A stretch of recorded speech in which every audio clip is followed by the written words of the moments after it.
That's a little bit more. Oh my god. The champ's in trouble. The champ's in trouble. Assassin Banana. This could be it here. DPT Pook has done it. Oh, DPT Pook. I mean, up into space. That's why you don't want to do it. The counter shot is brilliant. The hooks, the up. Oh my god. Jab overhand. View still coming off beautifully, and it's.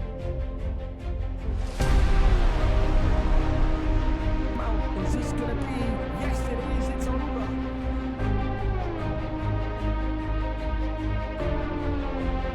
Shots again.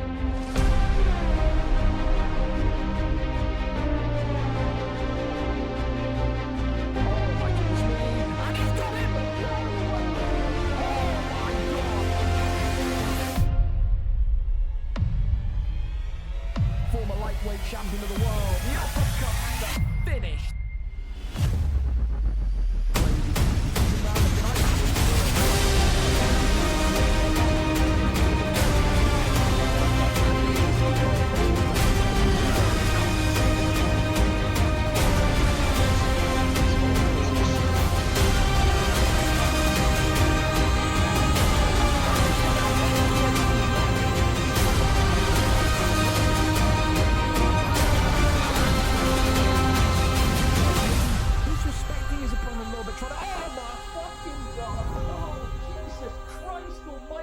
He gets the flying knee.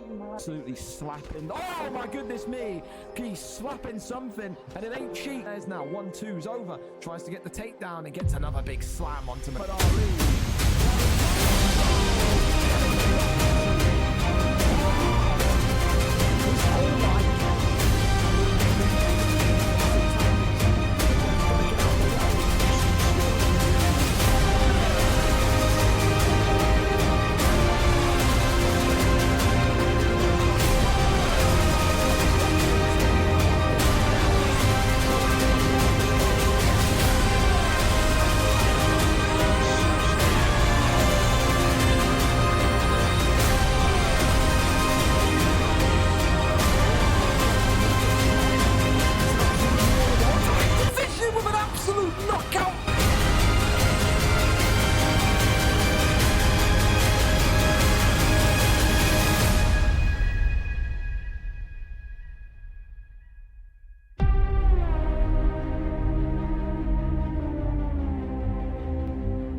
Fellas, we're on for a day today. That's what we'll call this, because as we all know, the cards usually only go one way.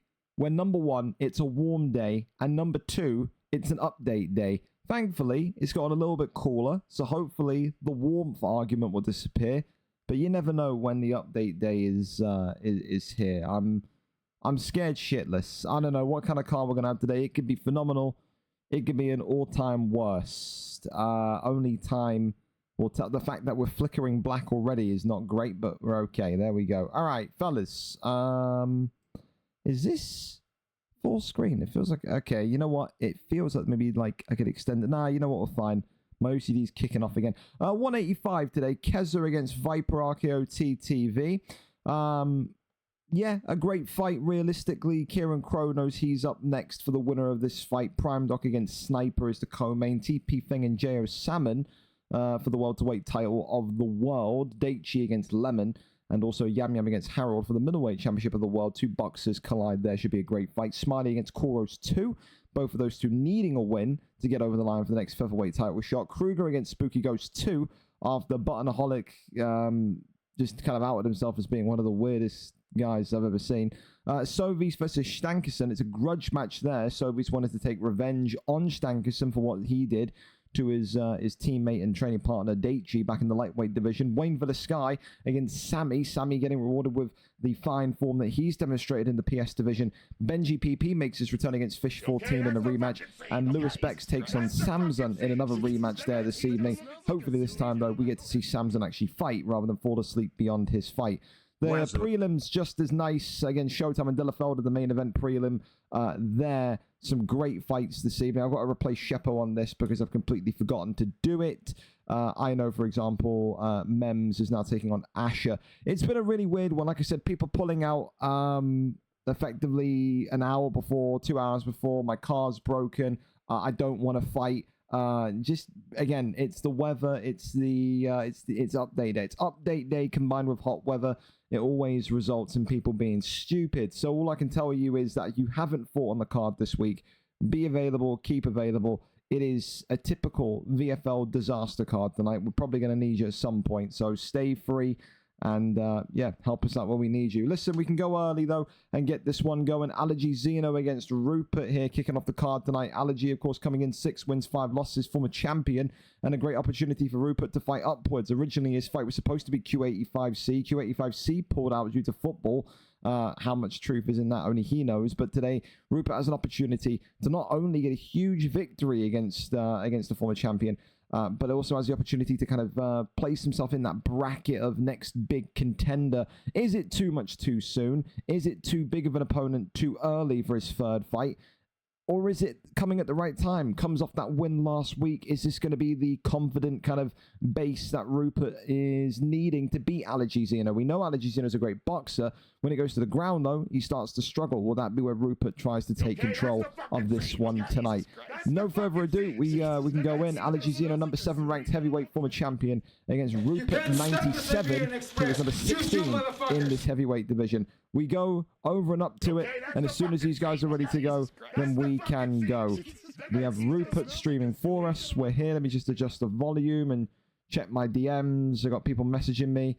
That's fine. I don't need your stream link until it's your time to fight. That's fine. I appreciate you getting it to me early, as we can turn this down. Go to about here. Yeah, 60 should be all right. All right, fellas, whenever you wanted to go, you can go. Remember, if you haven't done the update yet, please do the update. It saves so much time. Thank you as well to Lewis Bex for the resub tier 1, Feng as well for the prime, and also TK Green for the resub as well. If anyone else subbed that I've missed, then I appreciate you massively. Thank you so much. Again, the subs help tremendously. Here we go, though. First fight of this warm, sweltering day. We're there for it. Pavlovich in the red, Derek Lewis in the blue. You may see me start to melt during the stream because for some reason in this house we've decided, yeah, nice 20-degree day, we're going to have the heating on. I don't understand. Anyway, 1-2's down the center as Derek Lewis begins to get his right hand working. We all know about Derek Lewis and his incredible strength in those punches. His speed is also kind of, you know, one of those factors that you have to keep very much aware of. However, Pavlovich, although he had that downgrade to his chin some months ago, still a very, very good option if you want to box. Of course, though, an immediate takedown and an immediate get-up. Rupert saying we're not going to be going down there today. When I talked to Allergy Zeno before the fight, he said to me, listen, expect today for me to win by submission. Well, if it is going to be the case, you're going to need to be very, very aware of your opponent, because your opponent now is starting to deny takedowns. So has the game plan gone out the window 2 minutes into this fight? Rupert, of course, as you're unfamiliar, is in the blue with Lewis. So the favorite today, Allergy Zeno, former champion, is in the red. Rupert continuing to be on the front foot, though, be on the front foot with pressure against Pavlovich, always needed. When you go against Pavlovich, you have to be sure in your strike patterns. If not, you get tagged with 2 big hits like he did there. Another takedown attempted. Allergy Zeno still not able to get the big man down. And this is the important thing as well for Rupert. Keep denying those takedowns, because that stamina bar of Allergy Zeno is going to drop and drop and drop and drop. And that only makes your life easier in those later rounds. Big shot there comes in, though. Rupert getting slugged with a couple of 2-punch combinations. He's got to make sure he does not leave himself overexposed. That's the only thing you'd have to say. Don't want to see him maybe do, oh, I'll tell you what, it's a great pull there. Rupert was nearly on the verge of getting uppercutted into doom there, but thankfully stays out the way of it. Big knee there to the midsection as the 1-2s now spiral on down the center against Rupert. Rupert doing well though so far, hanging on in there as he nearly goes into a jumping knee. I'll tell you what, that would have been something. Big flying knee comes forward there from Allergy Zeno, as now Rupert is effectively trying to just kind of survive the onslaught of Pavlovich.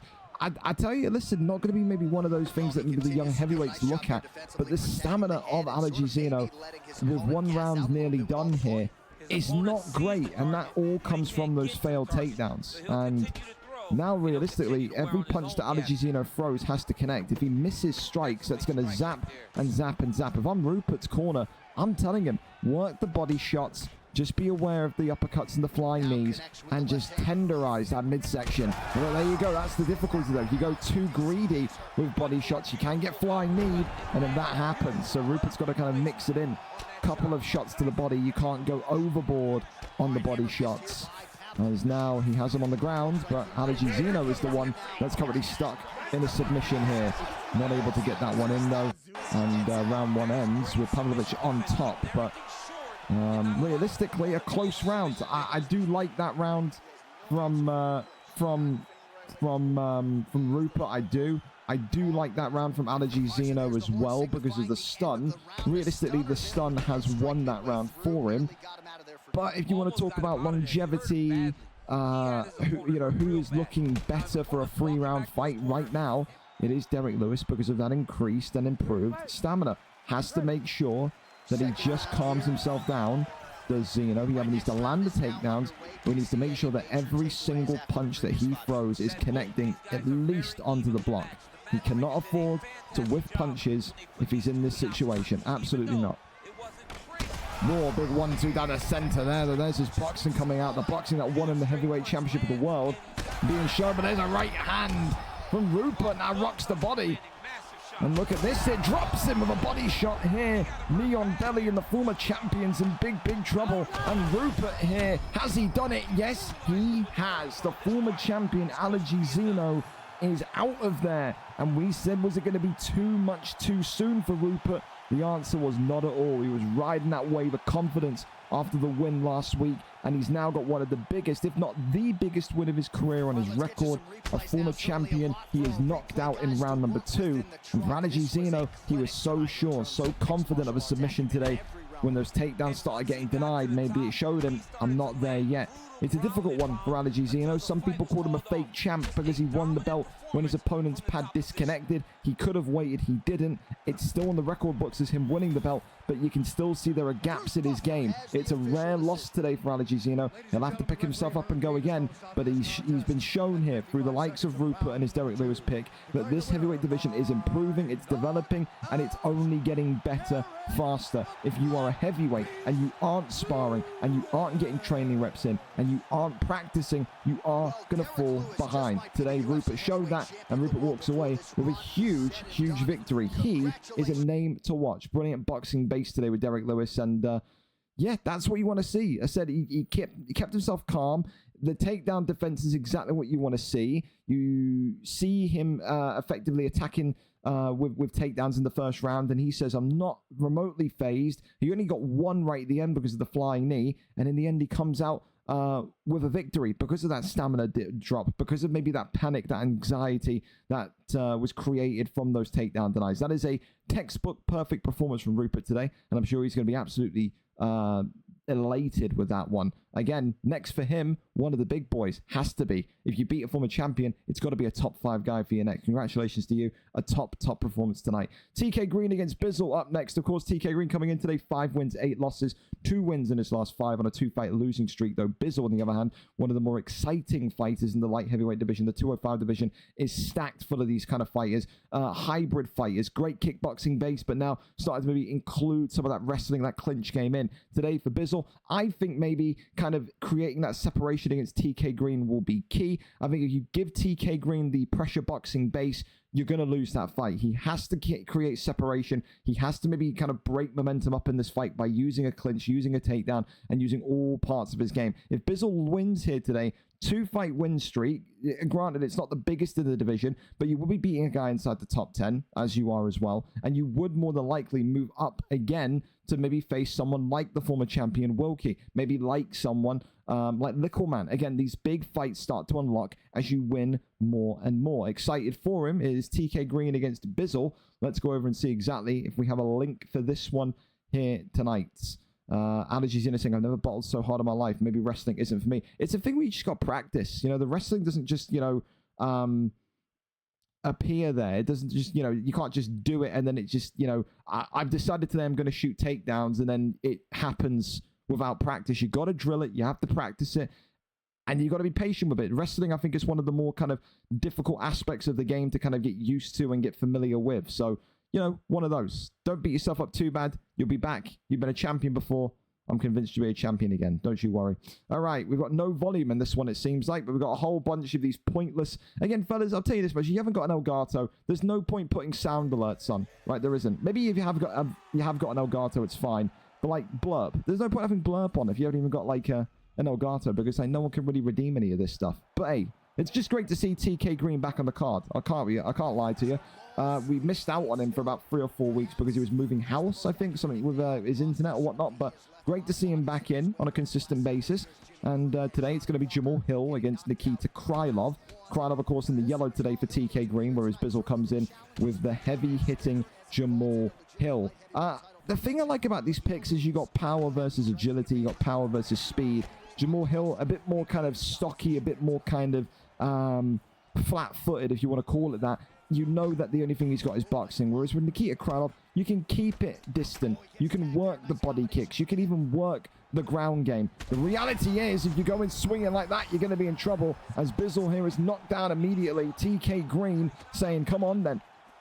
Using all of that dynamism of Nikita Krylov instantly. He goes for that overhand into the uppercut. Nothing there, though, connecting cleanly. Right hand uppercut there comes in. And thank you so much as well to these first 4 fighters for having the update done and dusted. Again, if any of you know any friends tonight that are playing on the card, please make sure they've done the update. The quicker we move and the smoother this is, the happier everyone else is. Especially when I know some of you are United fans and want to watch that shit show tonight. So, hey, you know, it is what it is. Any chance I can get to fire and a jab, I'm going to do it. Uppercut there comes in nicely from Jamal Hill. And this is the thing as well. TK Green can't get too overconfident. I think the big thing that has plagued TK Green in his quest for kind of succeeding in this division is complacency. It's the double elbows that connect against the temple of Jamal Hill, who's seen TK Green in fights before dominate in rounds 1 and 2, and then he, I don't know, tries to go for a bit of a showman's approach and ends up losing in round 3. You have to finish this fight tonight. You have to end that 2-fight losing streak tonight.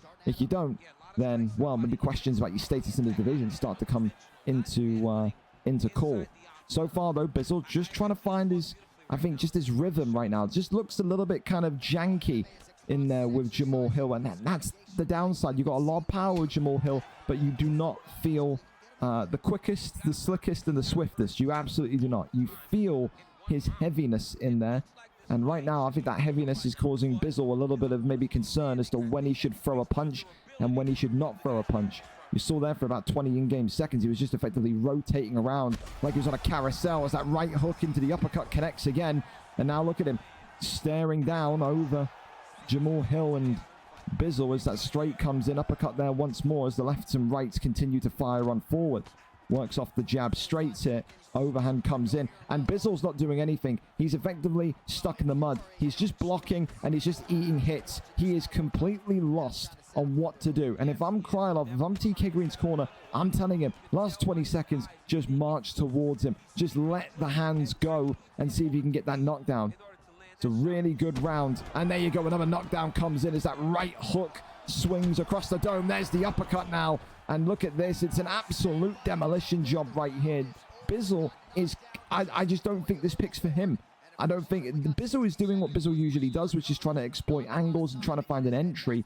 Completely the correct thing to do. I just don't think this Jamal Hill pick is suiting him right now. He doesn't look comfortable with the speed. He doesn't look comfortable with when to make an inward step, when to make to throw a punch. He just looks completely unaware of how to use Jamal Hill right now. And that Krylov speed, again, one of the same power as Hill, but the Krylov speed is slicing him open. Round number 2 up and underway. If there was ever a time I'd give a 10-8 round, it'd be that one. TK Green clearly leading the way. But Bizzle, he needs to pull something out the fire now, Leon Edwards style. But look at this, it's an immediate big flurry from Krylov again. Goes back down low to the body as the leg kicks now coming in. Bizzle eats one to the midsection. Uppercut there, slings forward again. There's another one just fired forward, that front kick effectively. As he goes back down low, uppercut there comes in as the overhand left hand swings forward off the double jab. And there's the overhand that drops him again. As this stream becomes more and more janky by the second. Spinning back elbow there, comes forward. This is horrendous, by the way. Look at this. Jesus H. Christ, on 720p as well. Well, you're going to have to just deal with it. It's because he's got all this stream elements and blurb shit on. He doesn't even need it if he's streaming through his Xbox. Right hand, left hand again coming forward. Head kick comes off, big straight down the pipe. Jamal Hill continuing, goes back down low. There's the uppercut. Overhand swings again, and that's good night, Irene. Jamal Hill, just not it for Bizzle tonight. No way near. And if I'm N17 Bizzle, I'm ticking Jamal Hill off the bucket list and probably saying I'm never using him again. Did not look comfortable, did not look like his normal self. And today, TK Green, with all of that speed and agility of Krylov, made him pay. He couldn't stop the pressure boxing. And as we always say with TK Green, when the pressure boxing starts, you aren't going to stop it. A beautiful performance tonight from TK Green. And yeah, I think that's exactly what he needed. Ends the 2-fight losing streak, which is the most important thing. I just think for Bizzle, you've got to go back and really think about what your picks are. It doesn't really feel like he's been a Jamal Hill main, so why start now? Go back to the basics. Go back to what got you this strong start in this light heavyweight division with 2 wins in a row. I don't think you were using Jamal Hill then. There's no need to experiment when something is working. Today, though, TK Green, no credit taken away from him. He was just phenomenal. And that's the kind of light heavyweight performance he needs to have if he wants to go for the belt. He needs to walk people down. He needs to charge people down. If he does that consistently, he's one of the best boxers in this division. Have no doubts about it. We go into our next fight, though. The PlayStation division set for action. Asher against Mems here. Asher, of course, coming in as a late replacement today. 5 wins, 4 losses. 2 wins in his last 5. A bit of a 50-50 form, though. Loss, win, loss, win, loss. He will be hoping today that it will be a win again. For Mems, of course, it is a first fight tonight, 0-0. But for Asher, is this more of a case where you're looking at this fight and saying, I'm anxious because I have to win? It's someone new. If I lose to someone that's 0-0, what does that do to my chances of, again, being a contender? I think there's intrigue here because no one really knows too much about Mems. No one knows what he's good at, what he's bad at. And for Asher, we know this is a guy that, again, has great boxing. This is a guy that, again, has great pressure in walking forward and kind of really making you feel like you've got nowhere to go.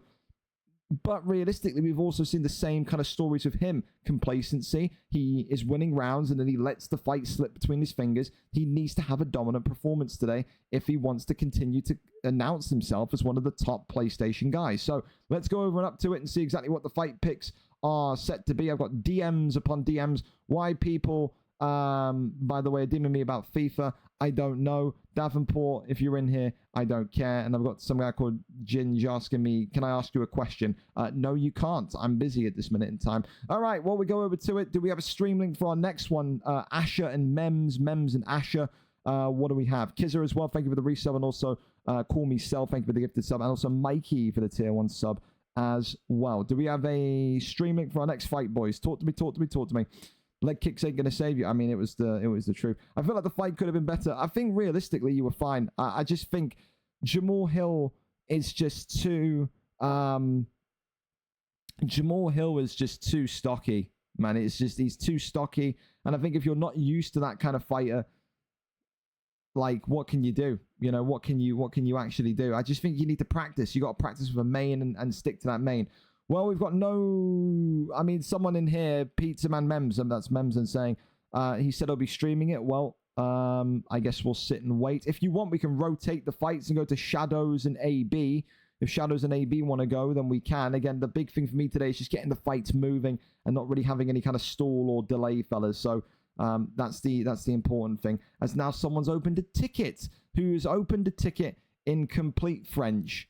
Can't read French. Sorry, you'll have to write it with Google Translator. Make sure you do the prediction card as well tonight, fellas. Don't miss out on a free ability to win some cash. But yeah, if anyone wants to go early, then talk to me. Talk to me. Because it will be possible. It looks like it will be possible. And again, if you haven't done the update, then please, for the love of God, do the update. We don't need any delays, do we? We really don't.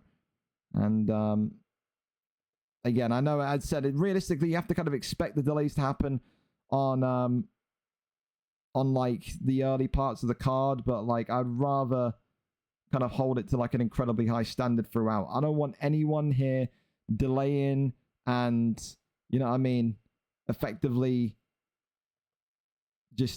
trying to, you know, say, oh, well, the update's not done yet. Everyone got pinged. So we can just make sure that we're absolutely set, then that would be great. But Lee, I will no doubt be in touch with you if I need you, man. You know what it's like. Update day, and it's a warm day. So when's the rage? There's no rage comp. But again, everyone...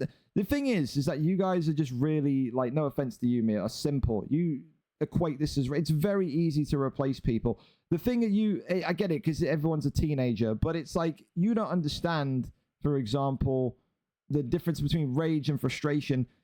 Because when there are people that are ambulance drivers, paramedics that have fights at 9:30 because they've got to be in bed by 10 o'clock, or they've got fights at 10 o'clock and then it's pushed back 30 minutes and so forth. And you've got people that are either working in the police, working in medical, working as a teacher, for example, then you feel fucking guilty as a league or organizer because you aren't allowing them to get, you know, the correct amount of sleep, or they're not going to get as much sleep or whatever. That's the big thing. It's very easy to replace people, but it's also very easy to show up on time. So when I get these DMs, oh, you're fucking so angry. Well, yeah, imagine if the guy that's driving the fucking ambulance of your relative who falls down the stairs can't fucking get there quick enough because they're, you know, being delayed. And again, it's a very extreme situation. I get that. But because they've been delayed an hour in their UFC fight before, and then you fucking, I don't know, your granddad loses a leg. Then what? You know what I mean? I look at it in extremes in that regard. So if you're here on time, then everyone's happy. If you're here and you're pulling time and you're delaying by 20, 30 minutes because you forgot you've got to go somewhere because you need a crash helmet when you walk outside your house, then of course I'm going to be pissed off. It's, like I said, there's 120 plus people in the league. It's very easy to replace people. But then I'm the dick because then I'm pulling people out of fights and people are like, well, I wanted to fight. Well, be on time. It's that simple, isn't it? It's that simple. I don't know, again, Pierce, why are you DMing me saying me and George can go if you want? Am I supposed to rub my crystal ball and magic a link up? Again, if you want to go early, go early. But I need links in the stream channel. It's that simple. It's that simple. No, it's not staff. It's just people. There are really, really stupid people in the Discord. They're like, oh, he's getting angry again. Again, there have been valid cases, valid cases in VFL before where people have had to, people have done a card and then quit the next day because their fight got delayed by 45 minutes. And they're like, I really like the league. I've done 15 fights, but I can't like afford to be in this league if stuff isn't running on time because I have to be up at 5 o'clock in the morning to start my 12-hour shift.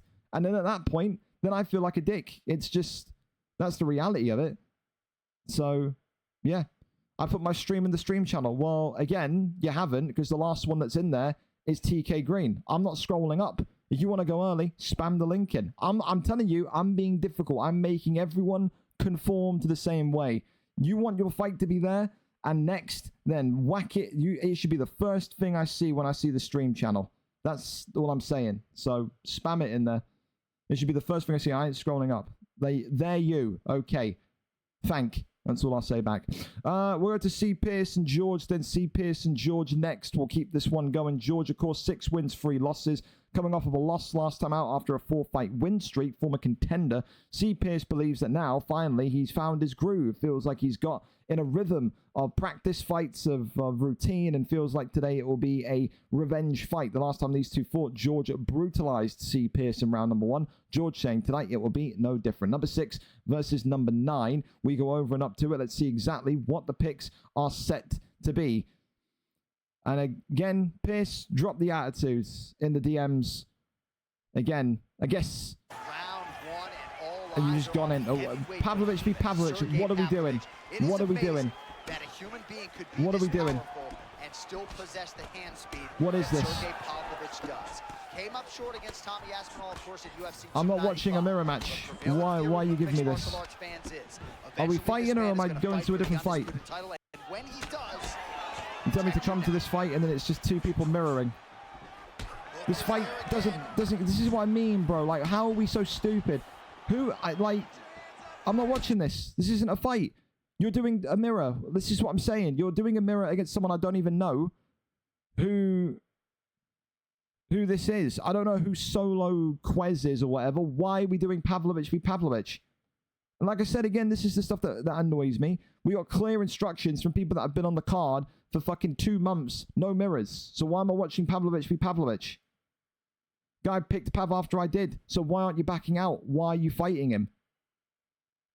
And the reality is, Corey, again, if you read anything, respectfully, you know he has priority pick. You can't take Pav. It's his pick.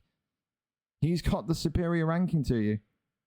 So again, drop the fucking sulky teenage shit in the DMs of Jesus and just switch on.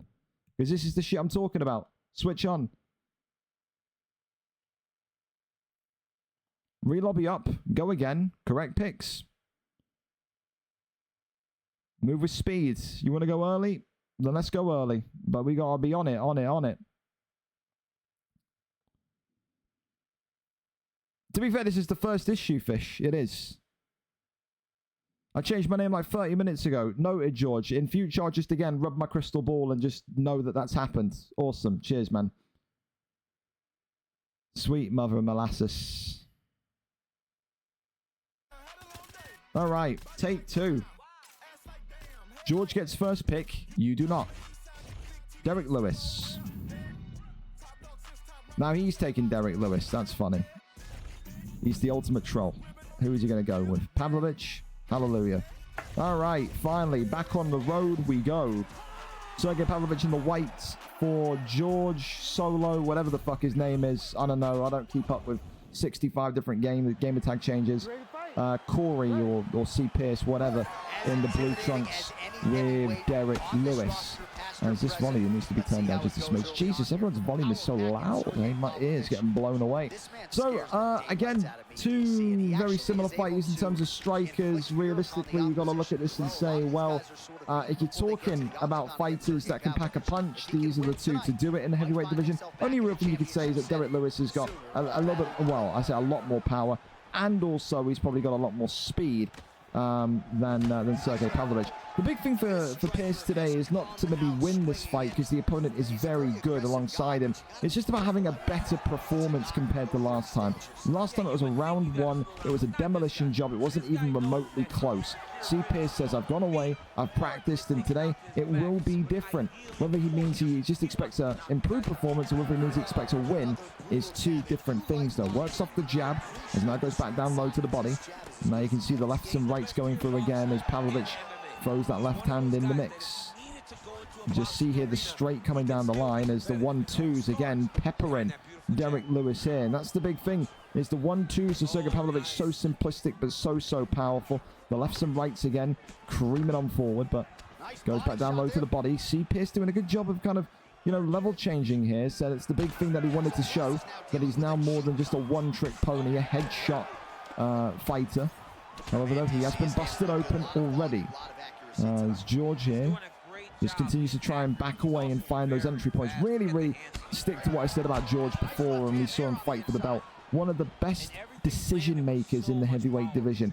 His ability to kind of assess angles and said, now I go, now I walk backwards, is second to none. He is really one of the top tier guys in the division of doing that. The big thing that, of course, George has struggled with is that ground game. That's one of the kind of key factors he needs to maybe look at and improve on. However, C. Pierce has done well there to reopen some damage on Pavlovich.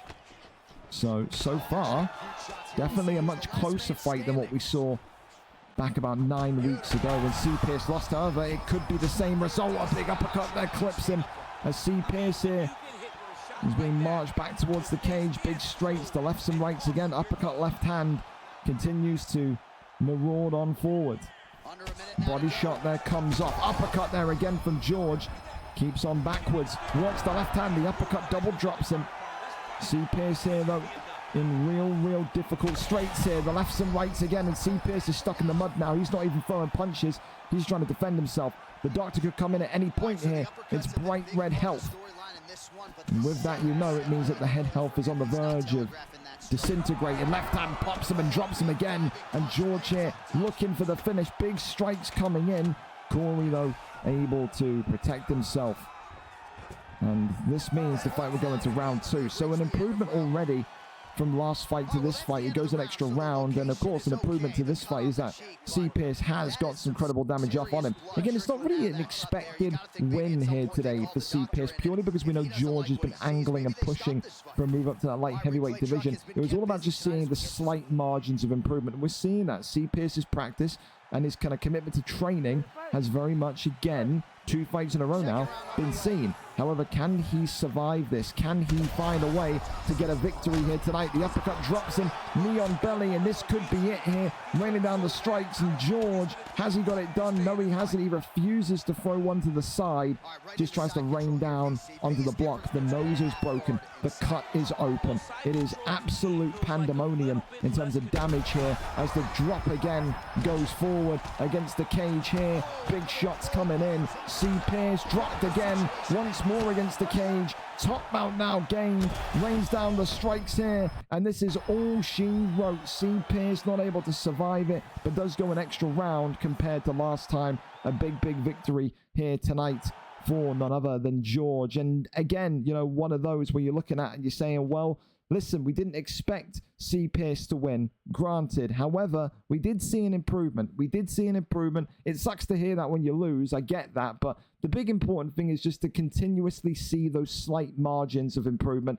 And C. Pierce will get there eventually. I believe in that. I absolutely do. I need to know what's going on with this Asher kid. Asher told me, yeah, I can be here. Then where is Asher? That's my big question here. You know, Brian Battle is 4 stars on my prelim, and I'm clearly Brian Battle's biggest glazer. You use him all you want, buddy. You go for it. You go for it. I need to see what Asher is, because now, like, where are you then? Again, for Asher, it's like, you asked me what time the fight is. I told you 7:20. Where the fuck are you? Like, you know what I mean? Where are you? Asher still isn't replying. Well, if Asher doesn't reply, you're going to get another replacement opponent, and he's going to be kicked. If you're not here in 20 minutes... Lee, if you're in here, Lee Stosey, if you're in here, be ready to go. I'm booting you from the league. Don't tell me, yeah, I can fight and then disappear. It's a joke. So there you go. Lee, if you're in here, buddy, just sit tight. Sit tight. So, hey, you're absolutely fine, Eli. You're totally fine.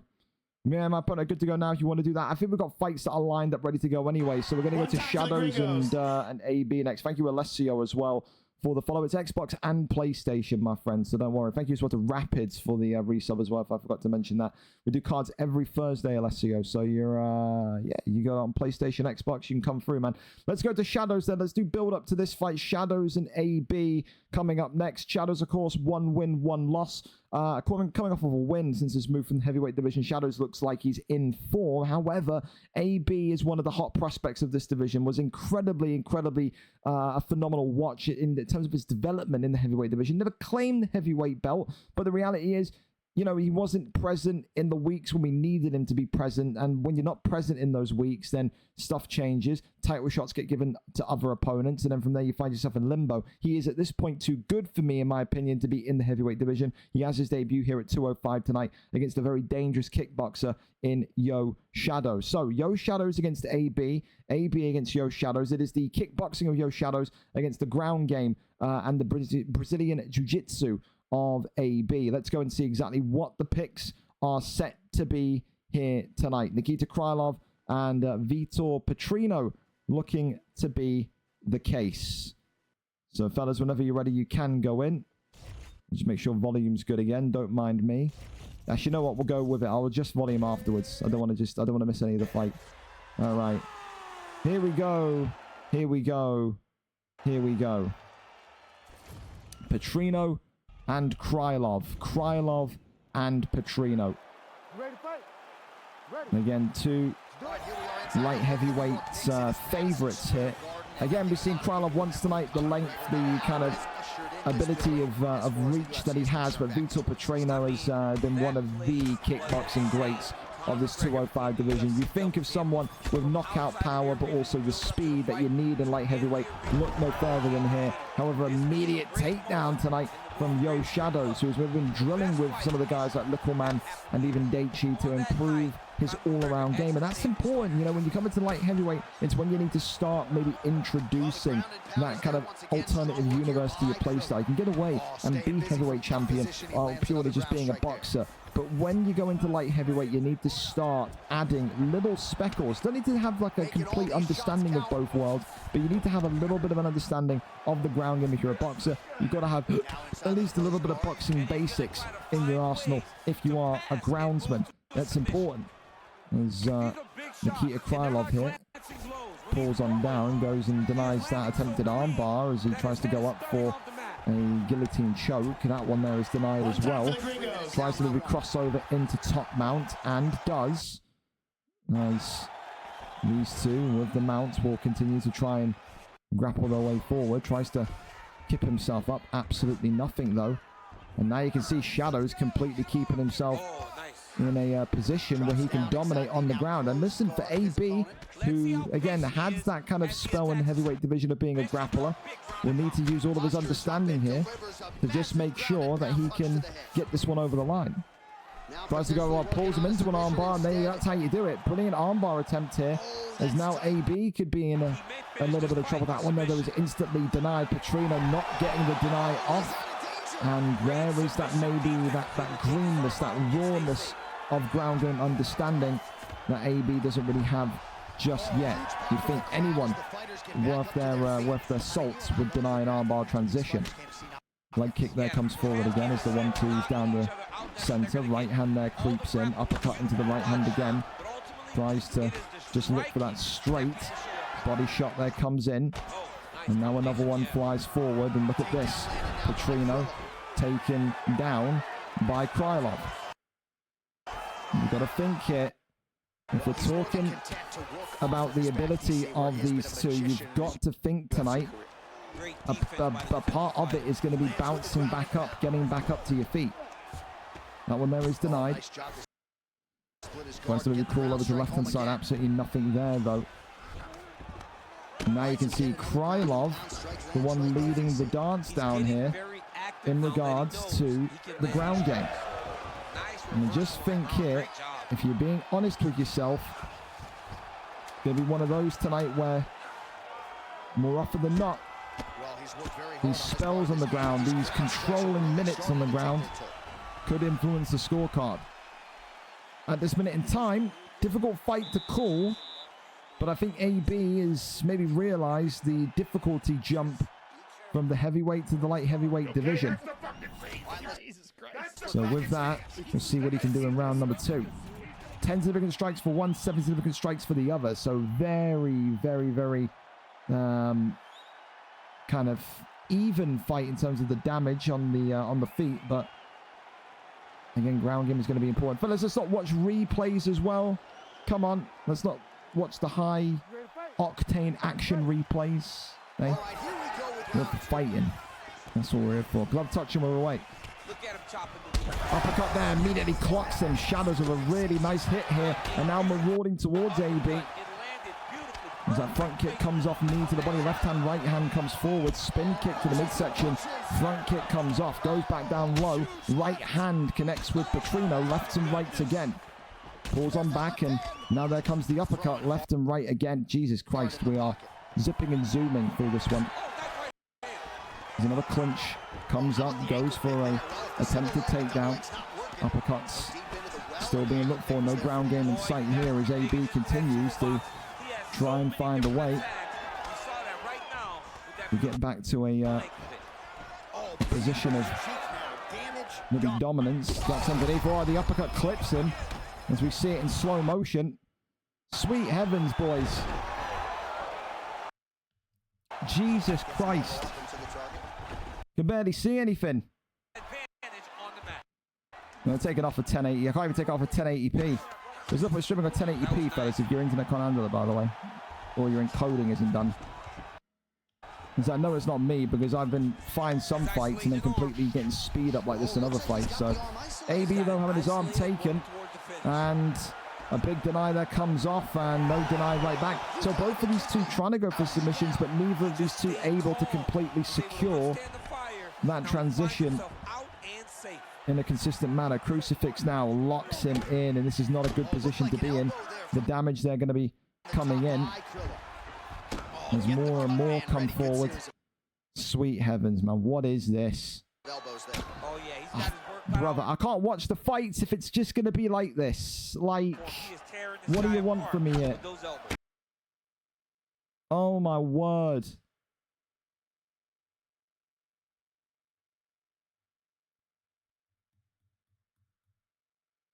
Ground and pounds.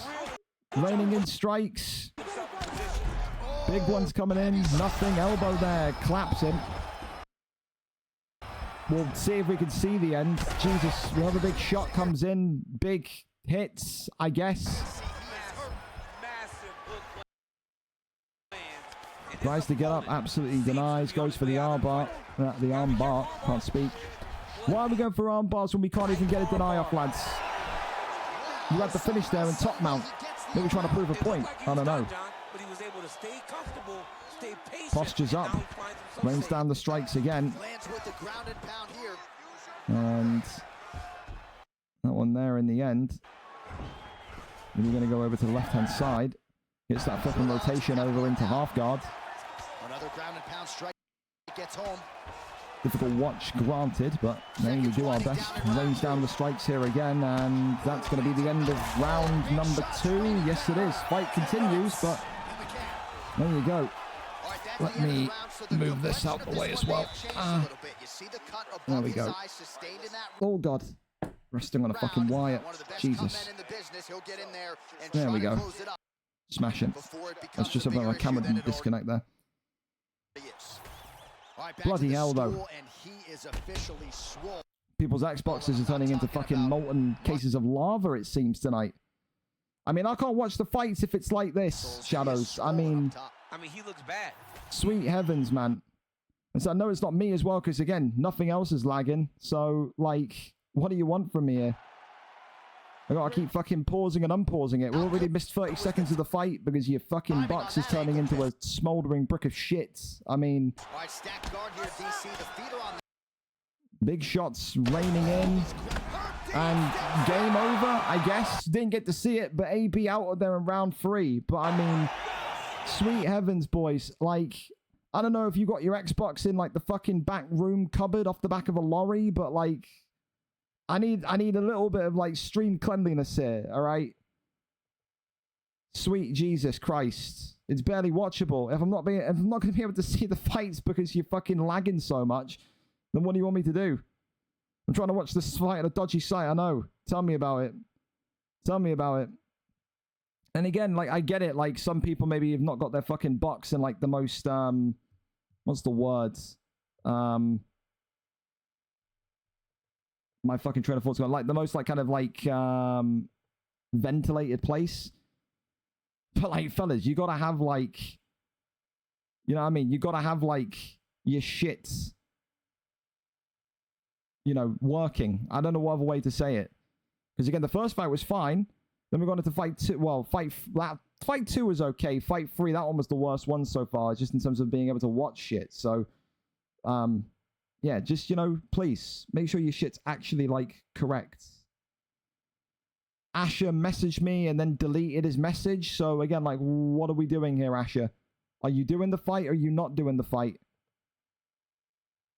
Because this is ridiculous as well. Is he still on the server? Let me just double check it quickly. Fellas, make sure as well, if you are fighting tonight, please, make sure you've done the update. Because if not, we're going to be so far behind, and no one needs that. No one wants that. No one needs that. We need to be absolutely kind of on it, okay? And again, a big thank you to everyone so far that has come in today, followed, subbed, and wants to get involved. Said it's always a bit of a difficult day because of the update day, because of the, you know, the heat as well. There's going to be some people that have pulled out of... I got one message request. We've got some people that have pulled out of... You're interested in adding your team to VFL? That's great. I'm currently not interested. The big thing is just to make sure that when you are fighting as well, that you have in advance knowledge of who's streaming. Because that's the other thing I'm seeing here in my DMs now at this minute in time, is I'm getting people saying, well, we're both here, but we don't know who's streaming. Why are you telling me this? Like, why are you telling me this? You got to actually just communicate with each other a little bit. Boys, you have to. All right, you have to. So, just please, common sense. I know it's an update day. I know it's a warm day. But you got to try and meet me 50-50, all right? That's all I'm asking for. I'm not asking for a lot. I'm not. All right, okay. Are we ready to go? Okay, let's go and see where we're off to next then. Rossetti against Eli, and then after that fight, we're going to go back to this Mems fight. So, Mems, if you're in here, you are going to fight next, whether it's against Asher or Lee Stosey. I guess we'll find out together. Rossetti and Eli up next. Then Rossetti coming in today. 8 wins, 8 losses with a balanced record. The Brit today takes on the ever so handy American Eli. V8TTV 0-1 after a difficult debut against, I think it was Tez's Stoned, but again, has great potential in this division. Rossetti, of course, is in desperate need of a victory. 4 losses in a row for Rossetti at this point now. Needs to find a way to get over the line. 1 more loss gives him his largest losing streak in featherweight history, and although it's only the early months of May, he would then be fighting in the month of May on the knowledge of knowing that a couple more losses here or there, he could be going down into that lightweight division. So what will he do? How will he perform? And will he get it over the line here tonight is my big question. Eli is our streamer here this evening. Good to see you again, Eli. Hope everything's good with you today. I'm sorry to take you away from your conference calls and work and stuff, but that's just how it is sometimes. We're here. We're set and we're ready to go. Yair Rodriguez against Diego Lopez here tonight. So we'll see exactly what we've got from these 2 kickboxing phenoms. Let's go. We're here, we're set, and we are ready. Diego Lopez, Yair Rodriguez. Ready to fight? Ready. All right, up we go. Yair Rodriguez in the green. Diego Lopez immediately taking a knee onto the ground after a big side kick. Big thing I keep saying is I've missed these Yair Rodriguez picks. These Yair Rodriguez picks are always so fun. Of course, like, he kind of died as more kind of upgrades and boosts happen. But I tell you what, Jesus H. Christ, Rossetti coming in very fast here with maybe one of those highlight reel Rossetti performances. Big ground and pound coming in and already nearly finishing off Eli in a turbulent fashion.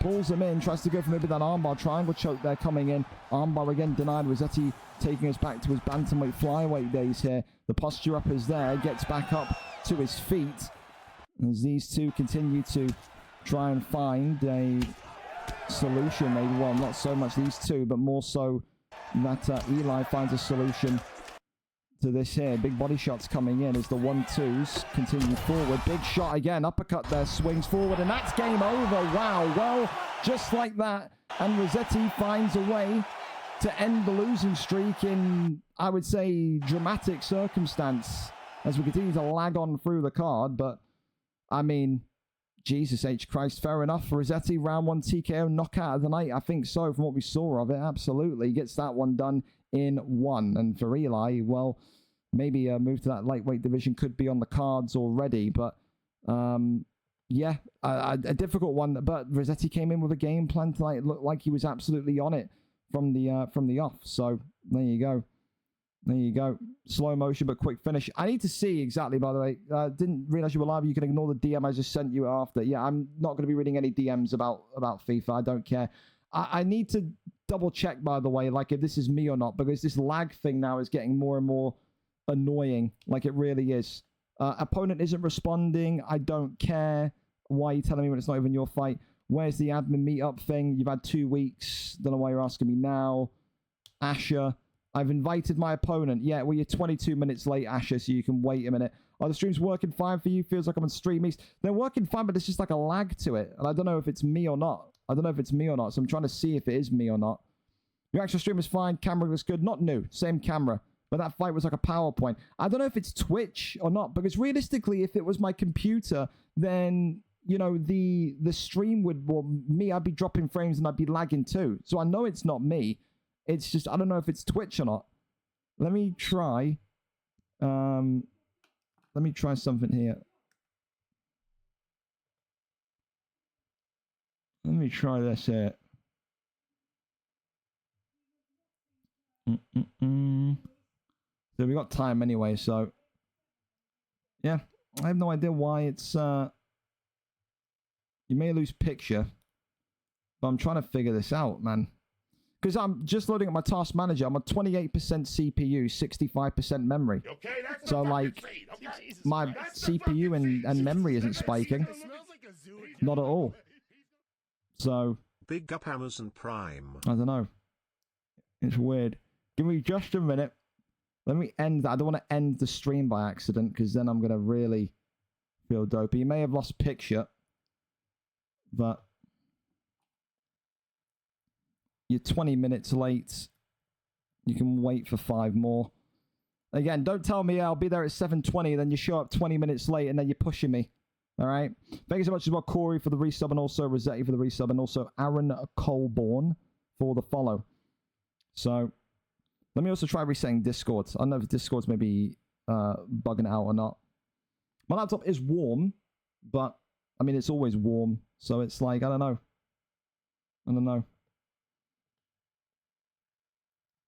Then we got any fucking PC whizzes in here, but I guess we'll see. Give me just a minute. Yeah,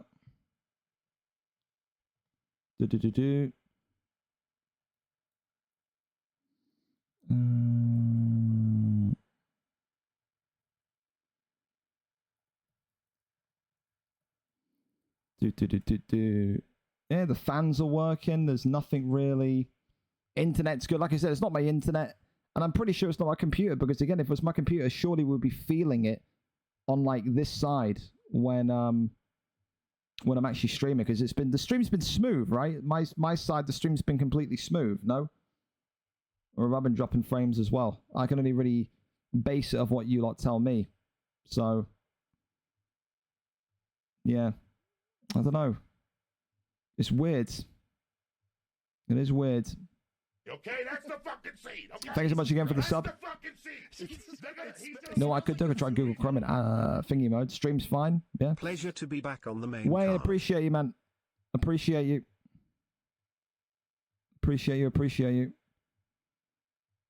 And well, no, it's not my computer, because again, Jack, like you just said yourself, like the stream's fine. So I don't know what the fuck it is. I'm confused just like you. I don't know if it'd be worth me maybe if I keep Discord turned off, but then again, if I keep Discord turned off, then I'm not going to be able to see who's DMing me. So that's going to be a thing. It's not my browser, but I feel like I don't want to go onto like Edge, Microsoft Edge for the streams. That'd be terrible. Let me try this. Let me keep Discord off for this fight and see if we get anything of an improvement here. Because I don't know. The only thing that I'm concerned about is that my laptop is hot, but like it always is hot. So it's not really there's a thing. Opera, brilliant.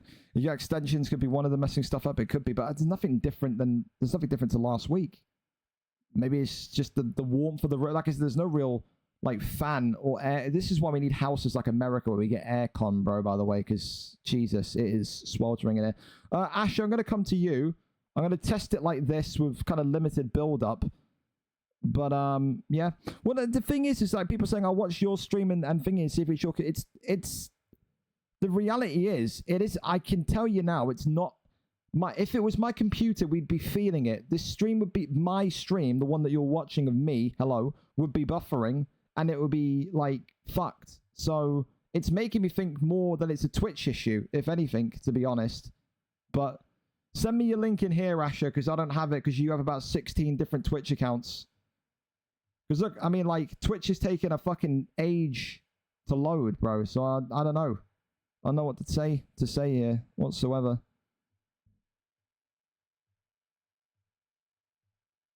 What's your random stream? I'm not going to do that.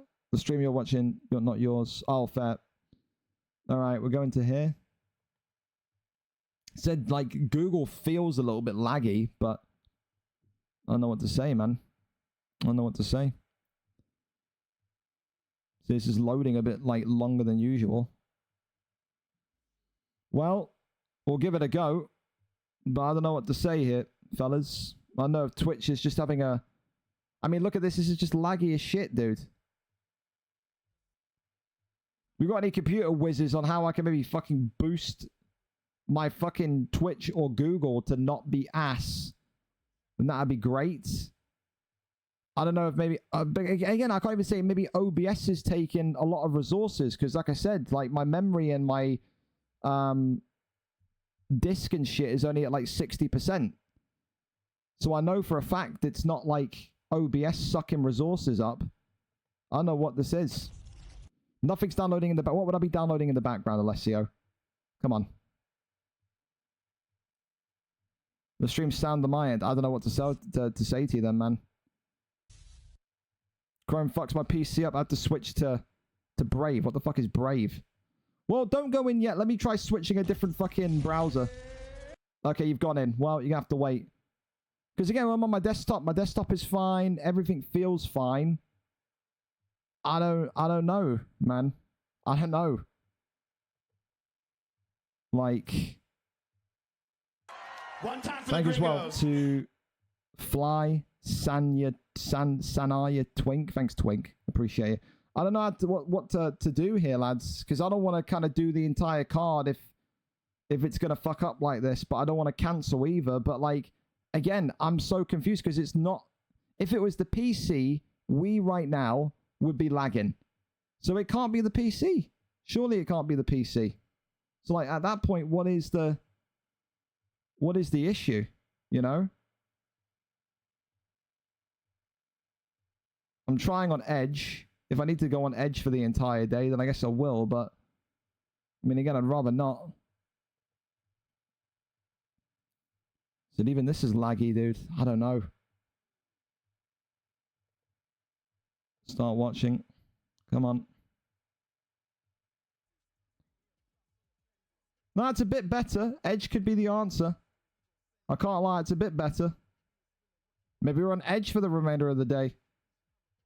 My stream did buffer a bit there. That's just, well, to be fair, yeah, I just got a notification there. It said skipped frames 26% over the last 2 minutes. So, I mean, that's the one thing I've had in the first hour and 8 minutes of the stream, though. The OPC, whole CPU went laggy with OPS on. It's not gone lag. My computer's fine. It's just, this stream has been fine. It's just, on, like, Google Chrome, the streams are basically lagging consistently. I'm trying it on Edge. We'll see if this makes a difference. But, like... yeah, we'll see. Go ahead, fellas. Let's give it a go. I mean, this already looks better than what we've just had on Chrome. So maybe Chrome is just absolutely goosed. I don't know. Hey, as long as the fights can happen, I'm happy. Asher against Mems. Here we go. So for Mems, a debut 0-0. Asher, former contender. Keep that in mind. Let's see if he can... get back to winning ways today. He's on that 50-50 form. Look at that, nice and smooth. It's got to be Chrome, boys. It has to be Chrome. Look at this. So I knew it wasn't my computer, because if it was my computer, then OBS and this stream would be lagging. So there's something in Chrome somewhere that's fucking my shit up. So if we've got any whizzes in here from the world of tech, I need some assistance on how to get my Chrome unfucked. Big shot there comes in as the left hand creeps on forward. Right hand there goes towards him. Big shots again, working off the jab. Goes to the left and right as the straight comes through the middle. Elbows coming in now as Mems, of course, said, I want to come into this PlayStation division not just to be a contender, but to be the guy. I want to be the guy that makes a statement in his first fight and comes for the gold. For Asher, of course, he's a long-time veteran. This guy has been in countless fights, countless wars, countless fights of the night, but has never really kind of been the guy that's cemented himself as a legitimate champion. If he can win here today, beat Mems, and then go on a bit of a streak, that very much becomes a reality and a possibility again. So far, very nice boxing from Asher and the Redwood Tybora, especially when you think Tybora not got the most punch power, not got the most kind of concrete hit power that you would need, and a tribute with someone of a knockout artist. So for Pavlovich and for Mems, there you go. You got to get that right hand in there. Works the body shots here. Continues to go, but there's that left hand right back from Asher, and there's a knockdown from Asher, who looks to finish this fight in record time here. One of his fastest finishes, but gets flipped and rotated into top mount by Sergey Pavlovich. tonight. This stream sponsored by Microsoft Edge then, clearly. Hey, one of them. Goes over to the full guard position. As kicks him off, and round one continues onwards. Right hand continues forward. Left hand drops him again. Asher just with pinpoint accuracy. Mems here, who has been patient, by the way. He's 20 minutes late, is Asher, but he says, I still want to fight this guy. And so far tonight, maybe that decision is coming back to bite him. Tries to work the lefts and rights again. Uppercut there, creeps on forward. As now, you can just see Asher starting to get more confident. When he makes that forward step, you can see it in Asher's eyes. Oh my goodness me, it's an alley-oop. The uppercut sends him down, and the right hook on the way down gets him out of there. Asher back with a bang on the live cards, and with Ty Bora, that's one of his best performances of his entire career. That was really, really nice, really simplistic. And that is exactly the kind of fight style that Asher needs to adopt if he wants to continue to climb up these rankings. For Mems, again, it's only your first fight. There's nothing to be too frustrated about yet. We've seen people come in before and lose 3 or 4 fights in a row and then win championship gold. Tonight, though, you saw the level at the top end. You need to maybe see if you can match that. There were some good moments in there. You sliced him open. The cut on his left eye, clearly a big point of that, but just not able to get it done tonight. Asher gets it done in real rambunctious fashion. And I think for Asher, that is the kind of performance, that's a building block performance that you now say, that is the new standard, that is my standard each and every week. If I can reach those levels, I'm going to be absolutely fine. Round 1 victory tonight. Asher gets it done in dominating fashion. The only thing I forgot about now is I have to load up the UFC doc to actually get this in. So this is going to be awkward. Hang on. See, even, look at this. This is like laggy as well. But as long as the video player ain't laggy, I don't really care. But still laggy, though, to be fair. I don't think it was laggy. It looked fine for me. Was it? Oh, dude, skip frames detected over 25%. Oh, dude, now I'm getting skip frames on OBS. So I've switched from Google Chrome to Edge, and it's been fine for me watching that fight. Clearly not for you. And now I'm getting it on Streamlabs. I think you need to lower my bit rate. Was indeed laggy. How the fuck do I lower my bit? I've never changed any bit rate settings, so I have not a clue. We're getting closer and closer to this car getting called off, boys. I can't lie to you. I shouldn't have to change bit rate, but I'm at 6,000. It's not OBS. It's not OBS. It wasn't when we were doing Google Chrome a minute ago. Before I switched to Microsoft Edge, OBS was fine. Now I've switched to Microsoft Edge. Now OBS is fucked. So, like, I don't know how to win here, boys. I don't have any other apps, so, but fellas, come on. You're talking to me like I'm, like, first time streaming. Like, do you want me to screenshot you my fucking task manager to show you that I'm at 60% memory? Like, am I on OBS? Yes, I'm on Streamlabs OBS. Yes, I am. I guess we're going back to Google Chrome then. If Edge is making OBS lag, then I guess we're going back to Google Chrome. Watching my 4 apps open. Again, smart ass. I can fucking show you my task manager if you like. But it's okay. I'm just speaking to a fucking brick wall, clearly. That's alright then. Like, I don't know what you guys want me to do here. Like, I'm not getting any fucking advice. I'm just getting you lot saying, oh, it's lagging. You got apps open? Yeah, mate, yeah. I'm clearly downloading while I'm streaming. Like I do every week, clearly. It's pissing me off because it's going to cause the card to get cancelled. So, I don't know what you want me to do here, but like, drop bitrate to 4K. Can try. And it's annoying as well because it's the first time this has ever happened. I've never had issues like this before, ever, streaming. So, I don't know. Drop bitrate to 4,000. There we go. Bitrate to 4,000. Done. Do I need to end stream for that to kind of correct, though? But, I don't know. What round was that fight just in, by the way? Round 1. I think so. Round 1 TKO. Let me update that quickly. As I said, Google Chrome just feels like laggy. I don't know what other way to describe it. And now I'm skipped frames detected 25% over the last 2 minutes. Some frames have not been encoded. Problems usually use a high CPU usage or unsuitable encoder settings.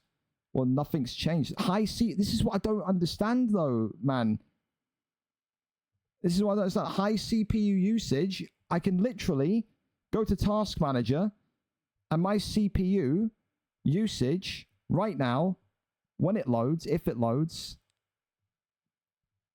is 30%. So where's the high CPU usage? Like, it's not, dude, please stop. It's nothing to do with RAM. Clear RAM cache. Nothing to do with the RAM.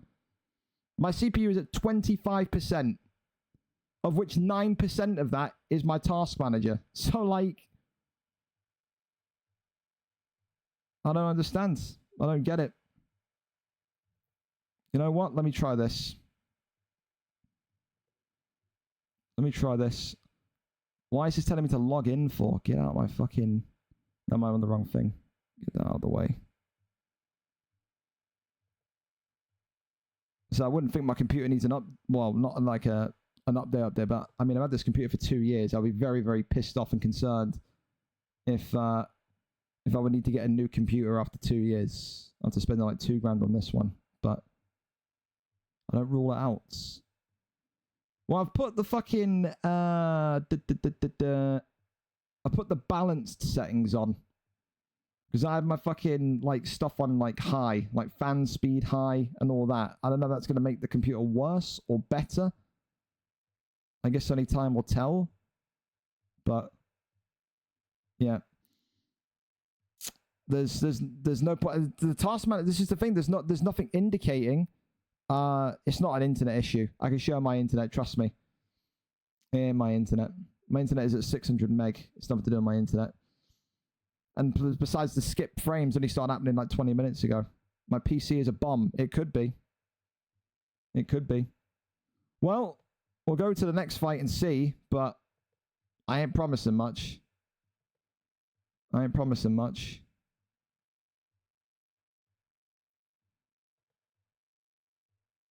Jesus H. Christ, man. I know. I'll show you this right now. Dude, when I'm like switching between like OBS and like Chrome as well, it's like laggy. Like you can see it's laggy. And again, if I do this, Control Alt Delete, and I can pull it up on stream. I'll show you.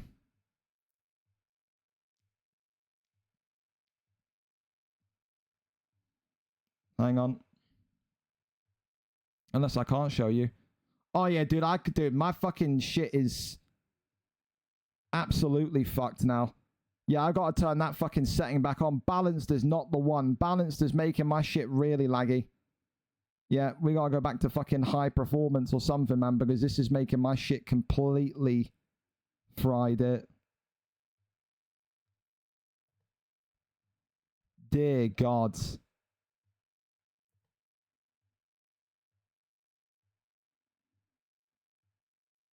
Hang on.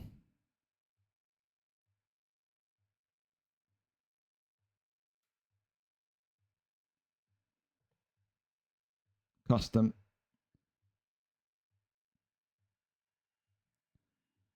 Yeah, so when I boost that, that's gonna... Okay. Yeah, now Chrome is back to not being a laggy pile of shit again. I've also optimized 8 items, releasing 2.15 gig of RAM. And yeah, Chrome is back to feeling nice and smooth again. So, but look, if I show you this quickly. Oh Christ, I've got on the wrong button.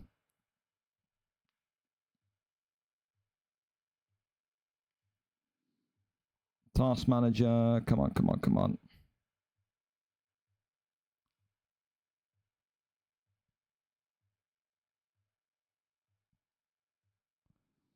So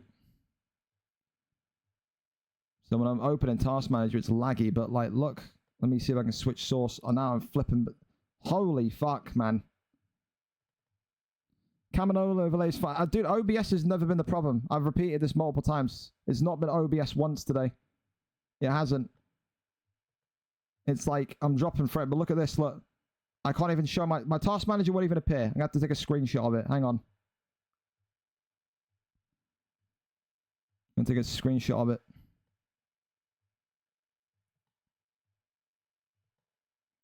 Uh, 2 seconds.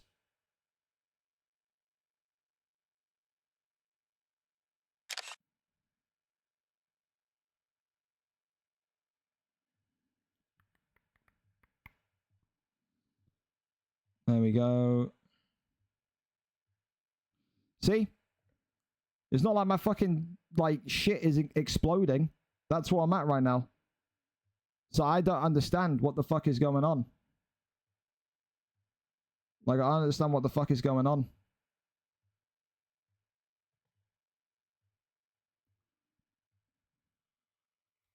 I don't know.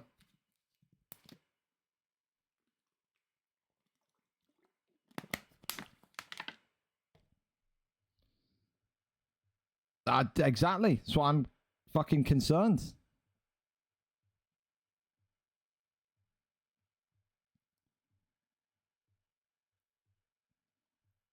Yeah, and this fucking thing of turn my bit rate to 4,000, not doing that because it's making the frame skip even more. I'm going back to 6,000. Like, whoever said that, that was a terrible idea. My bit rate is still at 6,000 anyway, it's fine. I guess I could try and, like, restart my computer and see if that helps it, but, like, I don't know, man. I don't know.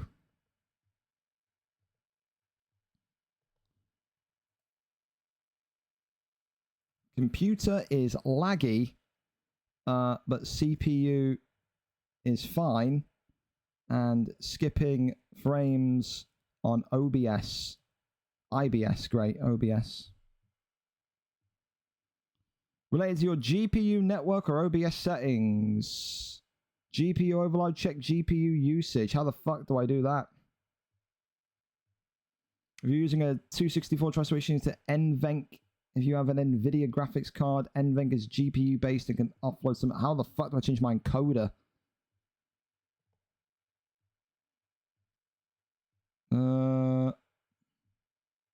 Stream outputs. It's already on NVENC for encoder, so no dice there. Monitor your GPU usage while streaming or recording. How do I check more? My GPU is already on that screenshot. It's like 54%. But I guess we'll go to the next fight and see if this carries on. But like right now, boys, if this carries on, like I don't know if we're gonna be able to complete the card. Like I said, this stream is fine, but like it's when we, I don't know. I just don't have like the confidence in saying that if I do this next fight, it's gonna be okay. Because someone send me in chat. I don't even want to open up Discord. Because someone send me in chat the link for this next fight if they're ready to go. My laptop is fucking piping hot though. I'll tell you that much. Maybe time to bust it open after stream tonight and get some of the dust cleared out. That's the thing as well. Again, skipped frames 32%. I don't know what to do here. I'm gonna reset. Fuck it. I'm gonna reset. I don't know what else to do. If this doesn't work, I don't know what else to do. Hardware issue? It can't be. What hardware issue would it be, Soren? There's no fucking, like, you can't just come out of nowhere, can it? Like,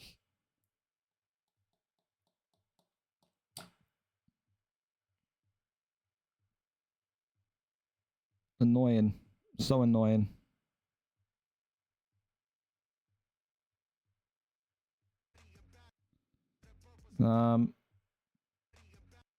Well, I guess we'll see. A lot of loading.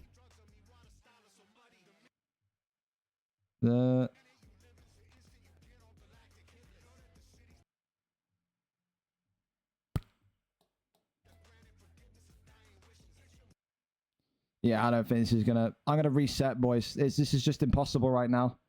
Like, I have to reset. Heat is a major factor. It's gonna be the heat then.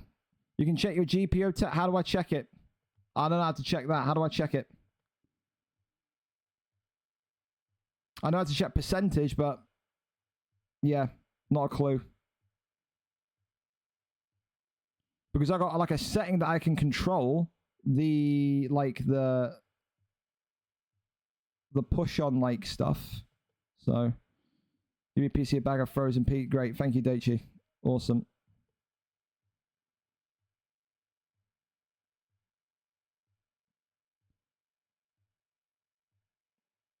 Task manager then performance. I'm dropping frames again, mate. Honestly. Skip frames, yeah, great. Task manager then performance. Again, it's just, it doesn't show me temperature before. Task manager.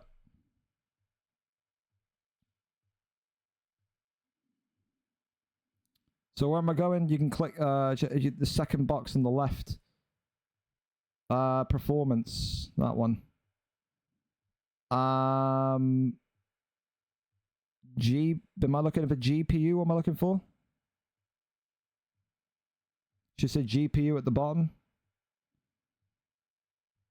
All it's telling me is utilization, GPU memory, shared GPU memory.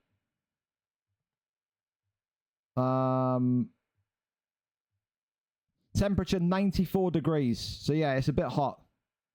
It's the GPU then, surely. GPU's at 94 degrees.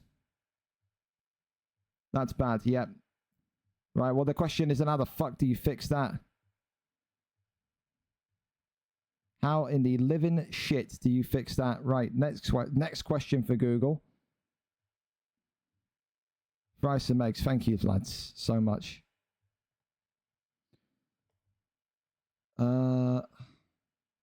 How to reduce GPU temperature. Improving airflow, it's going to be dust.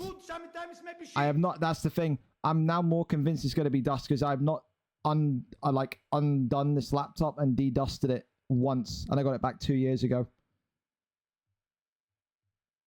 So,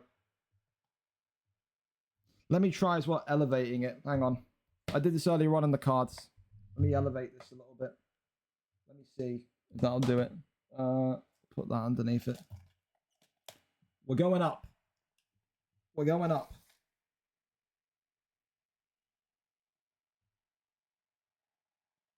We'll see if that does anything. Sweet mother. Only on a UFC day could this happen, boys. Only. Hold it out your window. Brilliant. Get an external fan on that shit. Thermal. I'm telling you, it'll be dusted. It'll be thermal paste then. What was the temperature? I'm at 94 degrees Celsius. So, I always have a kind of compressed air for something like this. The more you know. Put it in rice. Thank you again so much. Thermal paste is CPU. Put some cold water on it. I don't think so. Imagine this was an undisputed stream. Oh, this would already be done and dusted. If this is an undisputed stream. Don't you worry. Stankerson, you're the fucking tech guy. What do you think? If my GPU is at 94%, I've now elevated it to get more airflow out the bottom. What else do you think I should be doing here? I'm trying to save the card in any possible way I can. I don't want to cancel this. I really don't. But, I mean, maybe that's worked because we're less laggy on Google now. Toss me Neddy's link again. Toss me Neddy's link again so I can just give this a go. Because you can immediately tell if it's going to be fucked or not. Send laptop to Dad's 2 for years to Dagestan. Thank you, Daichi.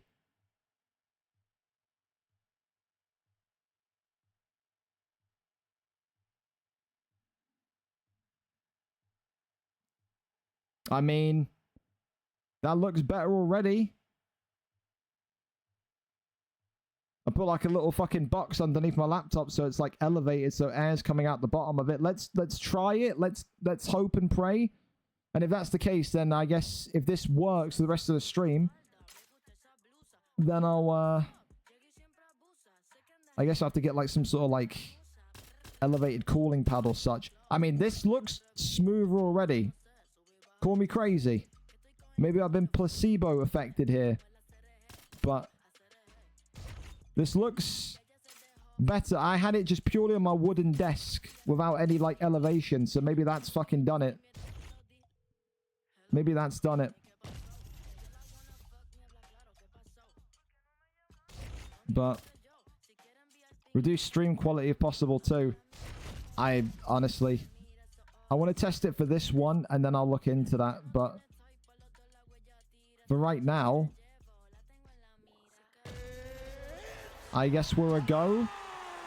I guess. All right, here we go then. Cross your fingers and we'll have this as one of the worst cards in human history. Apologies about this, fellas. All right, Shah with the bullet in red.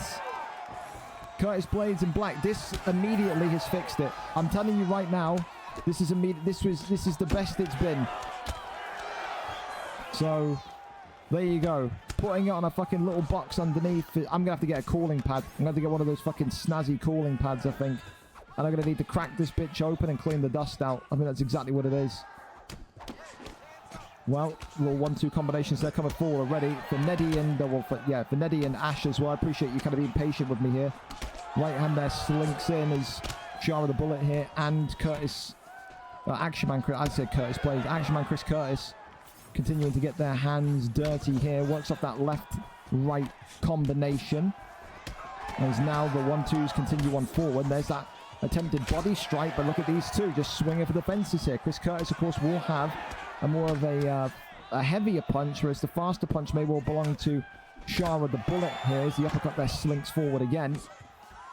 Tries to go for that question mark kick, lefts and rights going on. There's the elbow, putting in work, goes back down low to the body. Left hand there creeps in. There's now another right hand clatters in brilliantly.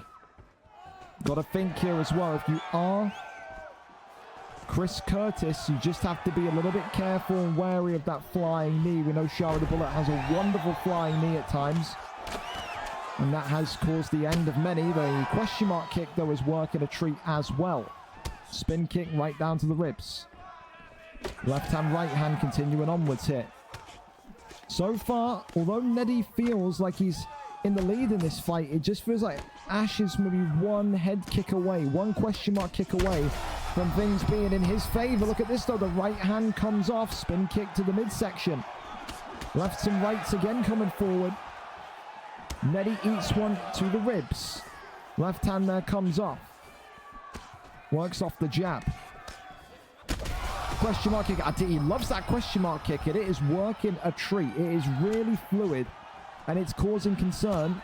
And question marks on Neddy, who's been dropped and downed here. There's Ash looking likely to be the man that's on the charge now. Fight of the night so far. Put your money on this. This has been full action between these two. Lefts and rights again. Question mark kick comes off. There's now the left hand again. Continues on with spin kick to the ribs. There's another one. Body shot comes in again.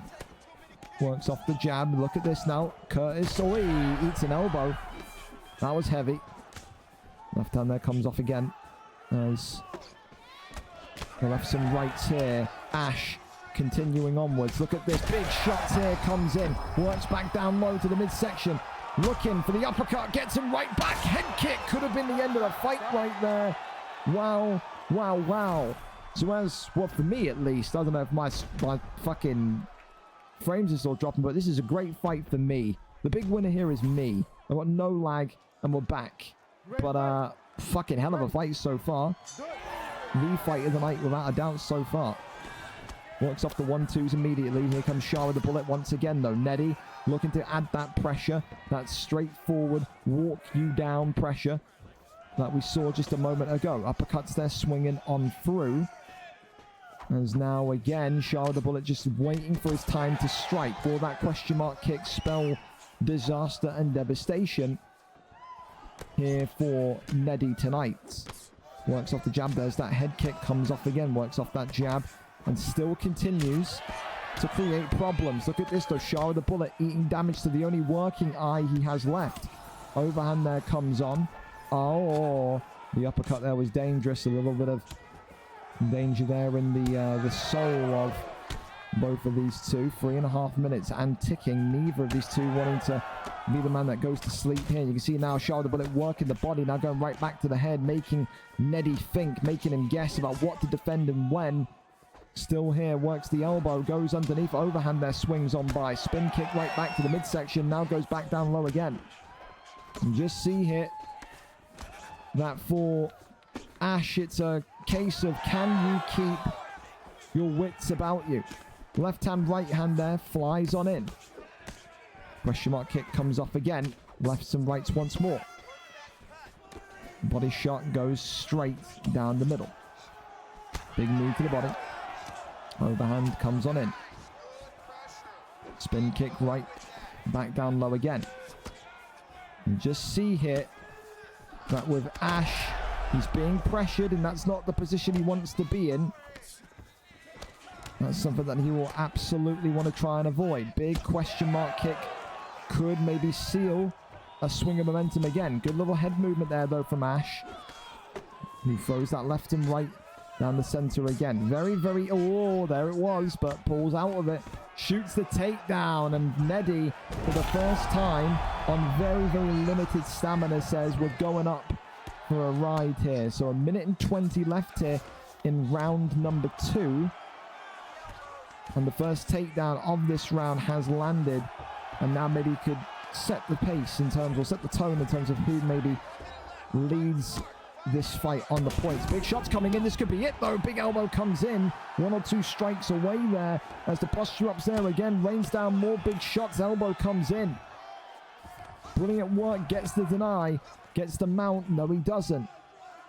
Posture up again. Rains down the heavy shots. Shah with the bullet. Is he going to survive? Yes, he does. Within an inch of his life though is Ash H98. Gets the deny. That's big. Neddy's big problem here going into round 3 is that stamina. That is absolutely cooked. Shah not too far behind, but the mission is clear now. If you're Ash H98, defend this takedown for dear life and pray to everything that you believe in that you can keep this on the feet. I think if you work the body shots here with Shah with the bullet, you could body KO him. I think you definitely could. Round number 3 in this incredible middleweight fight here this evening. Immediate deny, and now has him down on the canvas once again. Spin kick to the body. Works off the jab straight. Tries to find maybe the finishing blow here. Works off the jab straight again. Swing and a miss on the kick. Uppercut there, swings in. There's the takedown attempt. That one there, though, is denied. That's exactly what he needed. Absolutely. Big knee to the body. Still nothing there, though. Shah with the bullet spins him off, spins him away. Lefts and rights again coming forward. Right hand. There's the uppercut. Big shot there from Shah with the bullet. Goes down low to the body as we said he needed to. And there's the body KO. It could be coming. Another one comes in. Neddy's got to get the takedown now more than ever. Big knees to the midsection. Now to the dome. A really great start here as the lungs and the liver have been ruptured again. 3 minutes and 10 seconds remaining. Ash H98 though is on the warpath here in round 3. Goes down with there with the straight. And thank Christ we got to see this fight tonight. One of the greats, one of the classics of this middleweight division. Body shot comes in again, rocks him, shoots the takedown, and just manages to evade it. Ash here, shrugging off Chris Curtis again. Big knee. Neddy needs a takedown. Can he find it? A clinch, anything to spin this back in his victory path. Look at this though, big shots coming in. Still alive is Neddy. Oh, the uppercut drops him, and this could be it. It's all over. Bravo. What a fight. Neddy's out of there. He's pissed off and frustrated, but one of, if not the greatest middleweight fights you will see in this league's history. That was special. Fight of the night guaranteed. No doubts about that one. I just hope when I check the chat in a minute that you lot got to see that one. Was he Chris? I've completely derped. Was he Chris Curtis? I've completely just derped. Wow, what a fight though. Holy shit, what a fight.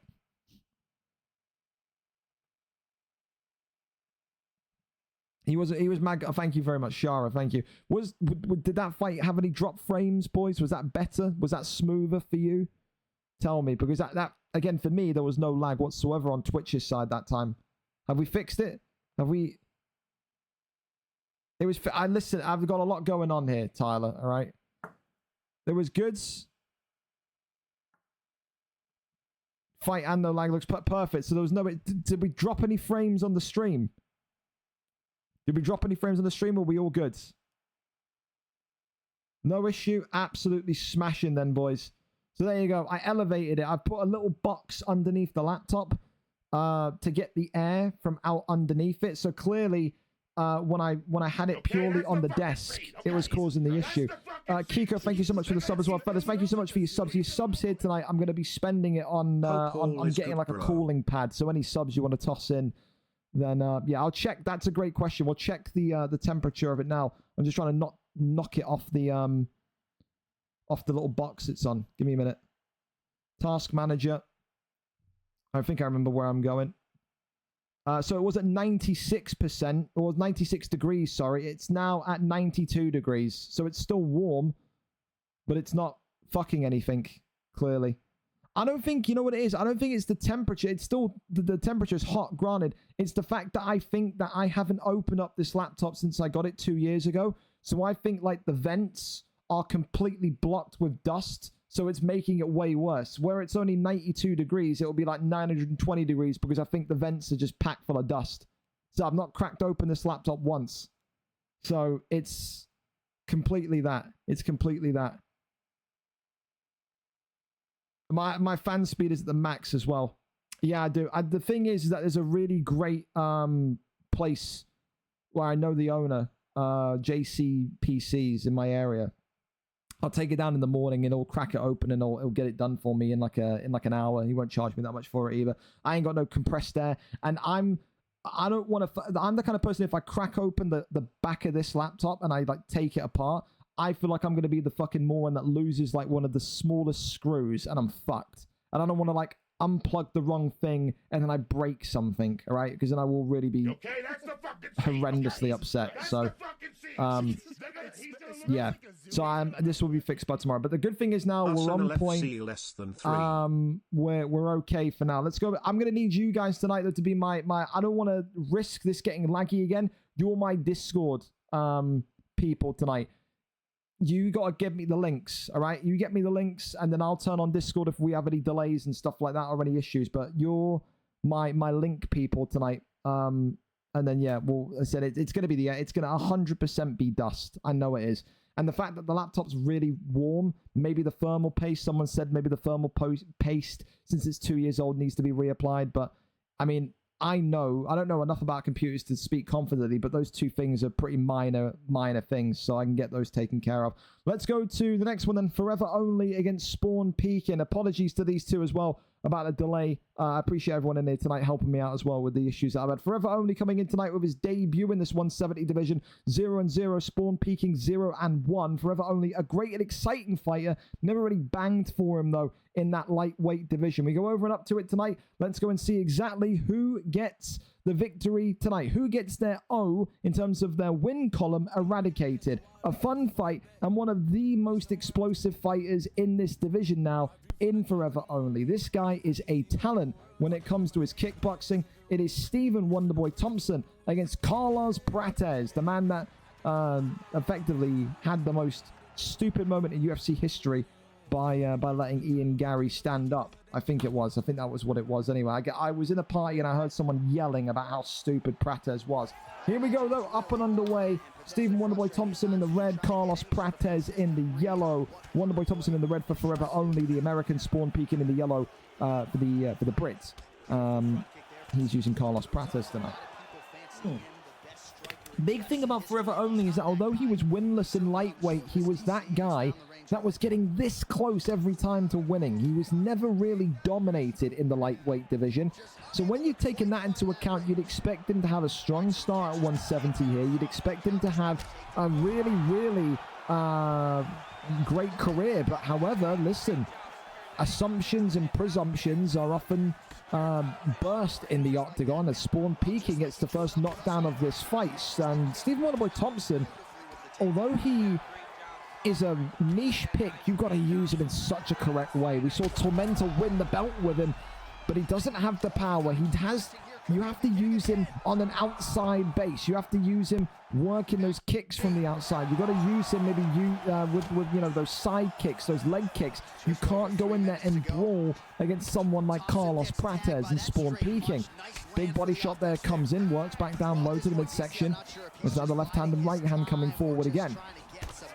Works off the jab, and you can just see here now it's Forever Only trying to get back into rhythm here. Left hand, right hand comes forward. Prates is so damn fast compared to the old man, the senior citizen in Wonderboy Thompson. Goes back down low to the midsection as the right hand comes forward again. Big straight down the pipe hit. Another one, body shot comes in. Spin kick to the midsection again. Another one. The body shots here from Spawn Peaking are being launched with excellence. Every single one connecting. And so far, Forever Only just can't find his rhythm as he's been knocked and dropped here.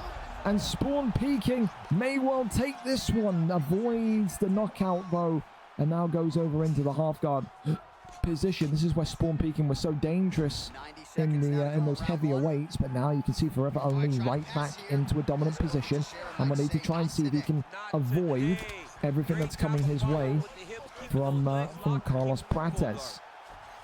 The fake there's that posture up, and now right back onto the feet we go. Big straight down the middle, lefts and rights again being teased, but it's a right hand that shuts off the lights on Wonderboy Thompson. Welcome to the welterweight division. Spawn Peaking, one of the funnest fighters in those heavier weights, and light heavyweight in particular. And my oh my, he is back to his best from UFC 4 when he was once upon a time a welterweight fighter. A brilliant, brilliant fight tonight. A brilliant aggressive style tonight from Spawn Peaking. For Forever Only, listen, that's probably the most one-sided fight I've seen him have. I still believe he's going to be okay in this division, but the Wonderboy Thompson pick, you got to maybe have some question marks in your head there about what the thought process was. Didn't feel like it was the correct pick against the Carlos Prates. Gets it done in one here tonight. Spawn Peaking with a beautiful kickboxer's performance. Congratulations to you. GG indeed. Vito and Gillum. There was a concern that maybe Vito or Gillum wouldn't be here.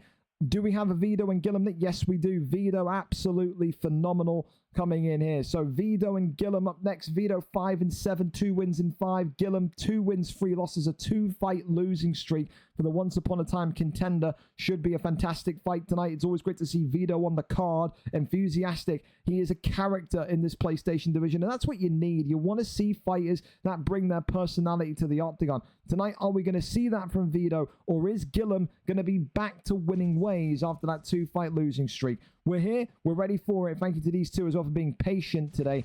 Like I said, I've got to unclog the laptop of all the dust later on tonight. There he is. Hello guys, long time no see. Yeah, hope absolutely. to get back on the winning street. God, he's so, I love him. What a guy. Here we go though. Alonzo Manyfield against Dominic Reyes. Let's see tonight who comes out on top. Of course, Dominic Reyes in the black and gold, the white gentleman for Gillum. Vito 92, of course, the man we heard on the mic just then, with Alonzo Manyfield, the black gentleman, who today, he says, hopefully get back to winning ways. Both of these two coming off of losses. Gillum, though, has taken 2 in a row. You lose 3 in a row, then you've got to really start to maybe question yourself about, am I doing the right things? Am I mixing my style correctly? That's what it comes down to. Big uppercut there lands already, though. Dominic Reyes already looking like he's a force to be reckoned with. And for Vido, although he's not competed in a couple of weeks, he has to understand that this division, this PlayStation side of things is only going to get stronger and is only going to get bigger. It continues to do that as a jumping, I think, deep kick that goes high. A jumping front kick effectively comes off clutch and lands right on the chin of Vido. Vido here now in big trouble. 2 big stuns in quick succession here in round 1. There's a front kick for good measure as well. And so far, Vido just can't find his rhythm. It is all-out aggression from Gillum. This is a man with Dominic Reyes today that is fighting with intent. He said, I've got 2 losses in a row. It's not going to be free tonight. Wonderful start so far from the Dominic Reyes pick. Gets back up to his feet here as Alonso Manyfield therefore launches a big knee right towards the dome of Gillum. Now goes back down low to the body. Oh my goodness me! And Vido gets it done in 1. GG's. Don't blink, you will miss it. Vido enjoyed that one. One of the highlight reel knockouts of his career. When you are down in a fight, when you have suffered 2 stuns in quick succession and you know that your opponent is getting the better of you with those jumping teeps, those front kicks, sometimes you need a little bit of excellence. It was perfect timing, it was perfect execution, and it was a perfect knockout for Vido92, who is back to winning ways. For Gillum, he didn't deserve to lose that fight. I love Vido like a son, I really do. But the fight tonight was pinpoint perfection from Gillum up until the point where he lost. He will be back. He will be a champion. I'm convinced that this Dominic Reyes pick has got some of the best boxing in that kind of PlayStation division. I think today it's a case of maybe did you make a wrong read? Did you go too much too soon? What happened in there to get you flash KO'd? It will be a period of reflection and mourning, no doubt, for Gillum, but stick with it. You don't look like a fighter that's on a free fight losing streak. You will be back. And great to see Vido back in the octagon as well tonight with a textbook killer performance. Fantastic work from both of those two there. GG's to both of you. We go over to our next fight then. And again, I keep on apologizing to everyone for the delays tonight. I appreciate you for keeping calm. It is KezzaLaa against Mia, the Mute Girl. KezzaLaa tonight comes in 4 wins, 2 losses. The Las Vegas native back for a stint in his lightweight division. He is home. He calls it 155 was his domain, and it continues to be that way. Mia, the Mute Girl, though, getting a chance to fight upwards. 2 wins, 3 losses. 2-fight win streak for Mia as well, who has made a fantastic return to the division she once called home after, of course, having a fantastic confidence-boosting journey in the 170 division of welterweight. Can she make it 3 wins in a row tonight? If she can, that's one of the top winning streaks in the division. Only people with a bigger winning streak, OV Titan, who should be next for the belt, and of course Benji PP, who has returned into lightweight after a extensive period out of there, and OG Melon as well, who fights for the belt tonight. So for Mia, a huge opportunity to get another win on the record and to continue the ascension up towards the championship gold. We go over and up to it. KezzaLaa against Mia, the Mute Girl. Do we have a link for me, please, fellas? Do we have a link for me, please? Did he duck into it? Maybe he did. Maybe he went, he crouched into it. But yeah, thank you as well to Amir Torres 9 for the follow as well. No link. KezzaLaa, give me something. I don't know if he's in here or not, but again, just ping him as well, Jack, if you want, just like kind of at him in the fighter general and be like, hey, toss us a link, or Mia, either or. So I don't want to risk causing this shit to... Yeah, so the thing is that I'm not loading up Discord. I've got the Discord app, so I don't want to load it up and then cause my shit to like slow down again. So I'm just kind of having the guys pass it to put it in the stream section tonight, and then having guys pass it on to me. So yeah, I just don't want to break anything considering we've fixed everything for now. I don't want to go back to super slow mode. Is it this one though, Seller, or is it on YouTube? I don't know what you're using tonight. Just waiting on the link to pop up. We lob it up before your PC died. Okay, that's fine. That's fine. Is it you streaming, Mia? Again, I'm not using Discord tonight. You guys are my kind of Discord communicados. Okay. So any links, you got to toss them in here in the stream chat today. If you could. And for all that, we still not made bad time. We're only kind of like 2 fights behind, which is all right, I suppose. YouTube? Okay, I'm going. I'm on my way. Oh, you've linked it for me. You're absolutely top tier. As I've just done that and clicked that, now I've got no... now it's lost my Google Chrome. Hang on. Oh, there we go. We're good. Fantastic. All right. Fellas, we're good to go. Here we go then. Paddy the Baddy against Chase Hooper. Surprised that Mia's going with Paddy. I thought maybe she'd go a bit more aggressive on like a boxer type style fighter, but I guess with Chase Hooper, you know, it's a very equal matchup. Chase Hooper though does have maybe the height, the reach, so yeah, stylistically not a bad kind of match in terms of what you could have, but I guess we'll see. Whenever you're ready to go, by the way, you are good.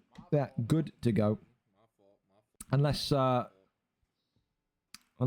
my Google Chrome is not being detected, I don't know. There we go. Make sure you have the right controller, the one's not broken. Oh, okay, just a controller issue. Yeah, you don't want that to happen. The worst thing you could ever imagine is loading into a fight and then boom, your controller just turns into a fucking pile of smoldering ass. So I can understand that. All right, well, here we go. The fight card continues. Chase Hooper, Paddy Pimblett. Here we go. Glove touch and we're away. Paddy Pimblett here tonight in the orange for Mia the Mute Girl. Chase Hooper in the yellow tonight for KezzaLaa. Again, a great fighter. He's had stints in the featherweight division, the bantamweight division, and now, of course, back into the lightweight division. He's a guy that I think, you know, he fights with his heart more than his head. You know, a couple of losses he had before in the bantamweight division when he re-entered, and he was like, I just don't know if I can do this, if I can keep up with the guys, but kind of took some time away, watched the cards, and he said, you know what, I still feel like I've got that fire in me to kind of go all the way and compete, and I think he's right. I think it's always a very harrowing experience when you've been a top-end featherweight, when you've been a bottom-end bantamweight, to say to yourself, you know what, I've slowed down, let me try and get back my groove, my rhythm in the lightweight division, in the welterweight division, and go from there. And I think this is exactly what he needs. He needs a period of confidence boosting to remind himself exactly what he can do. I mean, granted, this lightweight division has only become better and stronger, more well-rounded since the last time he was in it. Yes, it's not going to be easy, and you have to leave your ego at the door. If KezzaLaa comes in today and thinks that he's going to run through this 155 division, he will be flabbergasted, because Mia, especially as a fighter coming in with a 2-fight win streak and a fighter that picked up the welterweight strap back about a month ago, I mean, she's no joke either. Puts him into a rubber guard position and now gets that flip and rotation over into side control. Really nice stuff there from the Paddy the Baddy selection. Tries to get that rotation over into, I think it was attempted to go from full guard to top mount, but not possible there, as that teep kick there comes off, as now the swing of the miss on the body shot there comes out. It's a right hand uppercut there, swings by. Leg kick there comes off, uppercut there, creeps forward once again. Just see here, so far, if you're KezzaLaa, you've got to just make sure you're very, very aware of the speed of those kicks from Paddy Pimblett in particular. Right hand there comes off again. Just works off the jab straight. Works back down low to the body. Spin kick to the ribs. Mia here so far very much looking to try and decapitate Chase Hooper. As another takedown there comes in. Shoots the double leg and then gets down and into side control. Well, works the little taps to the midsection and gets down now over into rubber guard again, and now full guard position, very much here and ready to go. There's the posture up, rains down a couple of big strikes, big ones coming in, but still nothing there. Crawls over to the right hand side, and that one there denied. And this is the thing as well, you know, KezzaLaa back the first time he was in this lightweight division, he was a brawler. He was the kind of Justin Gaethje of this division, was known for his kind of knockout performances, never really grappled freely. He's got that more complete style about him tonight, and that's something that Mia will have to cope with. Round one, tight round and an equal round. Again, like I said, it's a division where the differences, the margins between fighters now are less and less than what we saw maybe 2, 3, 4 months ago. So I like the round for KezzaLaa just marginally, but Mia is right in there. She's not going to go quietly. Uppercut there lands again, brilliantly worked. There's a big knee comes to the belt line of Paddy the Baddy. Superman punch there comes in as well. The uppercut was being fought about as the uppercut there squeezes in again. Them to take down from KezzaLaa is just out of distance. And just see here that left hand continues forward. Uppercut there went nicely. Goes packed down with those leg kicks. You got to see here now as well. The big thing for Mia is how do you consistently build upon the strikes you've been getting, and that's one thing you don't want to do. Superman punch into a two-piece combo. You would not be liking the results of that. Continues to just get the... I guess it's really nice. Oh, it's really, really nice counter that one, but it's really nice and short, sharp combinations from KezzaLaa as well. Just a jab, straight hook, kind of nothing overly complicated, nothing super fancy, but it's just old reliable. And old reliable is all you need sometimes. Big right hand there comes forward again. Paddy the Baddy swings the leg towards him and then gets that leg up and sends Chase Hooper down. Uppercut overhand comes on in. Ducks underneath. Right hand there was still being teased. And look at that now. Another brilliant and almost brutal combination that drops Mia. And now KezzaLaa collapses down into that half guard position. If he can break out, of course, of... Or now into full guard. Breaks out of that rubber guard position. Crawls over back to full guard now. Works the jabs, crawls over now into full guard, or top mount, should I say, and now denies Mia, and now has 1 minute and 39 seconds to rain down ballistic missiles from Chase Hooper. Big shots coming in here. Mia cracked with that elbow, and now she's got to find a way to just get her composure back. That one there is denied as Paddy the Baddy goes maybe to sleep here. KezzaLaa whipping in this triangle choke. Can KezzaLaa keep Mia in this position? The answer, it looks like, is no. But again, Paddy the Baddy being denied brilliantly. And Mia has had that first submission locked in. So really calm, really composed, and a really, really mixed fight so far from KezzaLaa. We've seen that explosive striking that he kind of gained his reputation from. And now we're seeing that revamped wrestling, that revamped jiu-jitsu. Rolls through into back sitting, and that'll be the end of round number 2. There's this one, I think, for me, it could be 1-1. It depends what way you looked at that first round and if you scored it for Mia or not. I've still got this at 2-0 to KezzaLaa, but it's not a dominant 2-0, if that makes sense. It really isn't. Mia's had some good moments in round 1, but round 2 definitely felt like it was a more controlled showcase from KezzaLaa. Round number 3, up and underway. And now you're going to be asking the questions of first time in 2 fights. You're looking likely on the verge of defeat if you're Mia with Paddy the Baddy. How do you find a way to effectively come out the other side of this? Big knee there comes off to the dome as now the right hand swings in again. Uppercut there goes back down low to the body. Got to think here, if you are Mia, do you need to be maybe a little bit more forthright and aggressive with your strike combinations? Big shots there coming off as the uppercut swings by. Paddy the Baddy now very much in a position of control, especially with that uppercut. Really nice work there from Mia. KezzaLaa going back to kind of the round 1 ethos of box rather than shoot the takedown, which could come back to bite him. You know, we always say complacency over confidence on the feet costs you when you're leading the fight on points. She threw a Carter combo, but she threw a fucking customer kick after the fucking body. That was crazy. There you go. And even the corner of KezzaLaa is impressed by the combinations. And look at that, a great reversal, but then gets right back to the feet. Mia knows that this fight isn't going to be won tonight by ground game. Lefts and rights there again. Uppercut that comes forward. But look at this. Chase Hooper, KezzaLaa. Great head movement from Paddy Pimblett, though. Unreal. Avoids that one. The elbow, though, is just too short of an arm from Paddy the Baddy. He's got those kind of T-Rex arms and not able to connect that devastating elbow onto KezzaLaa. Now there's that right hand from Chase Hooper. Continues on forward. Pulls that one back. Jumping teep kick there comes in. Uppercut there from Chase Hooper again. KezzaLaa almost calm, stoic, waiting for his opportunity to strike. Works off the double jab once more. Mia just trying to set something, anything up here. The clinch work from KezzaLaa. It's so smart. You know you're leading on points. You know you don't need to do anything too crazy. Get this fight back to the ground. Squash the momentum and run through here with a points victory. Mia, though, has reversed. And hang on a minute. A Kimura attempt here from Paddy the Baddy. Mia, though, transitions back into Neon Belly, rains down the strikes here, and he could be in trouble. KezzaLaa could be out here, one strike away, and it's not just quite as easy as maybe old KezzaLaa thought it was going to be.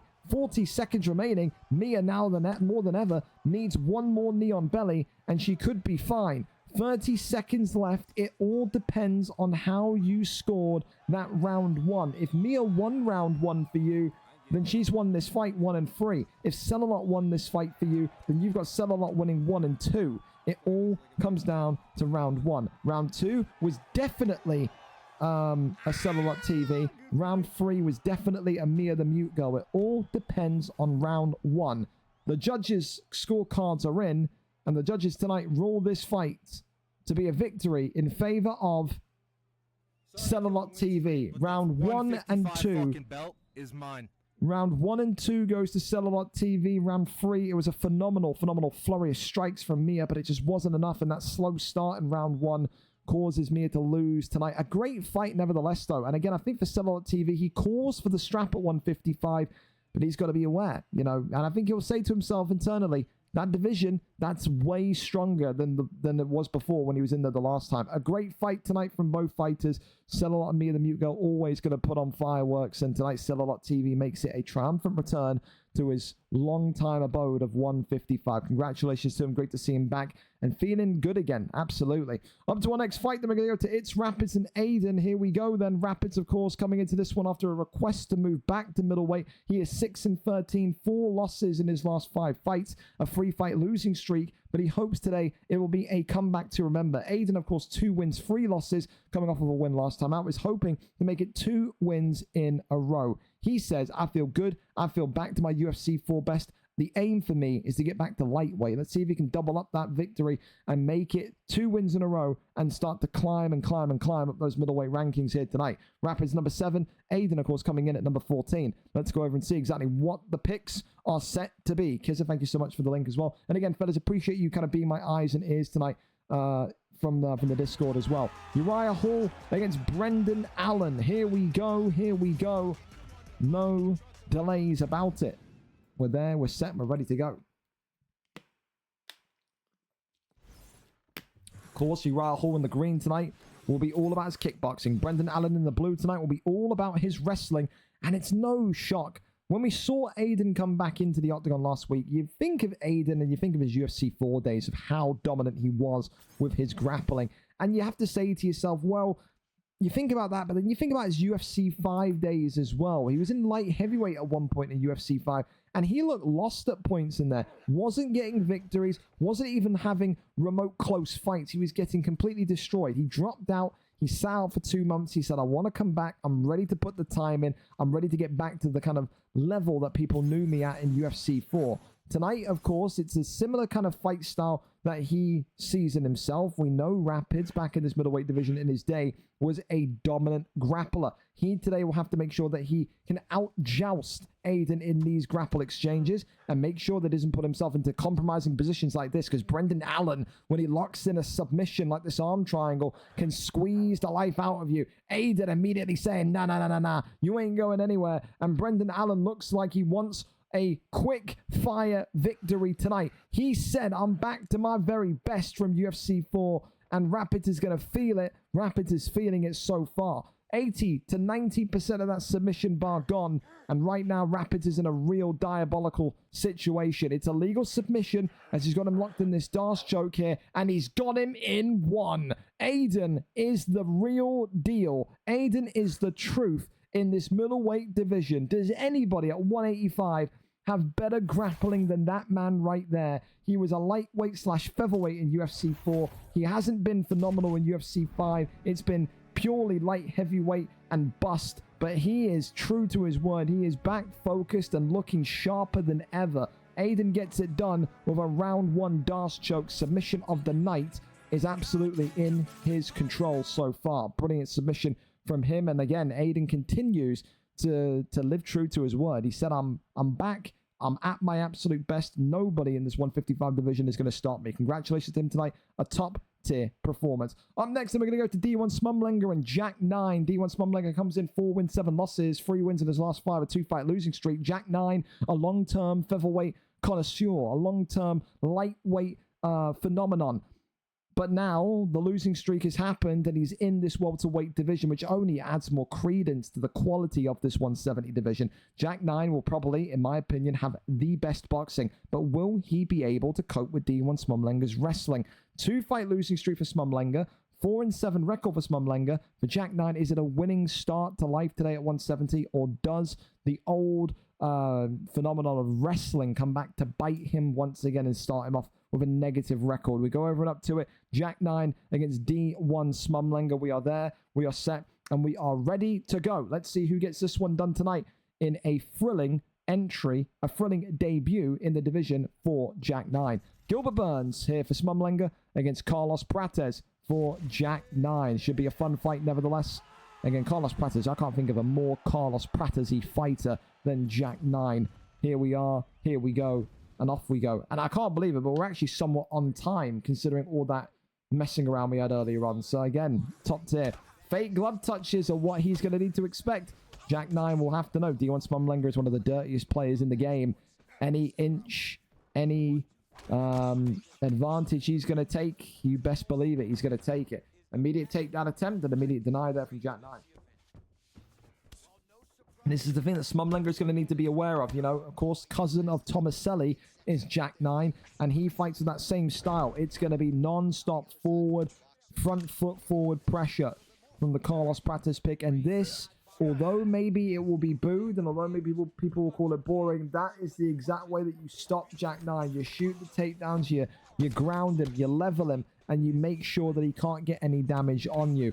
For Jack 9, oh, it's a big shot here from Gilbert Burns, who then continues to just walk forward and just lay the smackdown on him. And the big thing here tonight for me is not if the boxing of Jack 9 survives the test, but it's more about if maybe the takedown defense of Jack 9 survives the test. Because although Gilbert Burns is short and sharp, it's still Gilbert Burns. You can still knock him out on the feet with Carlos Prates. It's more this. Gilbert Burns, a very underrated wrestler at 170. He is going to need to make sure, is Jack, that he can keep this fight standing. If he can't, then he could be outpointed here. He really could.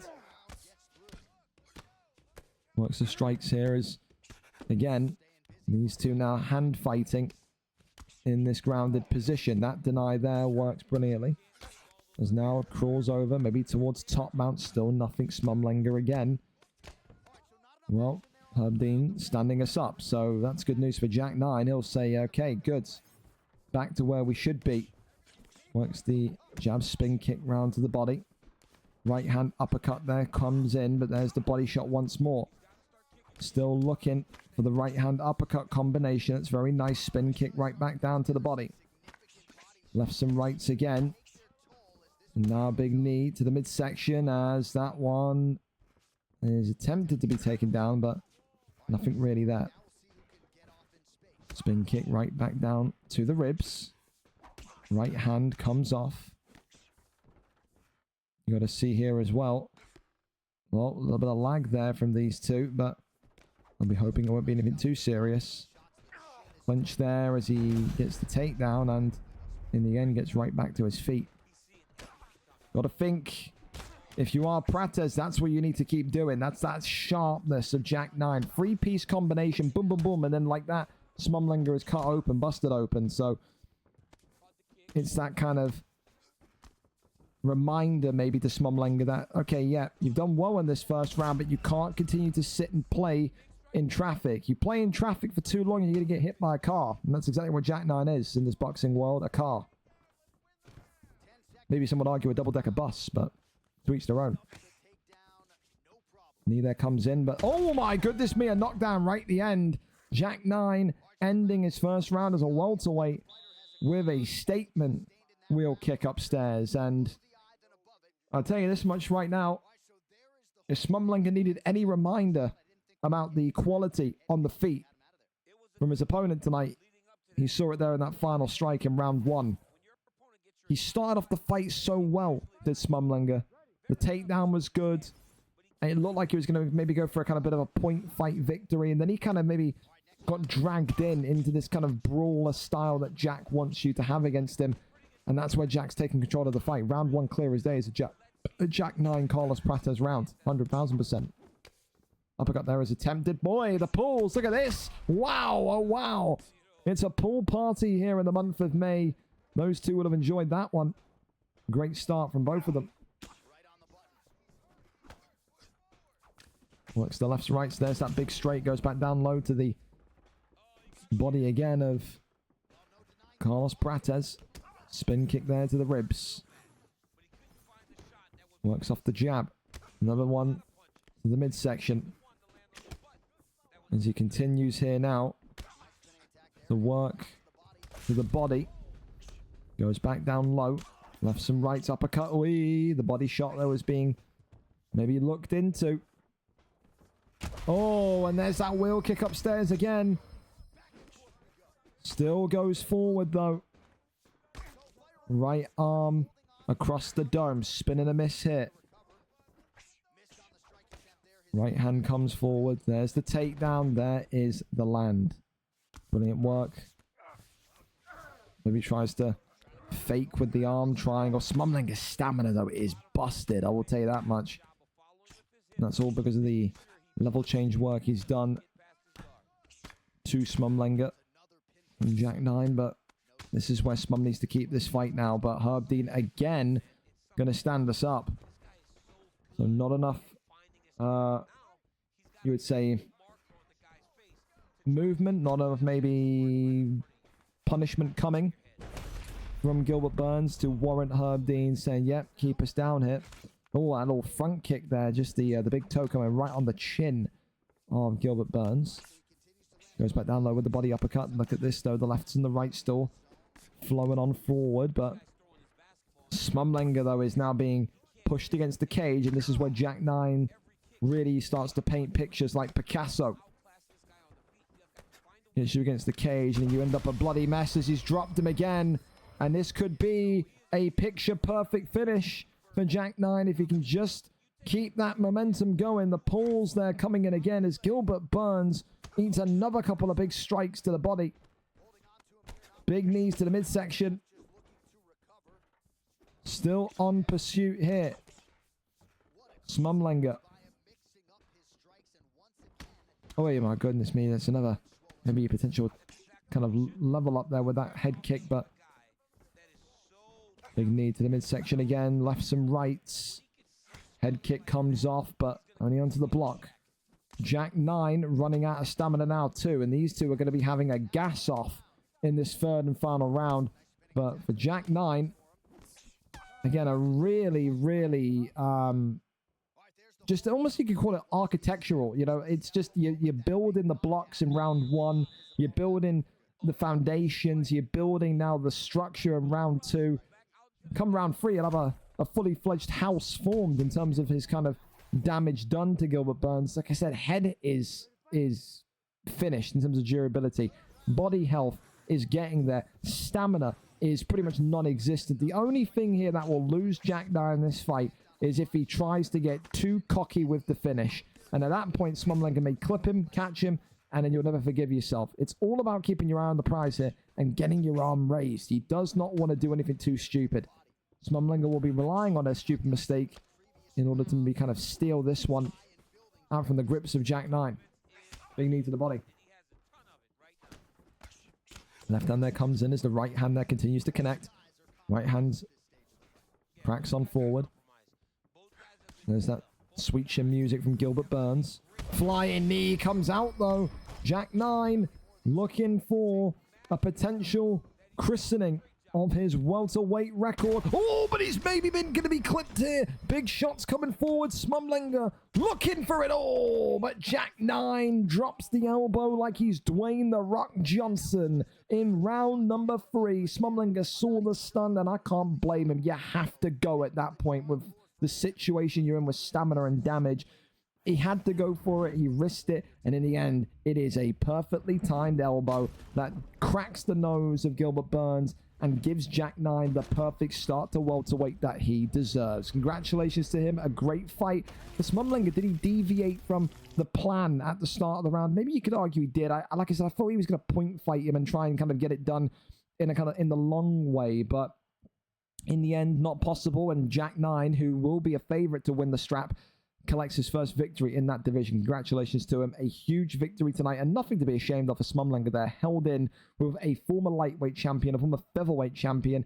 All signs are good signs for D1 Smumlinger. Up next, we're going to go over to Kiko and Adamizer. Kiko, of course, coming in tonight, 10 wins, 7 losses. A long-time veteran of this heavyweight division. 17 fights going on, 18, 3 wins in 5. Adamizer, 2 wins, no losses. People have said this guy's boxing is crazy good. Tonight, maybe he will look to make an example of the number 2 ranked man, an example of this veteran, and say, I want next for this heavyweight strap. If it is to be that kind of performance, then who knows? With the division lacking credible threats, maybe he could be on his way. For Kiko, the same thing could be said. You beat this ultimate hype train tonight. Could you be next for the championship gold? I think you could. I think the best way to look at this tonight, if you're either of them, think of this as like a number 1 contenders fight. Maybe it is, maybe it isn't, but I think pretend is the best way to say it. Number 2 in the division, Kiko, 10-7 against none other than number 12 in the division, Adamizer, who has got one hell of a hype train behind him. We go over and up to it and see exactly who gets the job done. We're here, we're set, and we are ready to go between Junior Dos Santos and Muhammad Ali this evening. Can Adamizer continue this incredible start to the division that he's had? Here's a follow as well, Adam. I forgot to give that. Well, it's Marcin Tybura. So Ali is off the cards. It is Marcin Tybura here tonight. JDS, Tybura, Adamizer, and Kiko. Let's see who gets this one done. Kiko with Tybura indicates to me that it's going to be more grappling from Kiko. JDS again for Adamizer. You're thinking it's going to be more about head kicks. It's going to be more about the kickboxing as well as maybe that handiwork. So again, we know Adamizer. People have said he has got some of the slickest and fastest and craziest boxing in the division, and people like him. People think that he is the next man for this heavyweight strap. However, we have seen hype trains like this before, and we have seen them crash and burn before. Kiko knows what it takes to win heavyweight gold.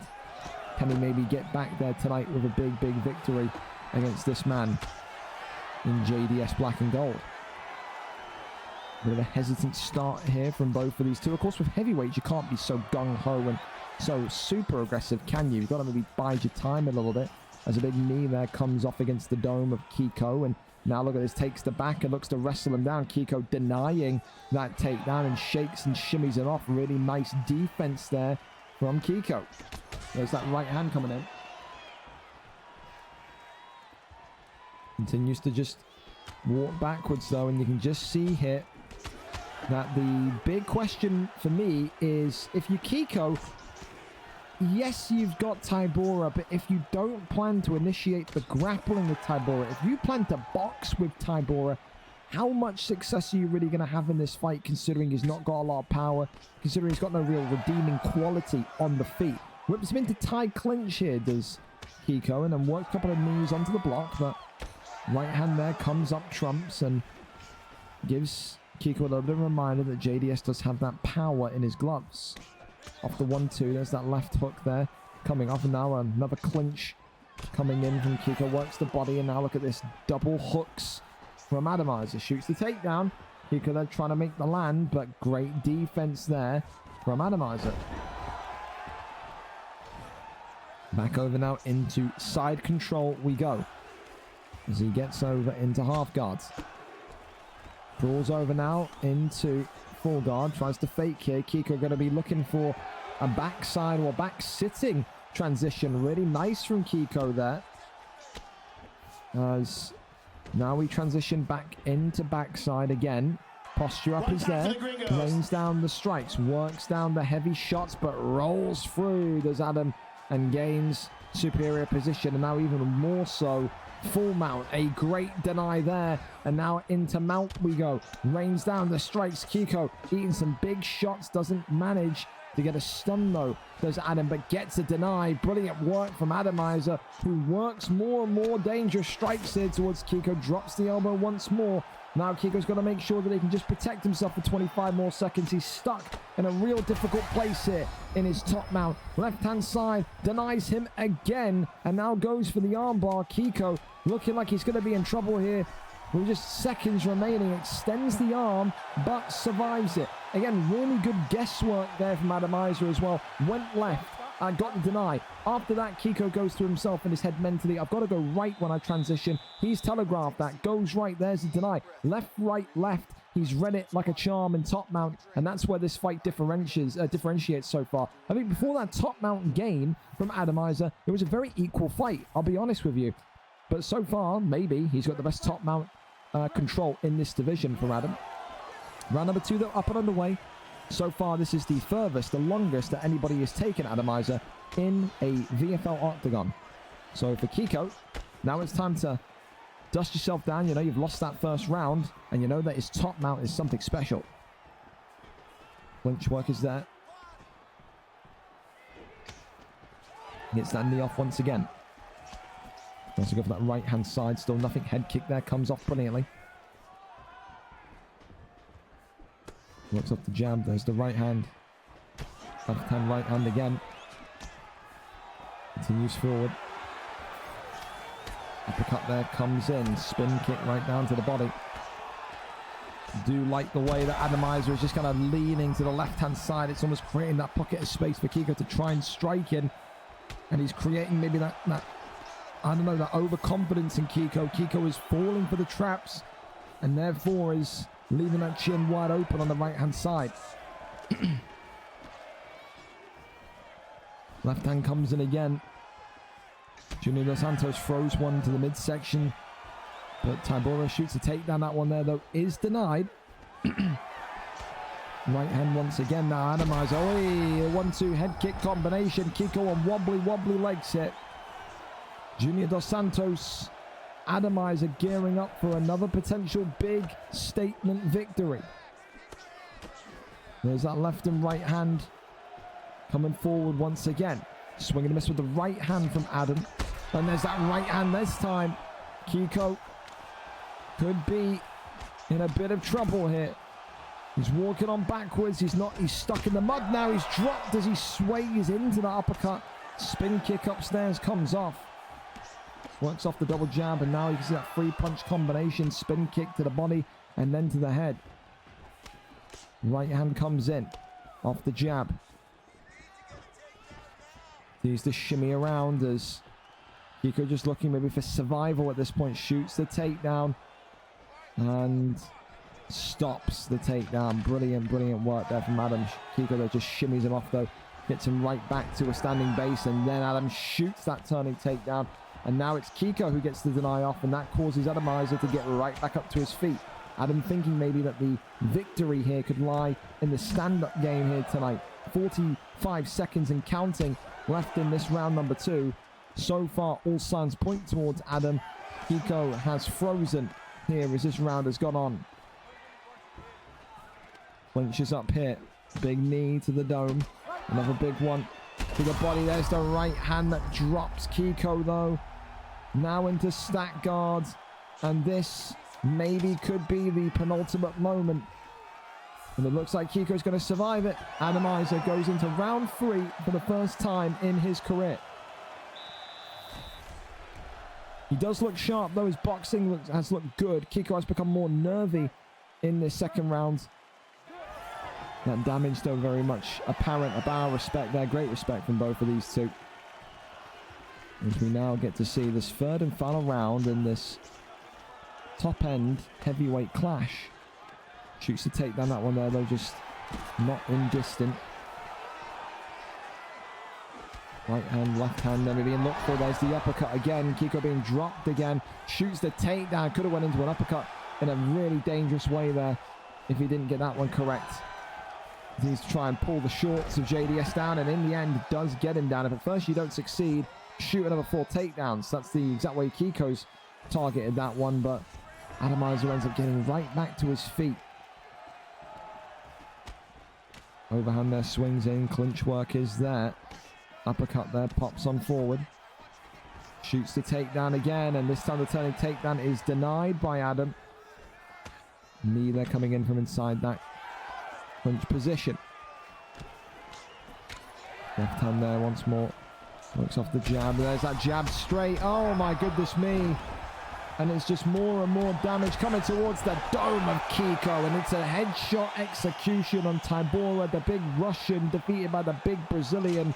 Adamizer had a bit more of a strugglesome fight tonight. It wasn't the kind of round one dominance we're accustomed to, but it was a big victory against a long-time legend of the division.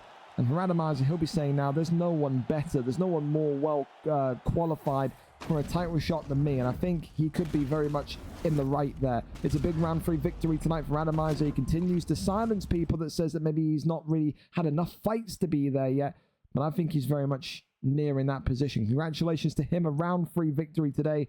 And for Kiko, like I said, you know, that's the toughest guy in the division. You did an excellent job taking him to furthest he's ever been. He's never been to round 3 before. Up next, though, we go over to Demo Rai and Jay Preston. Jay Preston today coming in 1 win, no losses. Demo Rai 3 wins, 2 losses. Demo Rai, of course, a former champion. But since his comeback, 0-1. So today, maybe you could argue, Jay Preston fighting upwards. And for Demo Rai, another opportunity to get maybe that rhythm back that he once had in that PlayStation division. Jay Preston, though, can make himself a real stand-out contender for gold if he can win here tonight in I think a dominating way. I think that's fair to say. Killers, kill your mommy. Thank you for the follow as well. Appreciate you very much. Appreciate you very much. Can I move to super heavyweight? Kiko, you're too hard on yourself. Do we have a link for Demo Rai and Jay Preston? Again, if anyone is on the Discord and can tell them, like, I'm not turning Discord on because I don't want to turn my computer into a smoldering heap of ass again, then that would be great. If not, I'll go around and look at the links. But I'm just more happy that we've managed to save the card from being cancelled. I'll be completely dead ass honest with you. I really am.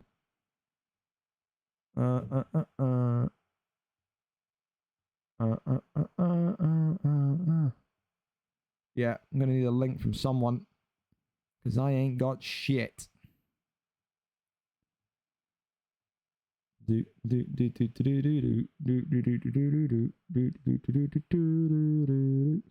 Himothy Hims, thank you very much. Thank you. Top tier. Thank you, fellas, again for being my eyes and ears on the Discord tonight. I appreciate that massively. Here we go then. We're here and we're ready to go between Brendan Allen and Shara the Bullet. I like this pick from Demo Rai. Again, Brendan Allen signifies what he is all about. We know that he's got good boxing, but we know also his jiu-jitsu is up there with some of the very best of them. For Jay Preston today, he goes with Shara the Bullet, more of a kickboxing base. I think for Jay Preston, the aim is going to be simple. Keep the Jamaican on his feet and outbox him with the one-eyed Cyclops Russian here tonight. Demo Rai comes in with the blue trunks. Shara the Bullet, and for Jay Preston in with the black trunks. Let's see if the former PlayStation champion in blue can get his first win since his comeback. Of course, you'll be seeing Demo Rai as well bust a move in this case. Compete on both the PlayStation side and Xbox side. He says he wants to be involved in both rankings and see where, you know, his journey takes him. Always fun, and as we always say, you've got both consoles, it benefits you because it means you're always guaranteed a fight. You can't get Xbox fight on a week, you're going to get a PlayStation fight on a week. It's just the case where more consoles equals more fights. So you can go crazy with that, to your knowledge.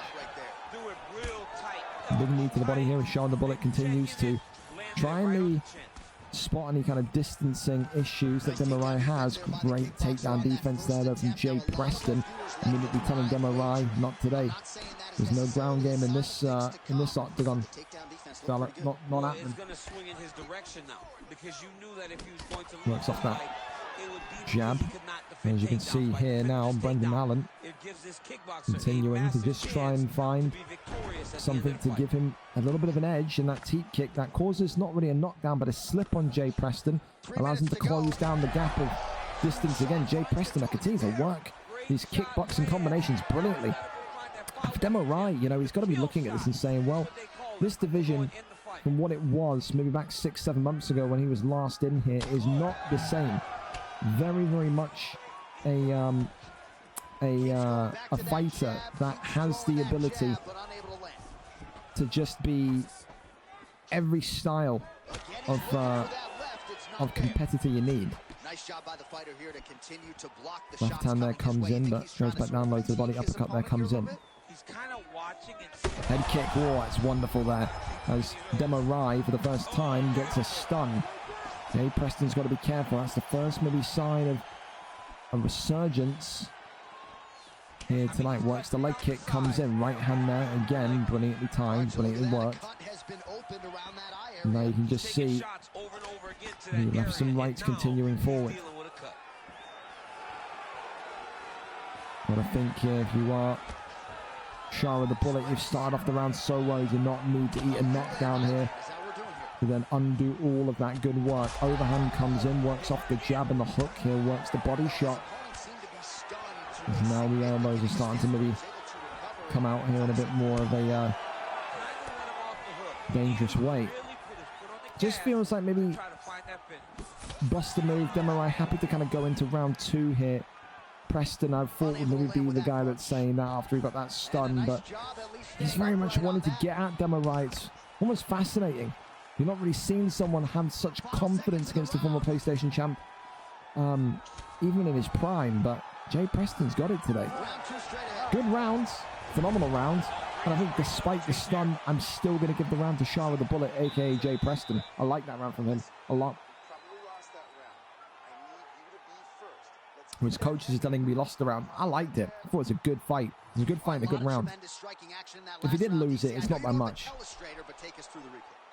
Demarai, do you look at this fight now and say the key here is to get the takedown, is to get the land?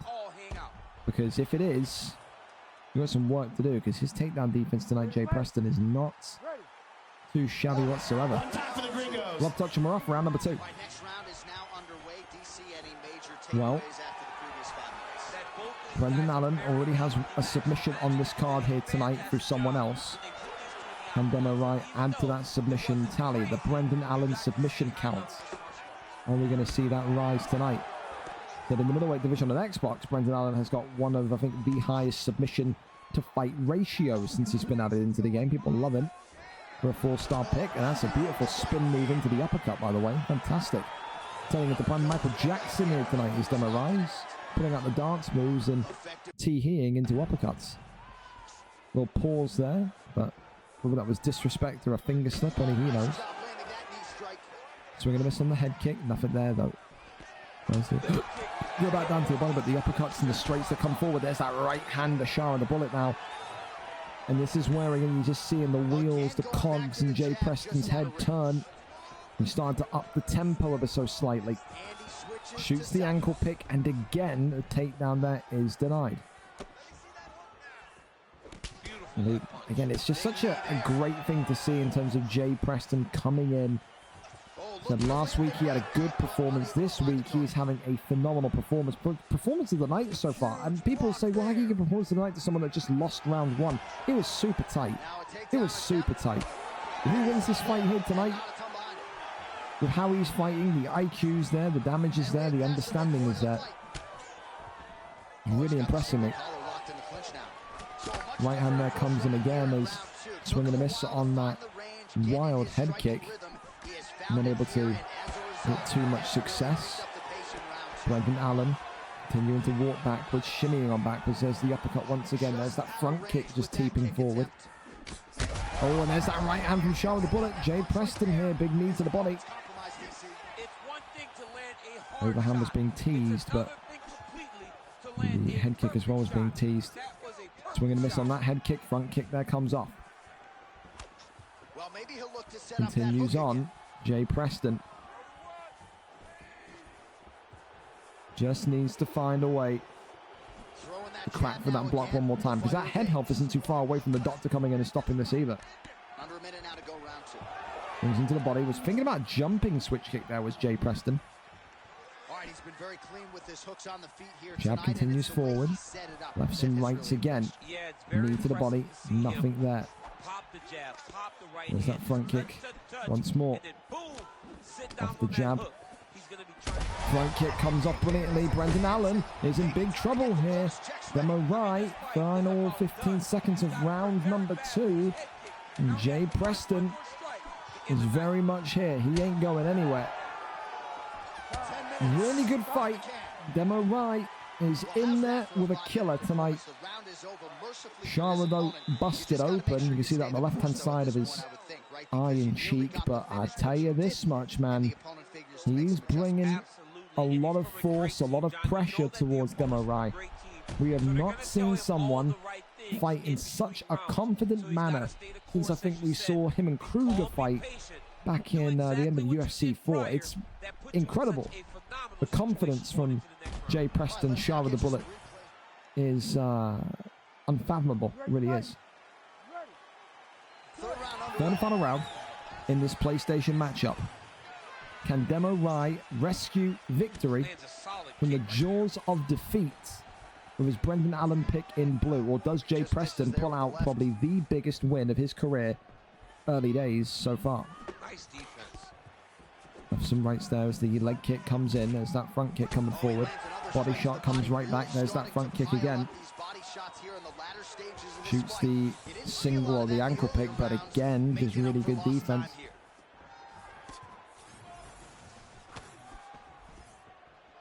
Got to keep himself calm here. Right hand again creeping forward. So Jay Preston, I think it's just more of that in this round. You just let Demo Rai take the lead. I think if I'm Shara the Bullet, let Brendan Allen make the front step, and then you have to pick him apart. You've got to dissect him when he makes those errors. Takedown, though, is exactly what Demo Rai needs. And for the first time tonight, we have ground game. It feels like every time Demo Rai has tried to go for those takedowns, they have been immediately stopped, denied, and yeah, nothing really more to say of it. Got 3 minutes now to get something moving here, and you'd have to think if he gets one submission in and he locks it in, he could well steal this fight, regardless of how well Jay Preston has fought. Posture up is there. Lays down the strikes. Pulls him on.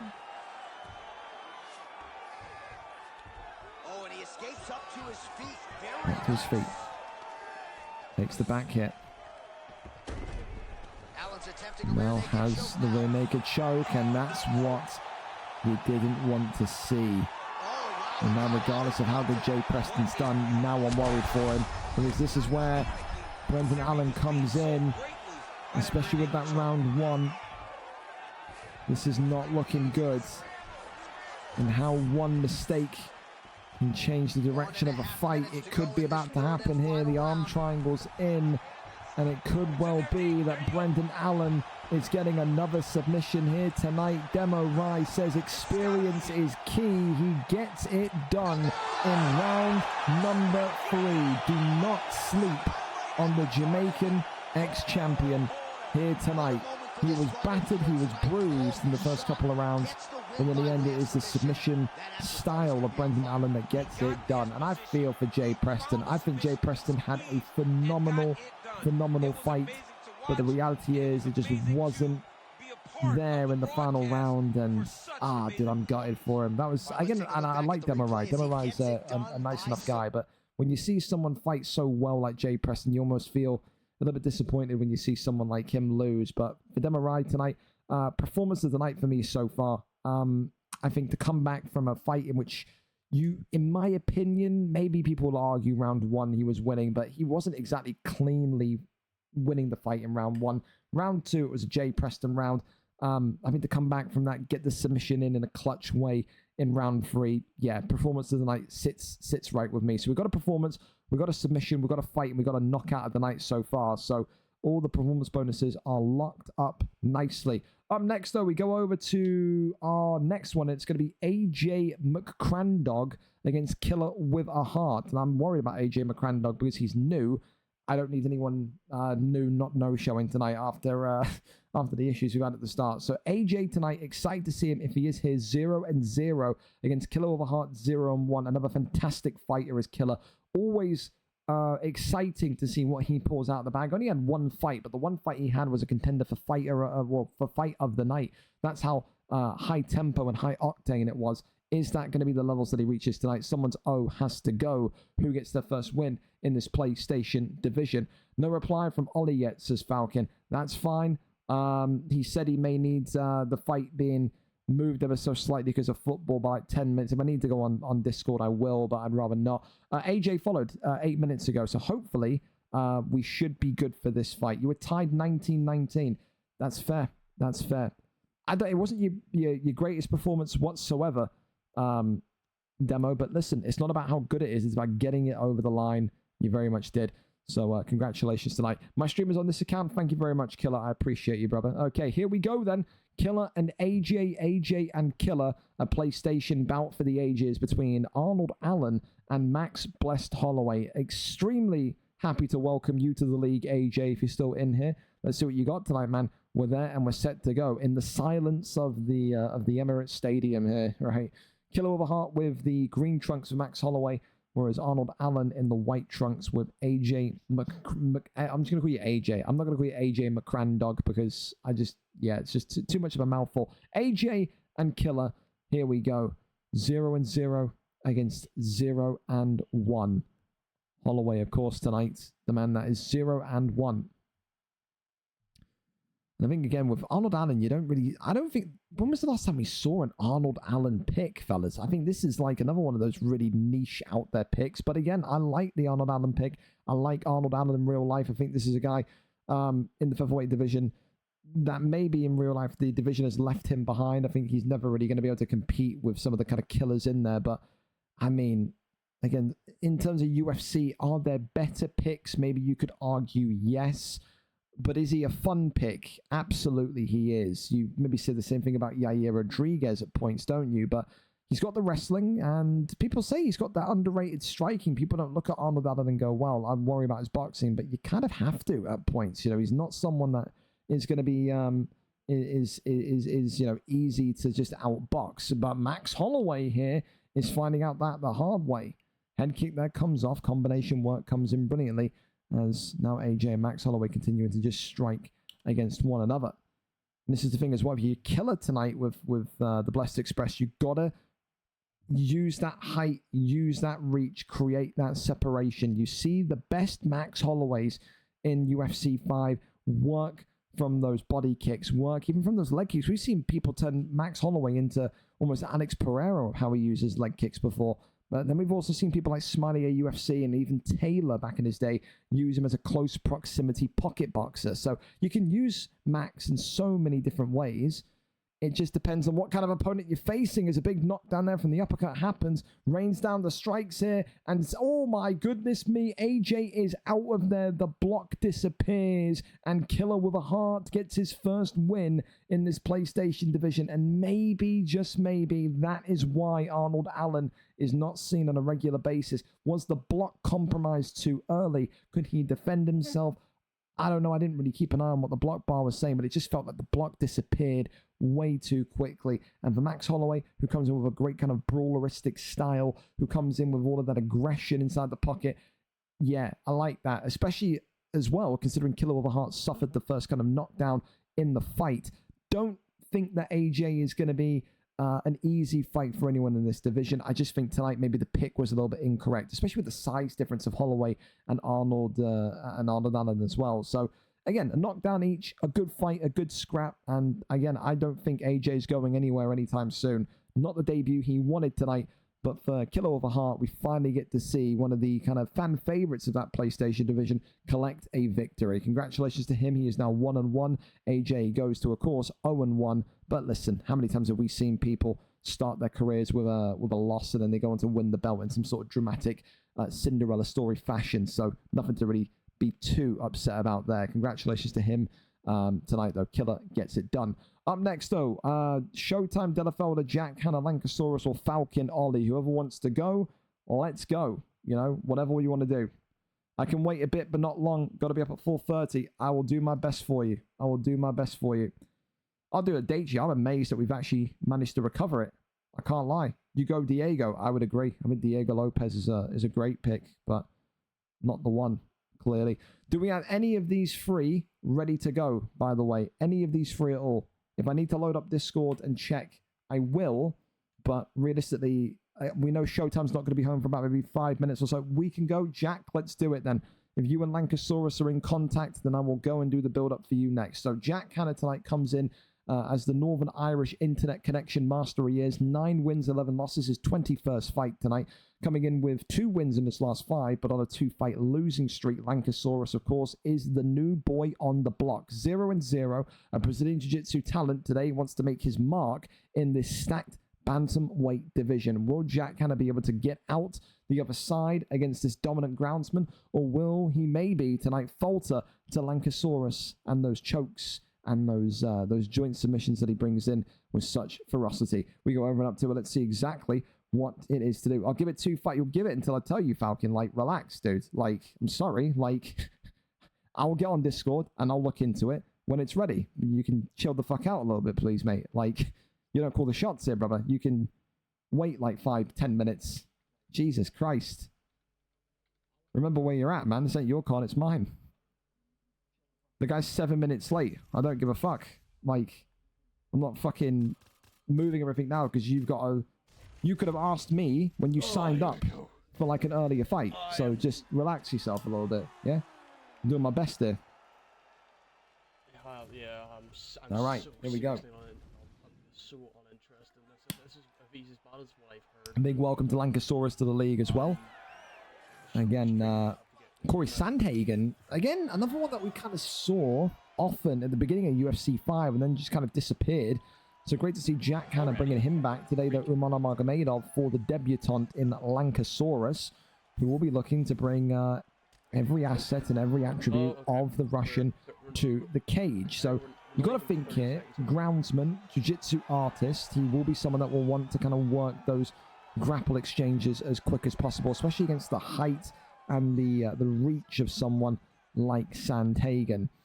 The question mark is, when does that first shot come in? It's swinging a miss on the head kick, though, from Umar Nurmagomedov, and then Jack Hanna just continuing to pepper and pop him with those kind of long arms of Corey Sandhagen. Of course, for Jack Hanna, it will feel like a confidence fight. You're going up against a guy that is brand new, having his first fight in the league. This is one where you can absolutely get that monkey off your back and say, all right, the losing streak dies here tonight. He's just got to be sure, though, that he can piece everything together brilliantly and just make sure that he has the attributes in himself, like we know he does, to survive those adverse moments in a fight. The big thing with Jack Hanna is sometimes he will have a moment where he's knocked down and then you will not see him recover. If he starts a fight well, the man in blue is Sandhagen, he often finishes the fight well. If he has a poor first round, he often mentally struggles to recover. It is that kind of mental hurdle that has stopped Jack Hanna being a consistent champion in this division, as well as his landmine internet, but today that may not be a case, or a factor, should we say. I folded all that stuff, by the way, and all the other stuff. The left hand there comes forward towards the dome as the body there is secured. Now look at this, there's the first dump takedown, and this is where Lankasaurus, I'm told, will come to play. Okay, I missed that. As the knee on belly there comes out, Lankasaurus raining down the strikes, but doesn't really get any clean ones off there. Goes over now into sprawl. Crawls over now into backside position. Crawls over, but Jack Hanna saying not happening today. Denies that one immediately. Rolls through, but stopped in its tracks. Posture up is there. Rains down the strike again. Corey Sandhagen just getting back to his feet here. Jack Hanna ever so slightly. Still, though, wrestled right back down. And this is the thing now. Does Lankasaurus see this as a means to an end? Is he going to be looking at Jack Hanna and saying, if I can keep getting this kid down, he ain't going to get back up relatively easily? Darce choke here comes in with 19 seconds to go in round number 1. Jack Hanna's going to be in a little bit of a tight one here if he gets denied. Lankasaurus turning the squeeze in, but not able to get the submission off. Well, listen, a good first half of the round for Jack Hanna, and then a pretty poor second half of the round for Jack Hanna. On the feet, it's clear Jack looks the more superior. On the ground, though, he is having a little bit of difficulty. He was very lucky there to not be choked out through that Darce choke. Round number 2, up and underway. Trying to wrestle. Not really. Glove touch and we're off. Side kick there to the body as the lefts and rights continue on forward. Again, a big thank you to everyone today as well that earlier on in the card tried to help my dusty laptop. So if you missed it, we were pretty much delayed by 15 minutes because I was lagging like shit on Chrome. And then I pretty much put a little box underneath my laptop to improve the airflow from underneath it, and it's completely fixed it. So no more lag issues, are all good. So I appreciate everyone for being... Aaron, why do you put me up against these people, by the way? Why do you do this to me? God, like, seriously. Now he's yelling to me. He's yelling to Dana White on the cage side. Well, good deny that. You got to learn some way, Jack, you know. Got to learn some way. There's the strikes there coming on in. Lankasaurus continuing to just have his way here. Is he going to try and pull him down? Takes the back. Slams him down. Well, back sitting here is secured, and that one there is denied. Lankasaurus continuing to be very much a slippery customer when it comes to this ground game. The get up there is denied. Jack Hanna as well, in both senses of the word, has got a pretty important week coming up, man. As a big shot here could end the fight. He's only one win away as Jack Hanna in the VFL Madden League from making next week's Fantasy League playoffs. Could he be a potential Super Bowl champion in about a week's time? He's got to win that final game against, I think, Ace 98. Should be a great matchup between the Northern Irishman and the Brit. But again, Jack always a maestro in what he puts his mind to. Tells me it's going to be... Oh, well, look at this. A Darce choke comes in again. Lankasaurus will now give up that submission and go for position into the back mounts. And now looking to maybe go and try and take the rear naked choke. But in the end, absolutely nothing. And it's back flat again. Rains down the big, heavy strikes here. Shots coming in more and more. Jack Hanna is out of there. Lankasaurus gets it done. And Jack Hanna is not happy with Dana White. He says, stop giving me these American grapplers week in, week out. It is what it is. But Lankasaurus tonight set a marker down. Impressive, to say the least. And not a jiu-jitsu finish tonight like we expected, but a brilliant, fantastic ground and pound victory from the American there tonight. Lankasaurus gets it done by round 2 TKO. Congratulations to him. A huge victory there this evening. All right. There you go. Jack, I'm sorry. For now, we wait, I guess I have to turn Discord back on. So, as sweet heavens, if we start to lag, then cross your fingers. I'll turn it off as quick as possible. But let's see if we've got any word then from Ollie. We know Showtime will be getting in from work in about 5 minutes from now. So, yeah, that'll be fine as well. Dude, I've got so many messages in my Discord DMs. It's ridiculous. Aiden saying he's going to kill everyone. That's fine. Matt might need a wellness check. Oh no, he's playing Pappy, to be fair. It's not really a... Sorry if I was... No, that's fine, Mia. You're all good. That's fine as well. Neddy. Can I move to welterweight? I can't use middleweights. We can talk about it. Sell a lot. For some reason, your DMs ain't... There we go.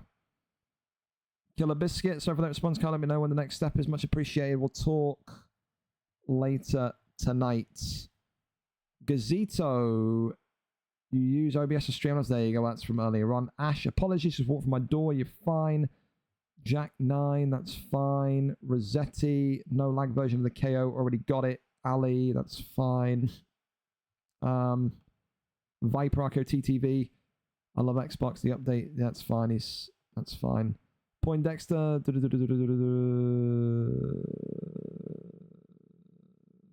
It's impossible anyway. That fight's already been done. Asher. There you go. He's fine as well. Delafelder has sent me a SpongeBob caveman picture. That's fine. All right. Well, listen. Let's go and see if we've got any signs of life here. Jack Hanna v Gringo giving an American grappler. Great. Fantastic. is Ollie here then? That's the question. You here or... We'll see if he's here or not. And we'll go from there. I have a slight issue. Hard reset your Xbox. Hold power button down. There you go. Well, we wait and we see. Showtime is just setting up. We should be good to go soon. Absolutely smashing. So then we'll wait for Ollie to reply, and then it will be Ollie and Falcon as the last fight of the prelims. Say goodnight. I'm not watching all that, Jack. Stop it. I'm not. All right. So yeah, we'll wait for showtime, and then we will go from there. And I will obviously, if we start to lag on Twitch again, turn Discord off. But I'm hoping that maybe the ventilation at the bottom has fixed that, so we should be absolutely fine. So we will wait, and we will see. Well, I've been pinged in the Nations League Discord as well. What time is game time? Oh, dude, what are you? Bloody hell. Get away. All right, we will sit, we will wait, and we will be cool. Absolutely. Oh. I'm not putting... Displacer's already had a fight on the card, I'm pretty sure. Well, no, he doesn't sign up to do stream fights, does he? So, again, we'll wait for Ollie. It's fine. I think he's a fucking United fan, isn't he? So he's probably watching the football, unless it's already finished. So...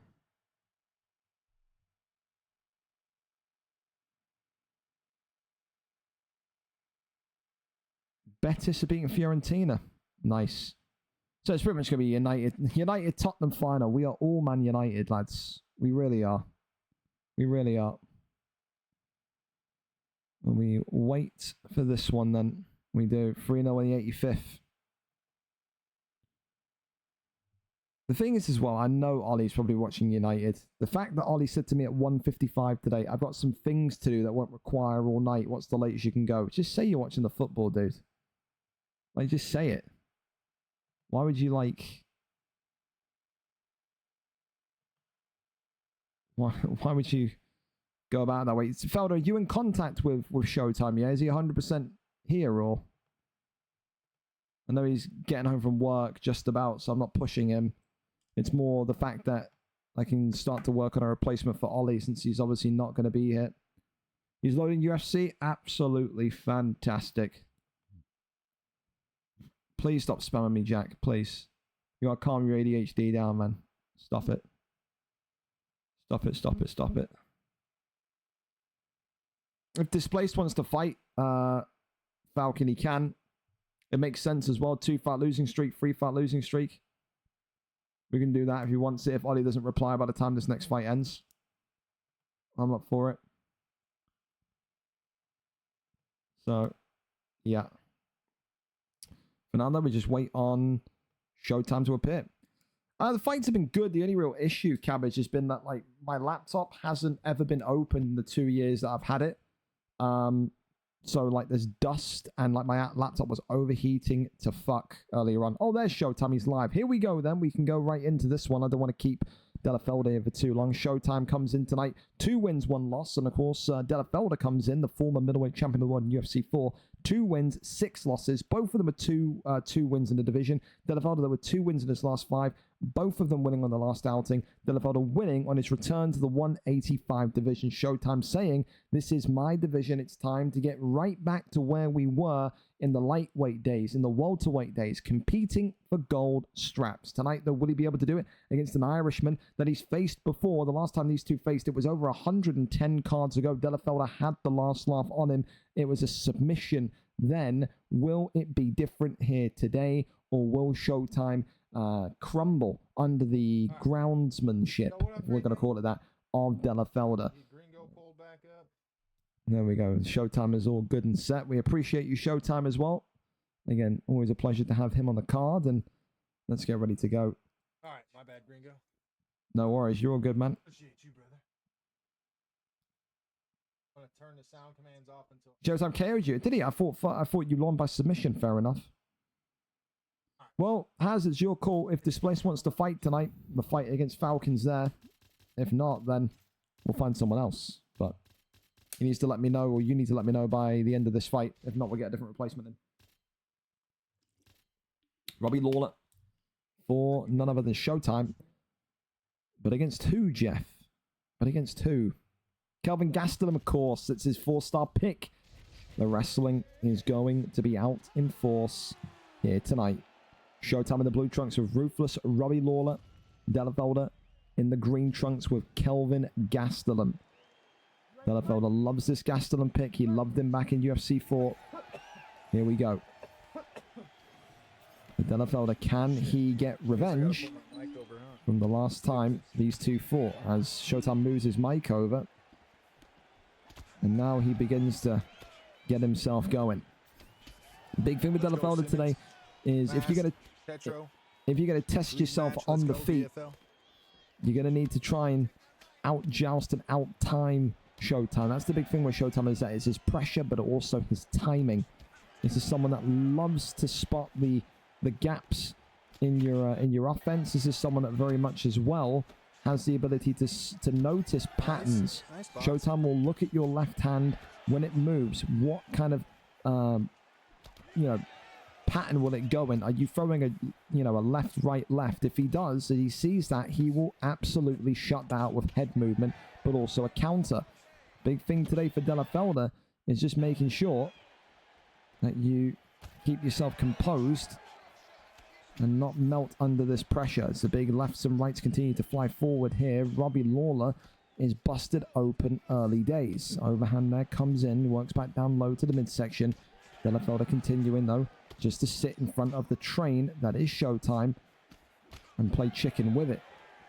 Of course, Delafelder back in full confidence. He had that light heavyweight title run for the ages where he was effectively unbeaten in 5 or 6, but wanted always to move into that middleweight division again and carry on where he left off in UFC 4.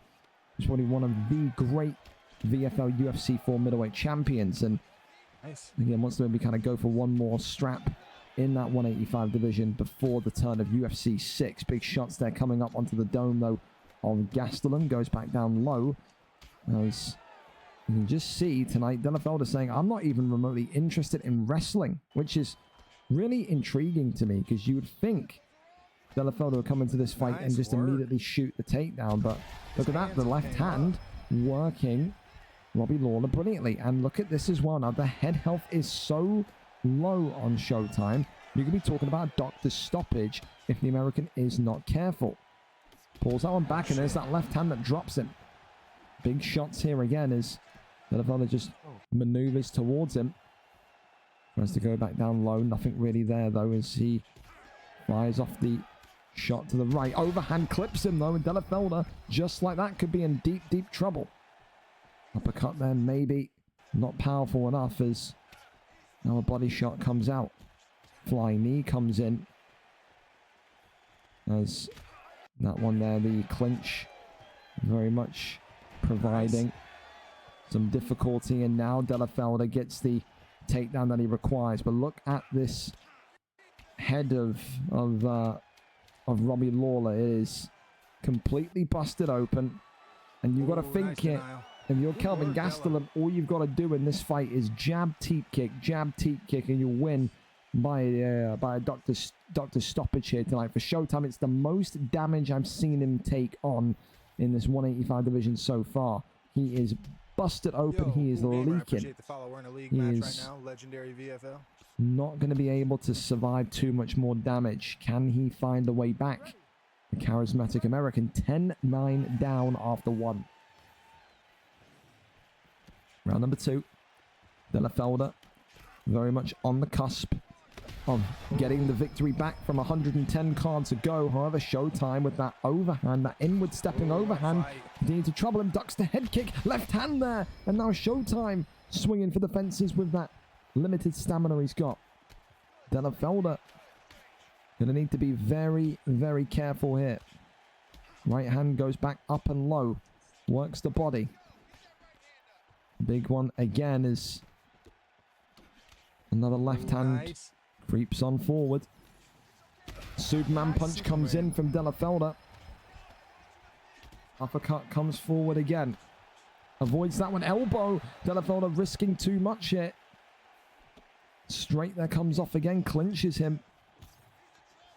Delafelder almost kind of going too aggressive when he's got that stunned state. But who can blame him when Showtime's face looks like a fucking tomato plant, man. It is just completely fucked up. Overhand comes in, drops him. Delafelder's in big trouble. Big shots here coming in. Wow. Could have been. Maybe should have been. The knees coming off now. Delafelder goes back down low. Great fight so far. Overhand comes in again. Oh, there's a clip there again. Showtime just maybe about to be on the brink of defeat once more. Knees to the midsection. Swings on round the side. Avoids that one. Elbow drops Delafelder. My God, it could be a new nominee for fight of the night here. Delafelder could be in trouble. Big shots coming in. Can't get the fight finished though. Can Showtime. Posture up now. Rains down the big shots once more. Delafelder not able to be knocked out yet by Showtime. Pushed up. Perched up. As big shots there coming in again as Showtime welcomes in the newest member to his community. And Showtime's denies here. Again, another reminder that his ground game defense is not the worst. But look at this. The armbar here maybe about to be extended. And that will drop Showtime's block even more. As this arm is going to be taken. Kelvin Gastelum now has subdued Showtime and now also denied him, but only once. Posture up is there. Goes back over into top mount. He wants maybe that submission. Goes for the arm here. And he is going to get the arm. Showtime here. Is he going to get out of it? Yes, he is not. No, he isn't. I thought he was. But the submission is in. And Delafelder gets it. I thought he was going to just shimmy through. And gets that one done and dusted. Revenge has been served after 110 cards. Delafelder has his revenge courtesy of a submission. His form continues to skyrocket. But what a fight it was. Fight of the night, and it's not even close. A great one there tonight as Delafelder pulls off a masterclass. The Irishman back with a bang with another jiu-jitsu classic there with Kelvin Gastelum here this evening. Congratulations. And of course, commiserations to one of the nicest guys in the middleweight division. He says, keep me as a gatekeeper. You are more than a gatekeeper. Absolutely, positively. You are someone that no doubt just needs a couple of fights, Show. I mean, you know, so busy with work, so busy with home life. Couple of fights, you're going to be right as rain, bro. But a great fight tonight. Two fight of the nights, you could really argue. Neddy and Ash was also phenomenal. But the back and forth of Showtime and Delafelder, you can't argue with that one, can you? A really, really tight one here this evening. With that, though, we can go over and go to this next one, and it's going to be Displaced. Displaced says, I'm down for it, I'm up for it, put me in. So Ollie is out. We won't have to listen to Ollie rattle on with his random bullshit for the entire week, because he's going to be muted for a week. You can't show up to your fight, you're doing it to speak in the Discord, and then you can just stick to unstreamed fights, because, again, that is ridiculous from him tonight. And he was also getting moved over to bantamweight, so he's probably going to get absolutely smack-arsed even more. So there you go. 0-3 for Displaced tonight, coming in against Falcon, who, of course, is on a 2-fight losing streak, 5-8 for him. Don't think these two have ever faced each other before. You would think not, because of the weight class differential, but that is the case tonight. They will meet in what is, Falcon says, his retirement fight. So will he lift his arms in victory, or will he lift his arms in despair as he sails off into the sunset? Let's go over and see what the fight picks are going to be here this evening for our final prelim fight of the evening. Displaced is live for us. Thank you for stepping into him. Let's see if Falcon can get it done and over the line. Look at that, we don't even have to wait. Pantoja against Moreno here this evening. Pantoja, of course, in the black and gold for Displaced man. That's 0-3. Falcon, of course, in the green trunks with Brandon Moreno. It is all about knockout power tonight for Falcon. Displaced set his name in lights when he was dominating folks in the heavier divisions with his wrestling. Today is it a case where he just needs to get Falcon to the ground and do what he can do down there. The big thing is, Falcon, well, listen, he may well be having his retirement fight here, but he's still motivated more than ever to go out of a bang. And he says, listen, it may be you know, farewell for now, but UFC 6, I'm going to be back. And he wants to put people on notice with a final victory here tonight to show people that he is still at the top of his game. Displaced, however, could make it a first career victory in these elite weights of bantamweight and flyweight tonight if he can get it against a maybe out of form Falcon 68-62. Big right hands and left hands coming forward though, as again you can just see Moreno now gets that right hand forward. Big shot still coming in as the talented Mexican gets clipped by Pantoja. And look at this, Falcon may be going too gung-ho here as the right hand comes off brilliantly once again. Big shots once more as the uppercut there swings forward. Moreno now looking for that signature blow, and he does get it on Displaced, who now is cut right back open himself. Big shot there with the jab. Works that right hand. Still got to think here about the right and left here. Pantoja. Uppercut right hand comes in brilliantly. As the front kick was maybe being teased there, but right hand comes forward again. Displaced is continuing to hang on well. Head movement is not too bad, but Moreno just seems to have that right hook locked and loaded. Uppercut there creeps in underneath, but is defended well. Rights and lefts again. More damage coming in as the hand speed of Moreno is just being showcased in all of its glory here. Elbow comes in brilliantly. Elbow comes right back as Falcon now again very much looking for that signature stopping blow. Pantoja's head health is absolutely goosed. That is gone, you would have to say. The little miniature pulls, those half pulls, you want to call them, from Falcon as well. Doing so well to almost bait Falcon, or to bait Displaced in, excuse me. Takedown there attempted, and in the end, Falcon says, nah, we're staying on the feet here. Head damage, of course, for 50 seconds to go is an absolute mess for Displaced, who now goes down low to the body. Right hand there comes up brilliantly. Displaced doing well though, hanging on in there so far with Falcon, who is struggling to put him away. It's just those reads, those kind of lightning fast kind of twitch fiber reactions of Falcon that's just keeping him in the lead of this fight. Works back down to the body as the head help becomes more and more unbearable. But listen, fair play to Displaced. Goes around with one of the most devastating boxers in the flyweight division. I mean, listen, all signs point towards Falcon winning this fight, but Displaced is putting on an effort here. This isn't a walking through one-way train heading towards a tired person on the train tracks performance. This is someone that is giving it a go. And he has damaged and he has landed some good, clean combinations and shots on Falcon so far. Right hand there comes in. Body shots. Goes back down low as the lefts and rights coming in again. Back down low to the midsection. 1-2 down the center. There's that heavy shot again. Slips and slides onto Moreno and cuts him open. Uppercut there. Right hand is brilliant. Body kick there is a nice idea from Displaced as well. Displaced now though on really critical cut damage. It may not take too much for the doctor to step in here and stop this one, and Falcon does have that ace now in the back pocket. Needs to be careful he doesn't maybe overcompensate for how far ahead he thought he was in round one here though. We do not want to see Falcon throw something crazy and get flash KO'd. Works off that jab again. 1-2, there's that left hook. Big shots coming forward. More coming in from Displaced to...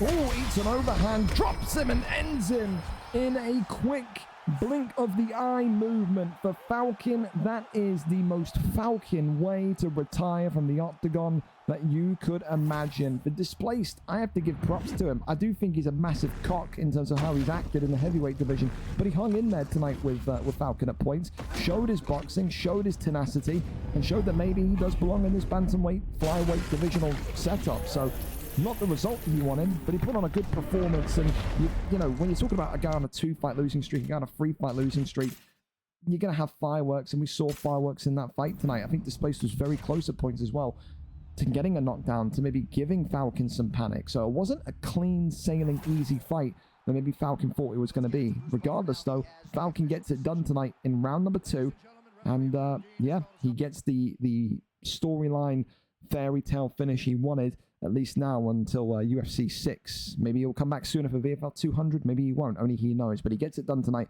It is a round 2 victory. Congratulations to him. Commiserations to Displaced. Again, a good fight, a good performance. I knock you usually for being a cock, but he did well there tonight. I can't hate it. I can't. Well, let me just quickly go mute Ollie in the Discord. We don't need to see him rattling off shit whatsoever. For no need to waffle shit in here when you can't show up to your own fights. So yeah, Ollie can sit out for a couple of weeks, man. Silly bastard. Right, well, we got the prediction cards. I'm going to ping the Discord quickly, and then we're going to go over to our main card here tonight. UFC 5 main card is now starting. So get your prediction cards in. You've got until the main card starts to get that logged. Remember, the first fight happens for the main card. Your prediction cards lock. Okay, so don't miss out. It's a free chance to win some free cash.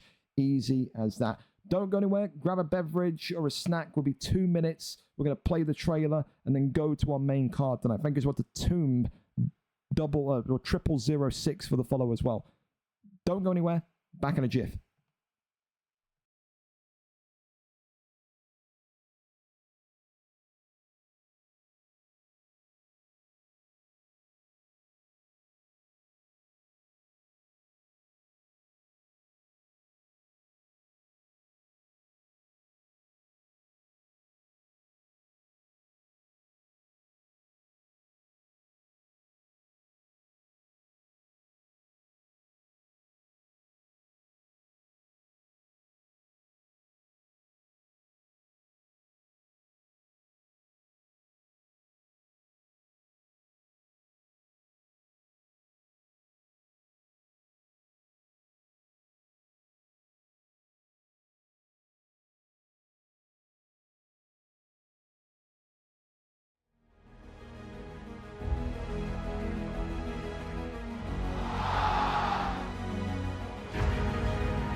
Oh my god. Leg beat up, man. That's before you have. Oh, picked up from Poirier now, right hand. Oh my god. An SLG Jokers has put the former middleweight champion to sleep. Light heavyweight champion! Oh goodness! It's time!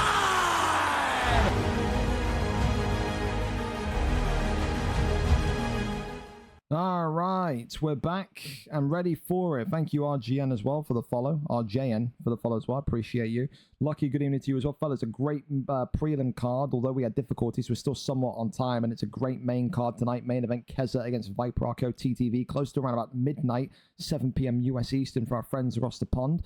Of course, though, tonight we start off with a fantastic matchup. Lewis Bex against WV Samson. It is a rematch with title credential fallout. Realistically, two incredible boxers, but only one of them can go forward in front of the other and maybe compete for that middleweight championship of the world next. We know it's going to be on the line tonight. The last time these two fought, though, it was an absolute war of attrition. It was non-stop forward movement. It was non-stop violence in the octagon. But of course, it's been a while since we've seen it. The last time Lewis Bex and WV Samson competed against one another was right here. VFL 142. Lewis Bex won that incredible non-stop forward-moving action in lightning fast record time in round number 1. Of course, so that was back on the 27th of June, 2024. A lot has changed in the month since.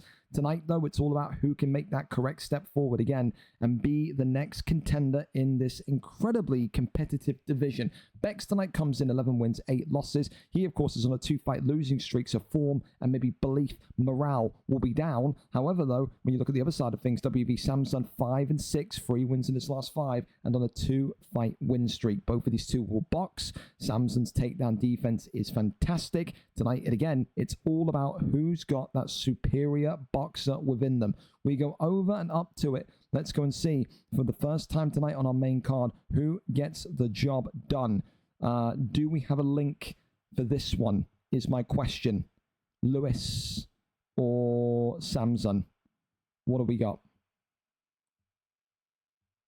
Who's flyweight champ? Prime Doc. Do I own VFL? I do. I do. Do you still do PS fights? We do. We do. But Pug, respectfully, there's no point you asking to sign up, bro, because we were here in the UFC part before. You did like one fight and you never signed up again. So it's like, you know what I mean? I want to give everyone a chance and an opportunity, but you just don't show up, dude. So, yeah, it's one of those. I hope you would. I hope you would come back and fight every other week. But I think like my criteria of fighter is fair. I say you got to do one fight a month. If you don't do one fight a month, you're inactive. Some people don't like that. Some people do. It's one of those. Anyway, we're here and we're set then. Lewis Bex and Samson ready for action. Good to see Samson awake this evening. Especially in a fight like this with a lot of riding on it. 5-star fighters, of course, now are legal. Dricus du Plessis tonight going up against none other than Uriah Hall still. He's going to go with Uriah. Interesting. No, he isn't. He's changing his mind. Roman Dolidze? Who's he? I don't know. He doesn't know where he wants to go. If it was Amari Akhmedov, we'd probably test him for being drunk in the octagon. But Sam Alvey, we need to definitely test him. Well, doesn't know. Jared Cannonier. All right. Dricus and Jared. Du Plessis and Cannonier. In a matchup where we expect nothing but pure boxing, let's see what these two bring to the table. Dricus du Plessis tonight in the black and gold for none other than Lewis Bex. Jared Cannonier in the black and silver for WV Samson. The last time these two met back in June 2024, Dricus du Plessis, Lewis Bex won in round 1, but it was a gunfight. Don't take your eyes off the screen. This is one of those fights tonight where you say there's going to be some sort of action somewhere regarding the knockout ability of this fight. Both of these two, one of the, two of the highest ratios of knockouts in the 185 division. And Lewis Bex is looking to add to that tonight. A good stun to start things off early. Lewis Bex continuing to get more of a, I don't know, a bad rap from the Discord as well. People in the 185 division will be not a fan of him. People in the Discord in general, not a fan of him. He will relish that role of the ultimate bad guy, though. He says it's whatever gets me wins at the end of the day is what matters to me. Big shots here coming on already as the right hand creeps forward onto Samson. And whoever just gifted subs, by the way, thank you so much. I can't see who it was, but we'll give you a proper thank you after this fight. So I appreciate you massively. As the left and right hands continue to come on forward, Jared Cannonier continues to try and work towards Lewis Bex. Big knee there to the body. Jared Cannonier, though, remember, only needs one pull counter. You need one big hit, and you will be out on your ass looking up at the bright lights. Big left hand that comes in forward again as Lewis Bex continues just to try and find a way to get beyond WV Samson. Samson, although he's slightly cut open, has very much kept himself composed so far. Left hand there comes forward again as the right hand then leans in. 2 minutes and 20 seconds left of round number 1, and both of these two still embraced in a real chess match of a boxing match here. As the lefts and rights continue from Lewis Bex. Maybe got to try and work that jab in. Lewis Bex has kind of abandoned his jab ever so slightly. And is going for kind of almost, I want to say, power combinations. Use that jab of Dricus. It's powerful. It is. Catches the leg, steers in towards the octagon, spinning back elbow there comes forward. As now you can see that damage coming in. But look at that. It's that right hand of Dricus du Plessis onto Cannonier. Head movement coming in nicely from Samson, though. Really, really good head movement to keep him out of danger. Lefts and rights once more. Goes for the uppercut. Swings on forward, but still feels like this is anyone's to take. Still feels like this is one big hit away from Cannonier from being doable. Uppercut there comes in. No stun, but there's the right hand from Lewis Bex. Drops him onto the ground. Lewis Bex looking for the finish here. Goes into stack guard. Smart IQ from Lewis Bex. rains in the strikes, and Samson still manages to survive. Look at that head health on the top right of your screen, though. Samson maybe down to around about 50%, if maybe not 40% of remaining head health. This is not where he wants to be. This is almost flashbacks to where he was back in June of 2024 when these two first met. Lewis Bex is continuing to just put the beat down on him, drops him with the right hand, works body shots now as Cannoneer drop with the left hand and against the cage. This one, could it be done? Is he going to survive? Yes, he is. But tell you what, Jared Cannoneer was maybe 5 seconds left in this round away from being done in one. Regardless of what happens here tonight, at least Samson can say if he does lose, he went one more round than he did before. But a really, really brutal start from Lewis Bex, who says, I am still, to this day, the best boxer in this division, whether I'm in form, out of form. No one can outstrike me with my 5-star Drickus pick. For Samson now, it is a big, big mountain to climb. You have to find a way to get this back onto your terms. Round number 2, up and underway. Jared Cannoneer, maybe 10-8 down. I can't lie to you. Uppercut into the left hand again, and Lewis Bex will be looking for a quick time victory here tonight. He doesn't want this to be anywhere remotely close, but we have seen Lewis Bex throw fights away before in grandiose fashion. Uppercut there, just creeping in towards the left hand again. Right hand comes in, goes back down low to the body. Uppercut into the right hand once more. Big straight down the pipe. Cannoneer still trying to find a way to maybe break through these defenses of Drickus du Plessis. Right hand comes in from Bex, though. And it's that right hand that's been money all day. The uppercut creeps forward as well. And now Lewis Bex is getting more confident. He's throwing more combinations. He's getting more knockdowns. It just feels like it's if, not when. Or when, not if, excuse me, for Lewis Bex here tonight. And that's the answer. 3 minutes and 17 left on the clock in round 2. And Lewis Bex makes it 2-0 against his former rival from last year. Lewis Bex continues to say, do not test my boxing in this 185 division. He gets it done with a brutal victory in round number 2. And for Samson, maybe tonight you look at that Jared Cannoneer pick. Did he want to go Jared? Did he want to go Drickus and Lewis took his pick? It seemed like he didn't know where he wanted to go when the in the character selection screen. So I think that wasn't his main priority tonight. I think maybe he got a little bit bamboozled and he was left scrambling for a pick late on. It is what it is. He'll go again. Samson's a great fighter, but Lewis Bex gets the victory tonight and ends that losing streak of 2. Congratulations to him. Up next, though, it's another rematch. Benji PP is back into the octagon for the first time in what feels like a long time. The last time we saw Benji PP, it was back here. That's the wrong Benji. It was right here, VFL 174, when he was getting his ass handed to him in the featherweight division. He's now back into the lightweight division, a division in which he's had so much success in the past, in maybe UFC 5 and UFC 4. But tonight he goes up against a very talented fighter in Fish 14. Fish 14 has been more active. He's been more on it in terms of getting his fights. Benji has kind of had these sporadic periods where he does a fight, disappears, does a fight, disappears. He's had, I think, 2 spells in the USADA pool in the past kind of 4 months. So one of those tonight where, you know, how ready is he for this fight? How up for this fight is he? Is he going to disappear after this fight? No one really knows. The last time that Benji and Fish fought, though, since it is a rematch tonight, was a long time ago. UFC 4, when Fish 14, I think, won Fighter of the Year. And it was all the way back where it was... Jesus, it was a long time ago. We are venturing into the history books. VFL 61, 124 cards ago.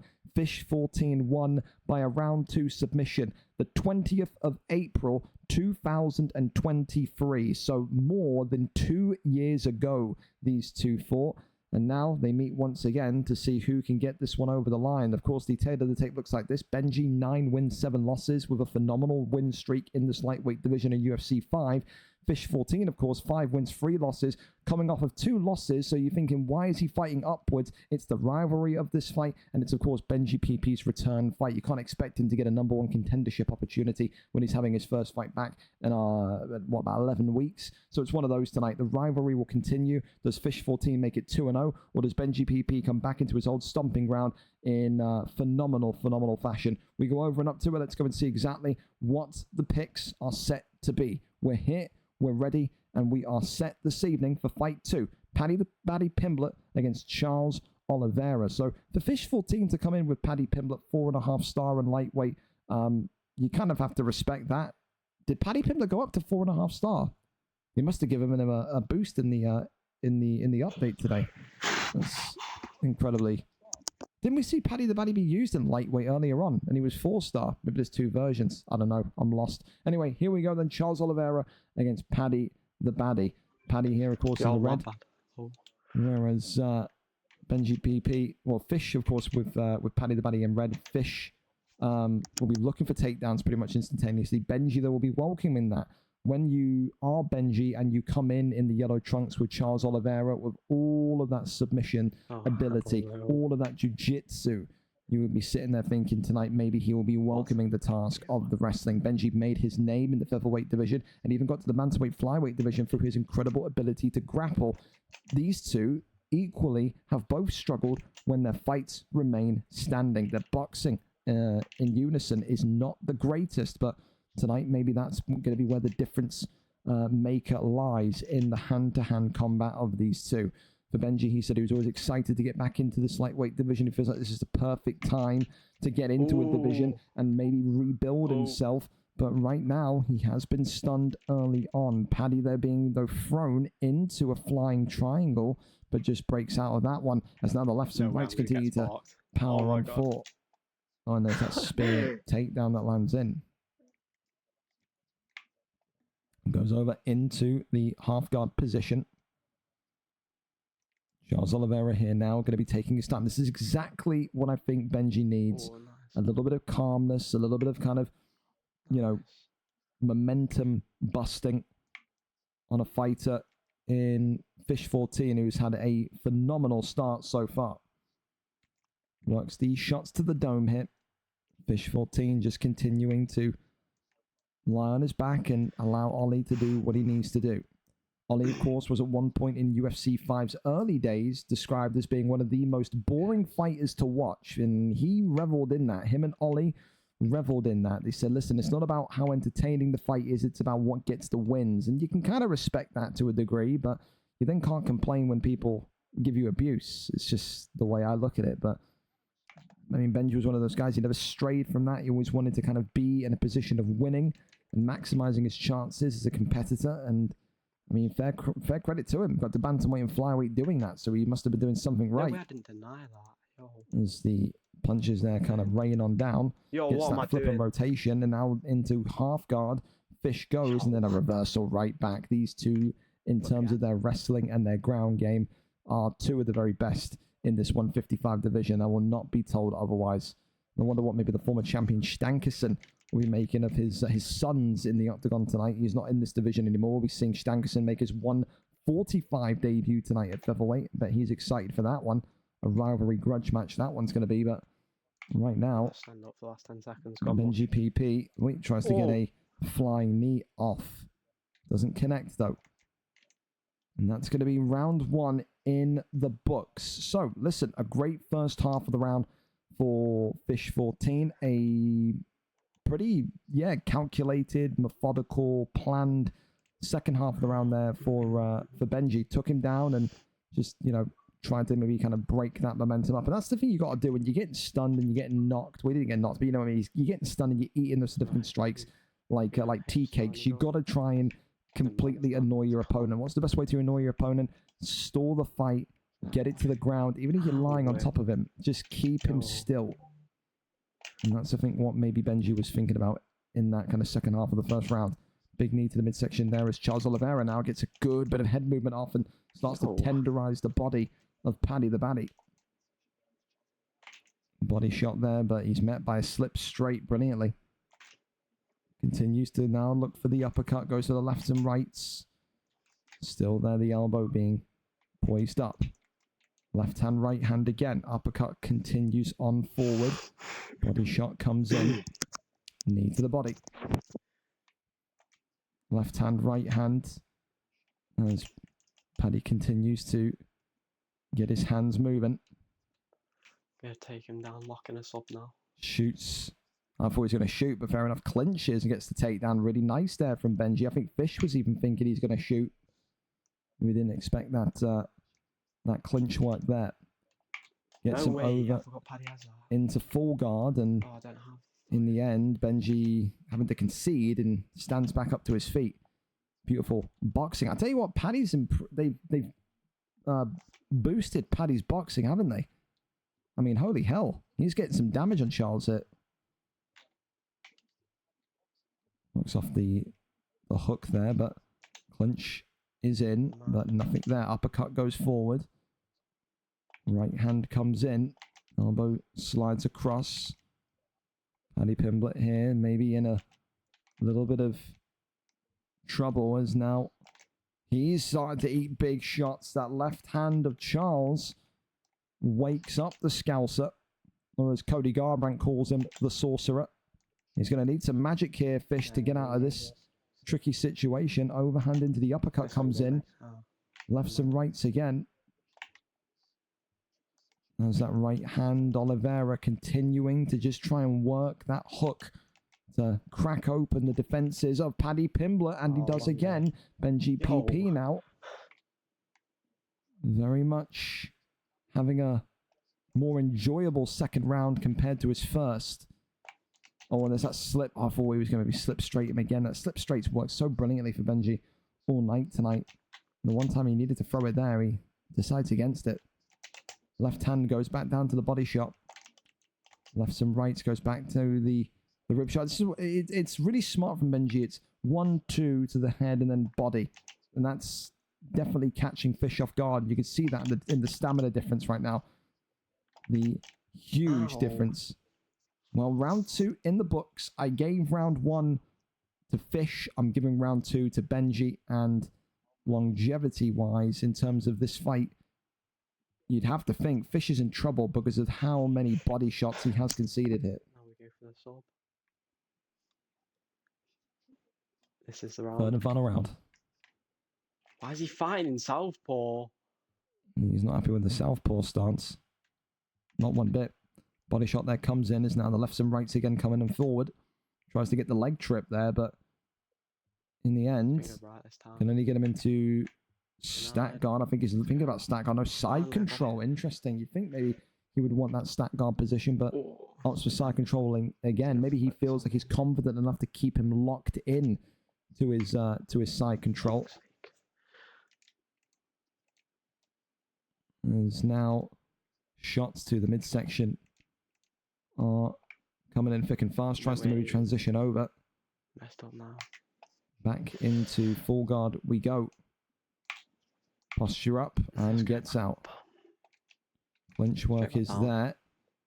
It's that flip around and another big body shot here. And this is what I'm talking about. Fish 14 has let his body be compromised here as he throws him into the triangle choke. And this is Benji's bread and butter. This is what he was getting tap outs with back when he was in this division. And it could be another one coming to his way. And he gets out. And Benji can't believe it. Maybe that's the rustiness. Maybe that's the rustiness of Benji 14. We said, you know, he's been in the USADA pool 2 times in the last 4 months. Hasn't really been competing competitively. Maybe that is the trade-off. I'm very surprised he missed that deny.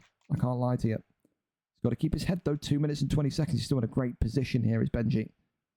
Fish 14 continues to rifle some forward, but how much more damage can the 2023 Fighter of the Year survive? Oh my goodness me. Benji's in trouble. Drops him. This could be it here. Big shots coming in, but still survives it. Long day. And this could be the triangle choke coming in again. He's trying to bait it, and Fish denies it and breaks out of it. And that knockdown, keep in mind, that we just saw Fish score could be enough to win this fight. So now it's a race against time if you're Benji PP.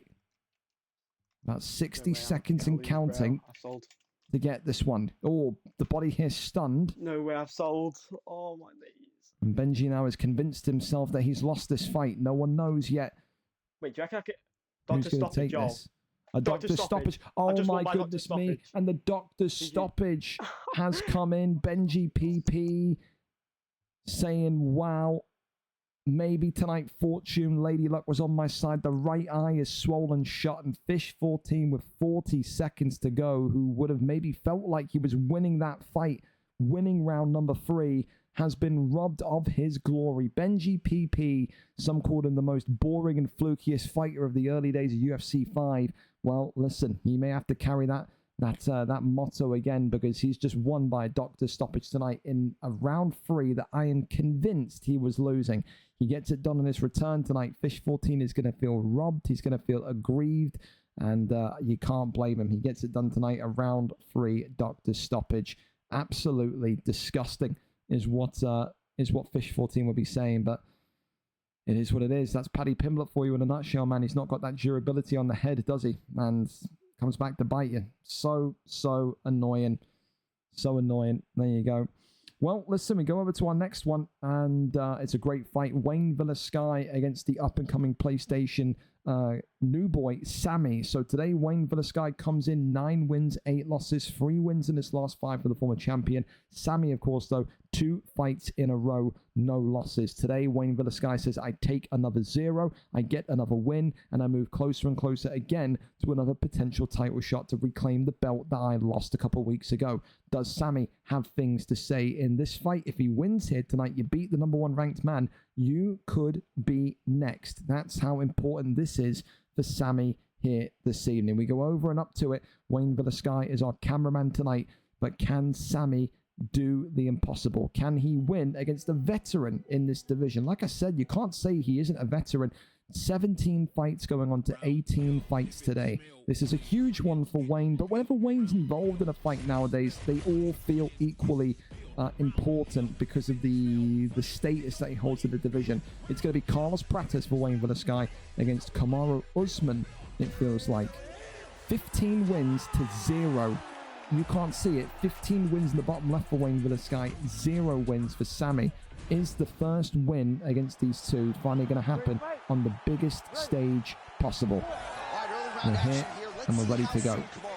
Black and gold trunks today for Kamaru Usman, i.e. Sammy.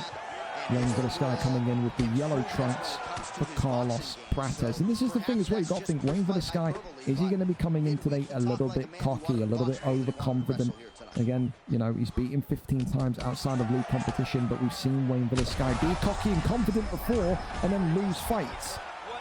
So maybe going 4-star Carlos Prates could come back to bite him, and so far it's a good stunt and a good start from Sammy here this evening. Right hand there comes in as he maybe looks to go to the midsection. Kamaru Usman. We've seen Carlos Prates earlier on tonight in the prelims, a great 4-star fighter. You'd have to say, you've got Leon Edwards, you've got Shavkat, you've got so many great options at 170. Why Kamaru? If it's because of the wrestling, I can understand it. If it's because of the boxing combinations, I'd understand it. Kamaru Usman with 5-star boxing technique is just an underrated pick in my eyes. But people say you don't like him because he feels so bulky, he feels so slow, he feels so sluggish. So again, it is a preference when you pick Kamaru, but some people can make it work. Is Sammy going to be one of them? Let's go low to the body, does Wayne Villasky as spin kick to the midsection there, whiffs. Tries to work off that jab, goes back down low to the midsection, tries to get that teep kick going. Nothing there though. Fakes the kick, the axe kick. A nice idea, would catch most off guard. Goes down low to the midsection again. Uppercut there, swings forward. Right hand creeps in as well. Got to think here, if you are Wayne Villasky, do you need to maybe adjust and adapt already? Do you need to maybe treat Sammy with a bit more respect here? It just feels like he's happy to go gung-ho towards him because he's thinking, I've beat him 15 times, I can knock his head off again. He's walking into fire blindly right now. He is. Off that double jab, well, that jab straight, should I say. It's really nice. As then Usman gets him down. Body shot comes in. Overhand. Swings forward. Oh, the spin kick upstairs. And now Sammy with Kamaru Usman. Could be in a little bit of discomfort, but look at that. The boxing from Usman. Really nice from Sammy. Right hand comes back forward. Body shot was maybe being thought about that. Both of these two wanting the boxing knockout here tonight, but Kamaru Usman, faster hands, Wayne for the sky, faster feet. Uppercut there was just whiffed as Kamaru now responds with his own. Overhand swings forward, works off that jab again.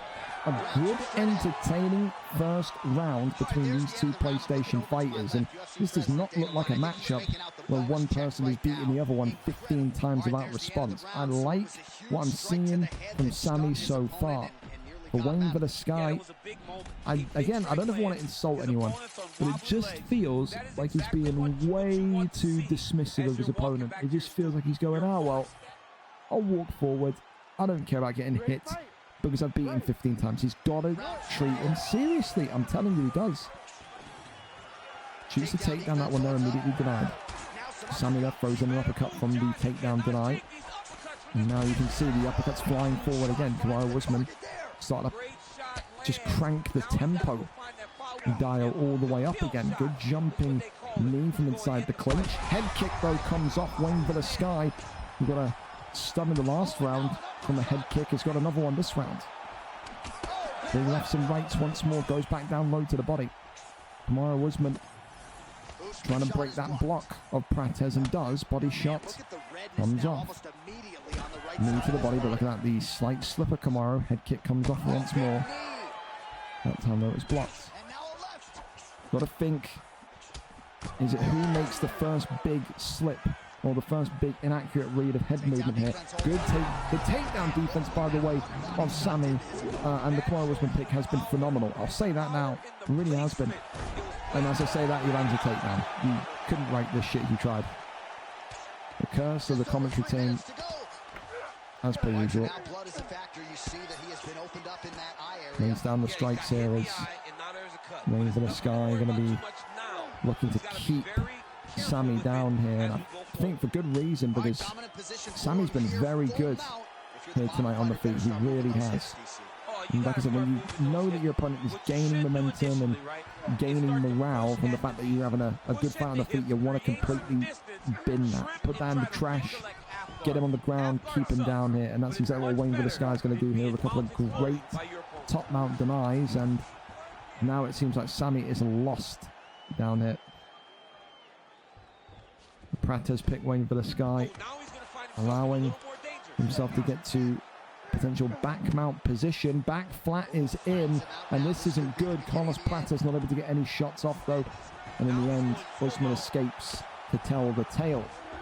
Posture up is there, rains down the strikes. Wayne for the sky not able though again to get too much, if any, damage in these superior positions. Rains down a couple here though, as Kamaru Usman now in trouble. Big shots coming in, 2 or 3 away there. Kamaru Usman needed that kind of miniature escape and did indeed get it. Now looking for maybe a potential arm triangle, denies him there, and he is going to go for a submission here. He's not guessed the right way. The arm bar is in, and this would be fantastic because of course it would drop the block of Sammy and Kamaru Usman. However, Wayne for the sky's stamina not in the most extensive position for this to work, but he has got it off nevertheless, and that submission bar has gone down only marginally, about 20%. You need about 5 submissions on Usman from Prates to walk away maybe with a submission here tonight. This is going to go to round 3. Round 1, I'm sticking with it. Round 1, I think Sammy. Round 2, I think Wayne for the sky. 1-1 going into the third and final round. It's just a case of how damaged is that block, because if it's bad, then Prates can blitz him here and it'd be all over. So I guess we're going to find out on that first connected jab. Third and final round here. Prates maybe feeling the more confident. Oh yeah, the block is not the worst, but as it concedes more and more, he is going to feel that. Sammy, he is. Oh, and there it is. The uppercut drops and immediately big shots coming in again. Works the body here. overhand into the lefts and rights, and Sammy saying, I'm going to just go full throttle. I'm going to just push the boat out here and just try and get some sort of Hail Mary pressure going. Uppercut goes right back to him, but it's that speed now of Prates. You notice it's so much more in the third round that is really working here for Wayne Sky. Spin kick upstairs comes off, but in the end, nothing more. Spinning back elbow as the leg of Kamaru Usman almost seems to bend and break in two. Head kick goes back down low to the body. Those hands never leave. Big shot to the ribs. Oh, the uppercut was dangerous. Head kick there. It's been teased. There's the right hand, shoots the takedown and gets the land. Huge from Wayne Sky. He may now be just be thinking about securing this one up with ground and pound. Maybe one submission will purely, without reasonable doubt, secure the round, but he's thinking about knockout here. 2 minutes and 20 left on the clock, and still Sammy is fighting for his life. He's got to get this one back to its feet, does Usman, and keep it there. And there we go, 2 minutes and counting. Left hand there was nice, and there's the takedown again. There's a great bit of takedown defense, and this is the thing, it's going to drop the stamina. And if you can work in those body shots, you can get that body TKO that you're so desperately craving. Uppercut there is beautifully timed again though on Wayne Sky. Have some rights again. Oh, there's the uppercut, peekaboo. As Prates sends Kamaru Usman's head ricocheting backwards. 60 accelerated seconds. The axe kick comes out. Is there time for a buzzer beater knockout? Is there time for a comeback victory? Oh, goodness me, it's game over. Wayne Sky ducks the head kick and sends Kamaru Usman to an early grave before the decision could even come in. And listen, a really, really valiant effort tonight from Sammy. I saw 15-0 and I was thinking, oh, this could be ugly, but Sammy gave it his best, put in a great performance, and tonight has no shame in losing to a former champion on PlayStation. For Wayne Sky, you're back into a winning feel of things now. 2 wins in a row.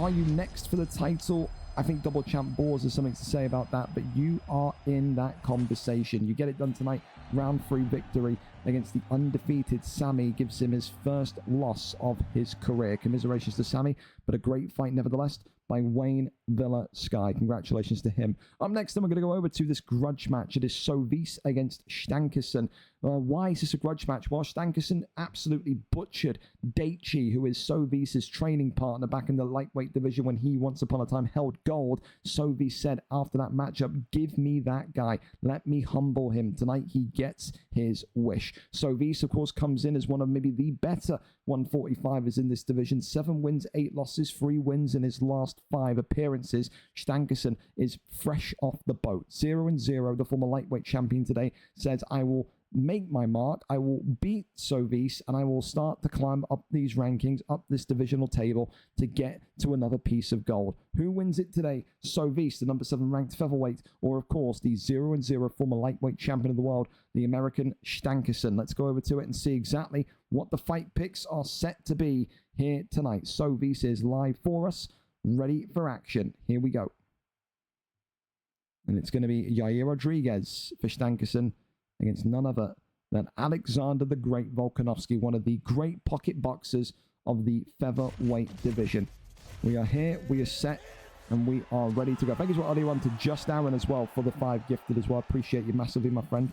And top tier from all of you. Canadian, I'm sorry, Stankerson. You're basically the 51st state according to King Donald, aren't you? So there you go. Hey, you ain't got guns, but you got tariffs. There you go. All right, over and up to it. The Canadian Stankerson today against none other than the Brit Sovis. Sovis, of course, in the black and gold. Stankerson in the green here tonight. Stankerson, when he was in that lightweight division, just had everything. He was the complete package.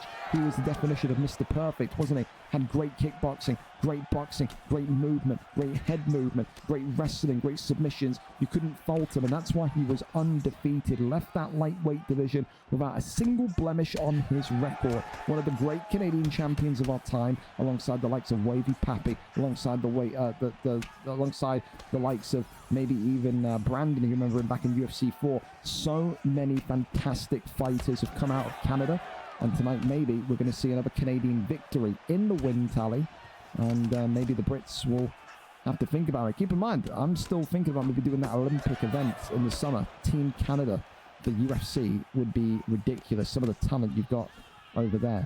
Who would win the UFC Olympics, I wonder? We'll have to maybe give it a go in the summer. Who knows? Anyway, head kick there comes off brilliantly from Stankerson onto Sovis. Sovis there continuing to just try and get his leg kick in, his kind of sweep going, but left hand into the body shot comes in again, as now works off the jab, as now you can just see the right and left hand continuing onwards once more.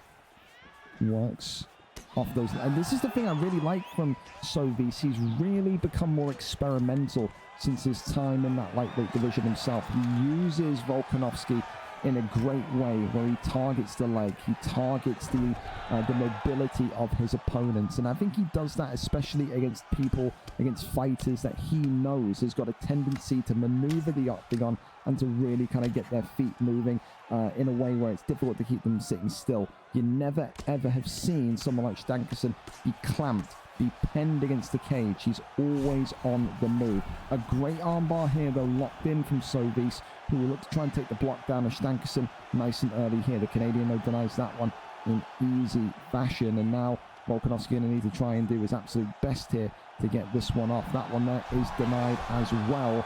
That is brilliant. Stankerson with incredible denies. He was almost a little bit excited and surprised. I think two different reactions, but look at this here. Goes for an armbar himself when he saw he got moved up to featherweight. He said to me, "Have I been moved to featherweight? Have I been promoted?" I said, "Absolutely, you deserved it." And he was happy with that. I think maybe the fighter selections in this weight class suit him more. You think about Stankerson, I thought he was going to go Diego Lopez tonight. It just screams the way that he fights that Diego Lopez fit. But again, Yair Rodriguez not too far away from reality either. Gets the first armbar off, and ultimately that is going to win Stankerson the round. The first submission in and locked, and the Canadian has his first 10-9 round of his 145 career. The Sovis, it went all so well, and then it was one flip, one reversal, and one armbar that undoes everything positive for him. Round number 2, up and underway.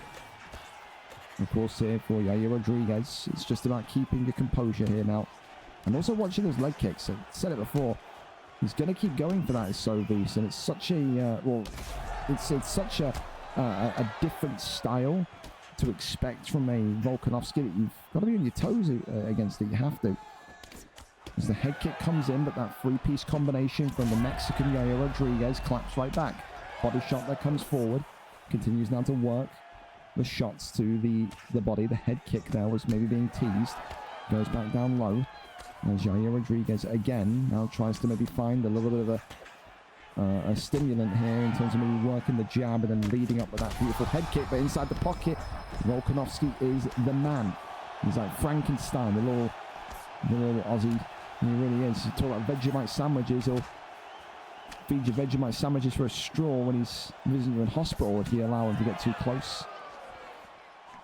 Leg kick there comes out brilliantly as he continues now to just work off that jab. Yair now getting in with his own version of leg kicks, trying to take that balance away from Volkanovski and Sovis. It's that left hand going again. Uppercut goes forward, but now look at that. The damage, the cut, very much on the dome and present on Stankerson. Leg kick comes forward again. Going to see what he can do here. Head kick comes off. Still alive. Still possible. Okay, that's the fucking scene. Okay. Thank you so much for your sub as well. Appreciate you massively. Goes back down to the body. Really nice level change here from Sovis again. The Volkanovski pick is doing wonders here. Works off the double jab. Goes for that jab straight there again. Stankerson continuing to now just feint his leg kick. So he was throwing in the leg kick, now he's feinting the leg kick. Maybe try and keep that understanding of patterns and rhythm on Sovis's perspective in the air. Doesn't want to keep himself too predictable. Thank you so much to again, whoever gifted those subs. Thank you so much. Give you a proper thank you after this fight, as I can't see who did it, but thank you so much. Leg kick's coming again. And it's not... Well, look at that. Now the leg is flashing of Stankerson. Now the Canadian's got real trouble here. Because if that leg gets compromised, he's in trouble, to say the very least. Goes back down low. Again, that leg now being switched. He's switching stance back and forth. He's not wanting to have one limb damaged more than the other. Continues forward. One three-piece combination there. Stankerson getting his hands moving. End of the round. And we have got a fight on our hands again. Like for 85-90% of that round, really loved it from Sovis, but it's that stun at the end that really undoes everything. I think this is 2-0 to Stankerson. I think it's not a dominant 2-0. It's both, for me, in each round. It's come down to the final 20 seconds of each round that have kind of swung it for me. I really do believe that. Third and final round, though, in this grudge match. Sovis looking to avenge his training partner, his friend, his brother-in-arms, and Daichi, and get this victory on his record tonight. For Stankerson, the Canadian in green with Yair Rodriguez, it's all about getting liftoff in this incredibly competitive 145 division. We've got that creeps forward again. As now look at that, a good counter shot here from Volkanovski. And this is the thing, he's got two targets to aim for here, this Sovis. The head health, but also the leg health. And we're now seeing what we've not seen against Stankerson before. Sovis is marching him back towards the cage, completely isolating his escape options. But look at this, right back to him though. Stankerson says that's all good, bring the pressure and bring the response. The leg though was cracked and he had to switch stance again. He's back on that uncomfortable and weird alternative stance of Yair Rodriguez. And now it's a case of, if you are Sovis, do you need to go for the knockout to win this fight? Or do you believe that you've won 2 rounds? Because right now it looks like this could be a 30-27 on my cards. Looks off that jab straight again. Oh, the uppercut's good. Sovis goes low. As these two continue to put on an absolute classic in 145. Body shot. Got to think here, if you are Sovis, you don't need to push yet. I think if this fight stays as it is with less than 60 seconds, I reckon you just bomb it and you say, all right, we're either getting the knockout or we're getting knocked out. There'll be no risk there. It doesn't need to push just yet, though. The nose broken of Sovis and the health packs of each of these two very much even. Even Stevens. And there creeps in again. Volkanovski swings on round. Brilliant from the Aussie. Continues on. Does Sovis. Got to think here at this minute in time. If you are Stankerson, oh, that's what you need. You need a body. Oh, he's got the body health event and the head health event. It's 2 in 1. It's buy one, get one free down in Canada as the big shots rain in here. And that knockdown, if you aren't going to finish the fight, may well be enough to secure it. I think, and it feels weird to say because I think it has been 30-27, but it hasn't felt like it's been dominant. It hasn't felt like it's been one-sided. But Stankerson has done enough each round, and that's absolutely the criteria on the tin. Stankerson, for me, the Canadian, takes it 30-27, and there he is, his arm lifted, his arm raised. There will be no revenge on the cards here for Sovis and his teammate Daichi here tonight. The former lightweight champion showing he fits like a glove in this 145 division tonight. 30-27 it is. It didn't feel like a 30-27, and that's probably the best credit you can give to Sovis here tonight. Stankerson gets it done by way of decision here this evening. We go over to our next fight, though, without any further ado. We want to kind of keep people penned behind it. It is the Spooky Ghost and Kruger 2. It's supposed to be Kruger against Buttonaholic. Buttonaholic just turned weird, is the only way I can describe it. When I sent the reminder messages out, he just started getting really strange with his replies. So I was like, you don't want to fight, dude. You don't have to. He's like, yeah, you do that then. So I was like, whatever, man. This guy's strange. He's fucking creepy. It's whatever. It's a rematch of the VFL 157 main event tonight. Spooky Ghost takes on Kruger. The last time these two met, Spooky Ghost dominated him Habib style. It was a round 2 submission back on the 10th of October. That took the belt from the UK all the way to North America, round the waist of Spooky Ghost. Tonight, these two meet once again for a chance to bolster their position in the PlayStation rankings, of course. Kruger, 23 wins, 10 losses, 2 wins in his last 5 on a 2-fight losing streak. Spooky needs a win streak. Spooky wins here tonight. It's 4 wins in 5, 11 wins, 3 losses, and that would maybe set up the potential matchup with Linus MMA. That would be something magical. Joe Goldberg would say, hey, 4 Eyes, what about me? Hey, you're still in there as well, but it's about who's available on the day. We go over and up to it. Does Kruger get revenge here tonight? It is Kruger versus Spooky Ghost in the lightweight division of PlayStation. We are there, we are set, and we are ready to go. Do we see another Habibing by the PlayStation Phenom? We're here, we're set, and we're good to go. Clay Guida, the throwback Ultimate Fighter finale. Clay Guida, you are already making me happy with a pick like that, Mr. Kruger. And it's going to be Tony El Kukui Ferguson Prime T Ferg tonight is the pick here from Spooky Ghost. So there you go. Let's see what we've got. Thank you again to Just Aaron. Again, thank you so much, the Icelandic hero that he is, with another 5 gifted. Thank you so much indeed. God bless. Here we go. We're here, we're ready, and we're set for action. Spooky Ghost against Kruger. The second time. The first time it was a round 2 submission back in October of 2024.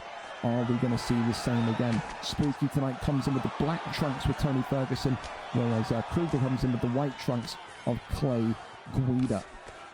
And again, with this Clay Guida alter ego, 4.5 star, this is prime Clay the Carpenter Guida, one of my favorite fighters when I was a young kid growing up watching UFC. This guy was a bloodthirsty maniac, and listen, the CTE his brain has probably got will be unfathomable, but he can take a hit, he can deliver hits, and he is sharp. It is the sharp derby. It's the sharp elbows of T-Ferg against the sharpness of prime Clay Guida. However, can't get those elbows going if you take Clay Guida to the ground. Spooky Ghost lands the first takedown, and now will begin his trademark fight style, smothering, smashing, and destroying the man alongside him. Little hand fist there comes off. Listen, Kruger took it on the chin like a champ, man. He did not want this fight. He understood the situation with Buttonaholic, and, you know, he joked with Spooky. He said, you know, let's go A to Z random tonight. Give me a chance this time. There's a definite mutual respect there between Kruger, who is undoubtedly one of the greatest, most consistent VFL PlayStation performers of all time, and the new breed, which is Spooky Ghost, who, again, has still got dreams and aspirations of, you know, holding both the PlayStation Gold and the Xbox Gold at the same time. Again, VFL 200, 15 weeks away. A lot of things can happen in 15 weeks. Who knows, maybe one of these two will be in the main event. Big uppercut there comes forward as Tony Ferguson continues just to use his reach. You can see that, just keeping himself distant from the Garden Gnome that is Clay Guida, and just working those kind of side kicks, working those kind of shots to the ribs that effectively give you kind of presence over the smaller opponent.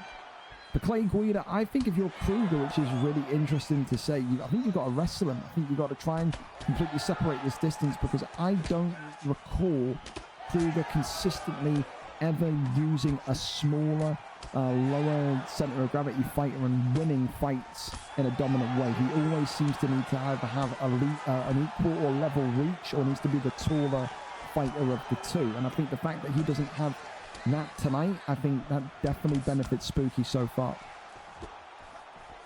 Shots here continue to rain on forward from Clay Guida as shoots the takedown, gets the takedown, and lands it. 15 seconds left of round number 1 here.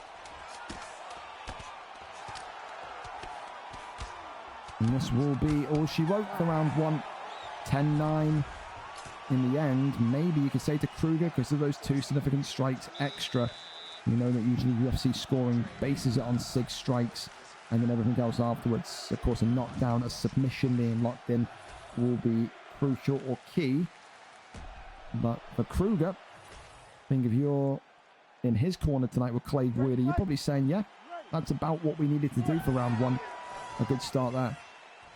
Glove touch and we're off. Right back down to the body uppercut goes Clay Guida. And you can absolutely see the kind of style that Kruger wants to enact tonight. It is short, sharp punches and bunches that will kind of maybe give Spooky a little bit of danger to contest with, to deal with. Goes for that kind of body shot uppercut it was, but left hand there creeps forward again. Shoots the takedown, gets the takedown. Really nice work once more from Spooky. Just times it well. Shot selection is that of a genius, and now he has Spooky Ghost. Well, Spooky Ghost now has Kruger in his clutches here. And this is where, as we've always seen with Spooky, where his talent, his control, his dominance starts to take over. Goes over into that backside position. Posture up is there. Rains down the strikes and gets that turn back round into side control. Goes for that immediate leg kick. A little bit of stamina lag there, but nothing too serious. As these two now continue to get a little bit of a spike, but Clay Guida busted open ever so slightly. Having to kind of fight through this little passageway, this turbulence we'll call it, in the connection. In UK versus US fights, you're always going to end up feeling something like this. Swing and a miss though from Spooky Ghost, and in the end it's Kruger who really benefits from that. I don't know what's happened to these two between the first round and the second round. It was smooth sailing connection wise, and now it seems to have erupted into complete chaos. I'm going to fight through the ping issues, always difficult, but the best usually come out on top. Splits open Spooky Ghost as well. Doesn't have as much damage as Clay Guida, but the fact is that you've created something, you've created a mark.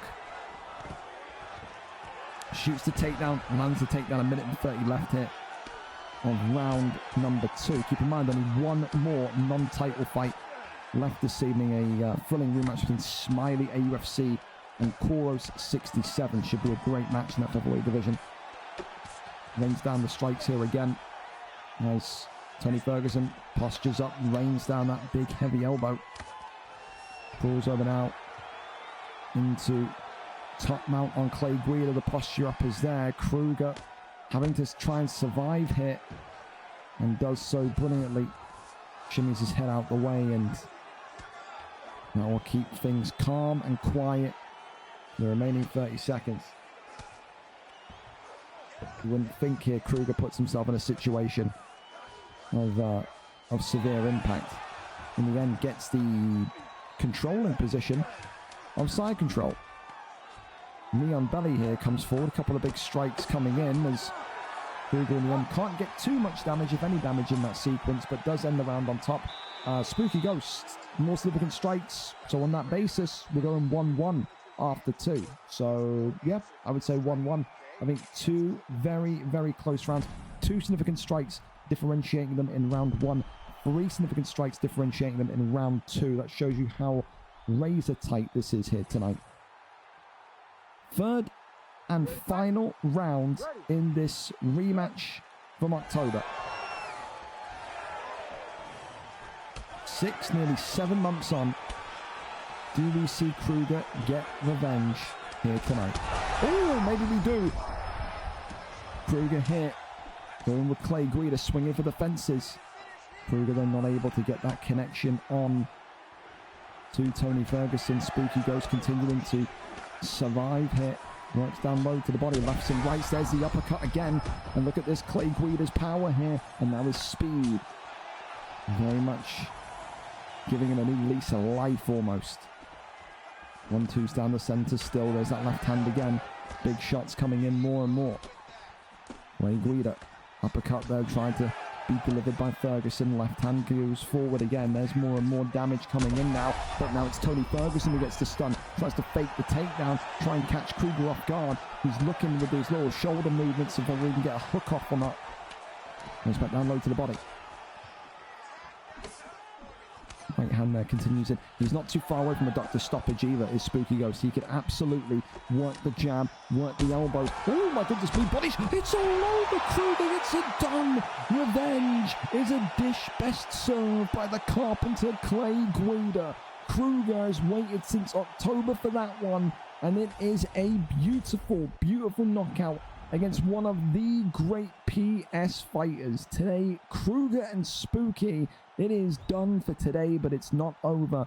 1-1 on the scoreboard, and who knows if that trilogy will be right around the corner, if it could be at VFL 200, but two of the greatest in their generations, an all-time great in Kruger, a modern-day great in Spooky Ghost, to give us a phenomenal fight tonight. It is worthy of that kind of PlayStation like headliner, and you'd think now for Kruger, a win like that puts him right back in the contention slots for the championship gold. It is a round 3 knockout tonight with Clay the Carpenter Guida, and that of course is probably going to take my performance of the night bonus. To get a Clay the Carpenter Guida performance like that, rolled back the years, loved it. And for Spooky Ghost, I'm a big fan of him, as you always know.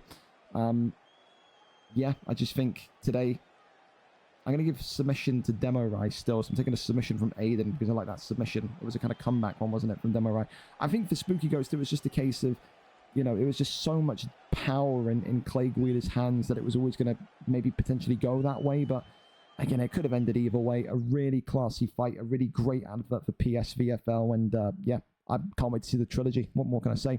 Up next, then, it's Smiley versus Koros. And of course, these two have met before. It was quite recent, if I remember, as well. Back before Koros actually had to move house. There it was. It was for the gold strap. VFL 166, the 19th of December. Nearly 5 months on. They fight again here tonight. It was a round 3 victory for Koros that gave him featherweight championship status the last time they met. Tonight, though, it's all about who gets the leg up over the other. Tonight, Koros comes in 10 wins, 7 losses, 3 wins in his last 5, 2-fight win streak. Smiley, same exact form.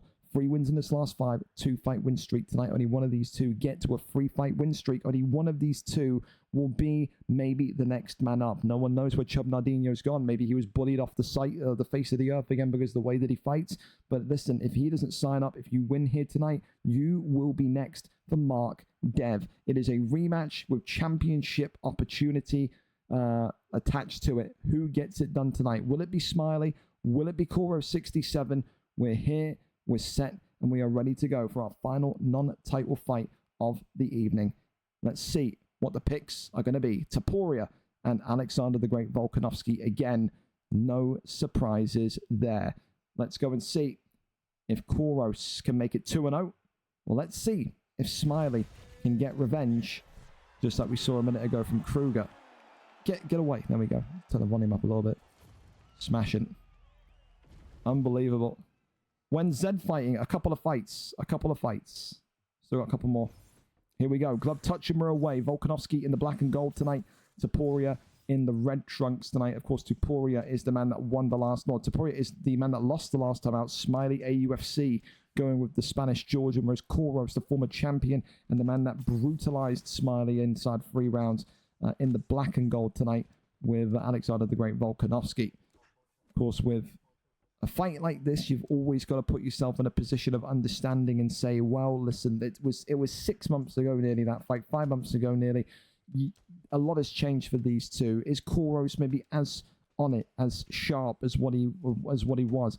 Is Smiley only getting better as time goes on and he has more time to hone in on that craft? What is the differences between these two in that first fight? They would have done extensive study, especially Koros, a part of that incredible camp. Boa MMA won their 11th Gym of the Month award, of course, in the month of April. And, you know, they do their homework. That's the only way to really describe it. For Smiley, he just shows up and he puts on a performance. That's what he's all about. So many performance bonuses over his long career. And he still believes he can be champion inside this ever so stacked division of 145. Right now, though, he is being taken to the cleaners inside the pocket by Volkanovski. You just see how much damage is coming off here from the Aussie. And this is what we always say. When you go against Volk, you have to create distance or you have to get it to the ground. You cannot afford Volkanovski getting in front of you and just teeing away, because this is exactly what happens. And so far, you are seeing exactly that. Volkanovski is bloodying up Taporia in this early stage. Koro, surprisingly, you know, has this great kind of base of a groundsman, of a grappler. Not even remotely interested in shooting a takedown and trying to win this one through the wrestling here tonight. Continues to work off that jab. There's that teep kick that comes forward and finds the uppercut again. There's now that swing and a miss on the left hand. But look at that. That doesn't miss it as he rocks and drops Smiley. And this could be maybe the beginning of the end. The head health is in critical condition already. Smiley, we know he's got good wrestling. It may be time to use it. Shoots the takedown, attempts to use it. Is it too little too late? Is that head health too far gone? Big shots come in, and this one is all over. Koros leaves Smiley AUFC, his fellow Scotsman, dead, drowned in a pool of blood, and Koros 67 will be next. If it ain't Shob Nardinho, it's him, the former champion. Someone is next for Mark Dev from that kind of FIFA side of VFL. Who is it going to be? A fantastic performance tonight from Koros, who continues to show that his boxing is only elevating levels upon levels with each passing month. For Smiley, it's another loss in a critical and a pivotal position, but again, the guy's got such great fun fights in his kind of history books. I hope that we get to see him again, and I hope we get to see him win that gold strap. It would not feel right for VFL UFC to end eventually without seeing Smiley hoist that featherweight championship of the world above his head. Congratulations though tonight to Koros, a phenomenal boxing display, a brilliant use of Volkanovski again, and Koros continues to say, I'm one of the most dangerous pocket boxers in the entire featherweight division. No one can doubt him on that fact. Congratulations to him again, a round 1 knockout this evening. With that though, we go over to our first title fight of the night, and this is where the gold starts to change hand, fellas. We're going to ping the Discord and let everyone know title fights are now live. There you go. And of course, tonight in this first matchup, you're going to see it is 2 of the very best boxers in that middleweight division. These two are not about all of that nonsense on the ground. They're about just hitting each other in the face as hard as they can. Yam Yam, of course, is a former middleweight champion of the world. He has got a phenomenal resume of knockout victories in this division. 12 wins, 10 losses, 2-fight win streak tonight. Harold, though, has gone through some of the juggernauts in this division, beat the likes of Lewis Bex to get here. 4-1 for him tonight. Never held VFL gold before, but about 5 weeks ago, I moved into this division, and he said, this is the most comfortable and the most happy I felt in UFC in a long time. I feel like I will be champion. Does that come true today, or does the experience, 22 fights of it, pay off for Sir Yam Yam in this 185 division? Someone needs to win the belt and take their rightful place as king of the division here this evening. Who wins it, Sir Yam Yam or Harold? We are there, we are set, and we are ready to go to see who becomes the new middleweight champion of the world. There we go. It's going to be Imavov against Dricus du Plessis. And again, that tells you everything you need to know about this one. Duplessis, more of a balanced fighter, whereas Harold, all random. Okay, well, listen, maybe he doesn't believe in himself whatsoever, but I guess we'll see. Let's see what he gets. Dana White today for Sir Yam Yam against Imavov for Harold. And again today, I think you would be very much in the belief that these two are going to just leave it all out there, and it could be a quick one here. Some Yam Yam already eating some big shots here. We know that this could be a huge fight tonight for Harold if he can get this one over the line, but equally so Yam Yam, if he goes A to Z random and wins here, what does it do for his legacy in this division? It already makes it 10 times bigger for me. But again, this 80s random pick actually suits Yam Yam. Dana White has got excellent power in his strikes. Dana White has got excellent head durability. This is someone absolutely that can deliver a punch and can take a punch in exactly that sense. He is a hard hitter. And tonight, if you are Harold, if you are Imavov, you've got to be aware of that. Maybe stay on the outside of the pocket. You don't want to kind of dive in there and leave yourself kind of completely open for attacks, because every connected hook from Dana White will feel like an artillery shell dropping right on your dome. Of course, though, for Imavov, you can take this fight anyway. You know, of course, even if your ground game isn't the greatest, neither is Dana White's. The ability to deny the takedown, the ability to survive a submission may well not be there. And again, it just feels like tonight there's been that kind of like nod of the head, the little kind of gentleman's agreement that these two are going to try and slug it out in the best way that they can. Works off that double jab there, goes to that right hand side. There's Yam Yam now. Tries to find a way up and beyond. The elbow there comes off, works off the double jab again. Slips onto the side. There's that right hand again. Going to try and see here if Yam Yam can just find a way to just... The thing that I'm seeing with Yam so far is that he's struggling with the height difference again. Another guy that realistically likes the taller fighter, but gets a big uppercut off here. Harold, oh my goodness me, fires one right back. And these two now are slugging again. Elbow there was attempted, but Dana White's miniature Raheem Sterling arms not going to be long enough to get this off. And again, Yam Yam's doing the correct thing here. The pull elbow is the correct idea, but not when you've got arms that are the size of this pen. Okay, this pen is how long Dana White's arm is. He can't get reach on that elbow whatsoever. And that's where the difficulty is lying so far. Big shots come in as the uppercut to the body comes forward again. Works off that jab straight now to the midsection. Gets that one off again as well. Imavov still looking to keep himself in a confirmed position of security, but it does look like this one is going to reach the end of round one with no victor as of yet. A good start for Imavov, a good ending for Dana White. You'd have to see the stats to make a relevant judgment on this round, but it's an equal fight. It's an equal fight. The big thing I just worry about for Yam Yam is, can these little shit arms of Dana White make a connection? Because right now I'm thinking if Sir Yam Yam, if he had maybe just a marginally taller fighter, at least 2 or 3 of those pull elbows would have connected, and that's the difference between winning the fight by knockout and having a huge cut on your opponent to maybe force the fight to a doctor's stoppage. Man number 2, up and underweight in our first of 5 title fights this evening. Middleweight strap very much on the line, vacant after weight changes, and we need a new champion. Wants to go for that uppercut there, but nothing really.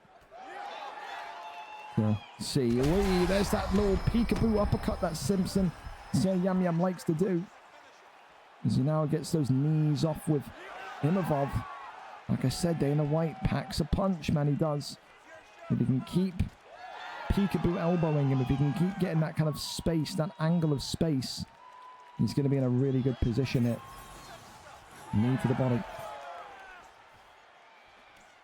Works off the jab, goes back down low. Deep kick off that.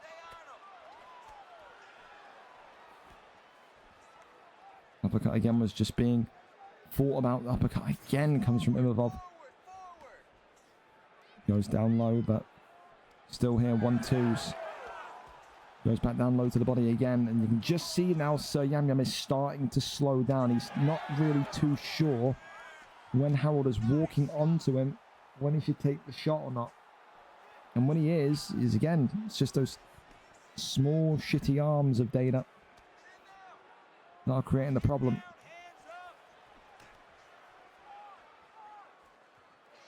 Ducks to the left-hand side. And again works off the jab, but there's that left hand with Imavov. Is now, you can just see Harold continuing to dissect and almost pull the hope out of Sir Yamyam's Dana White pick. I just feel he could stay in there for longer. I think almost that Harold is being too respectful and backing out too quickly. We've seen that Yam Yam has had difficulty each time landing the pull elbow, so don't be afraid of it. That's what my words of advice would be. Body shot there comes in again. Yam Yam swings that overhand in. Swing and a miss there on that hook off the jab. Goes back down low to the body. Works off the jab, goes back down low again. Gotta think it.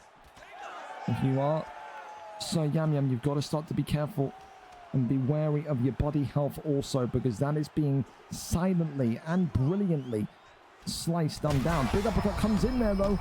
So Yam Yam again, working that uppercut well. He's got to make use of those uppercuts and he's got to make use of those jab straights. Forget about the pull elbow. Pretend the pull elbow doesn't exist. Big uppercut comes in now for Imavov. Body shot there, flies forward again. 20 seconds left of round number 2 in this incredible boxers matchup.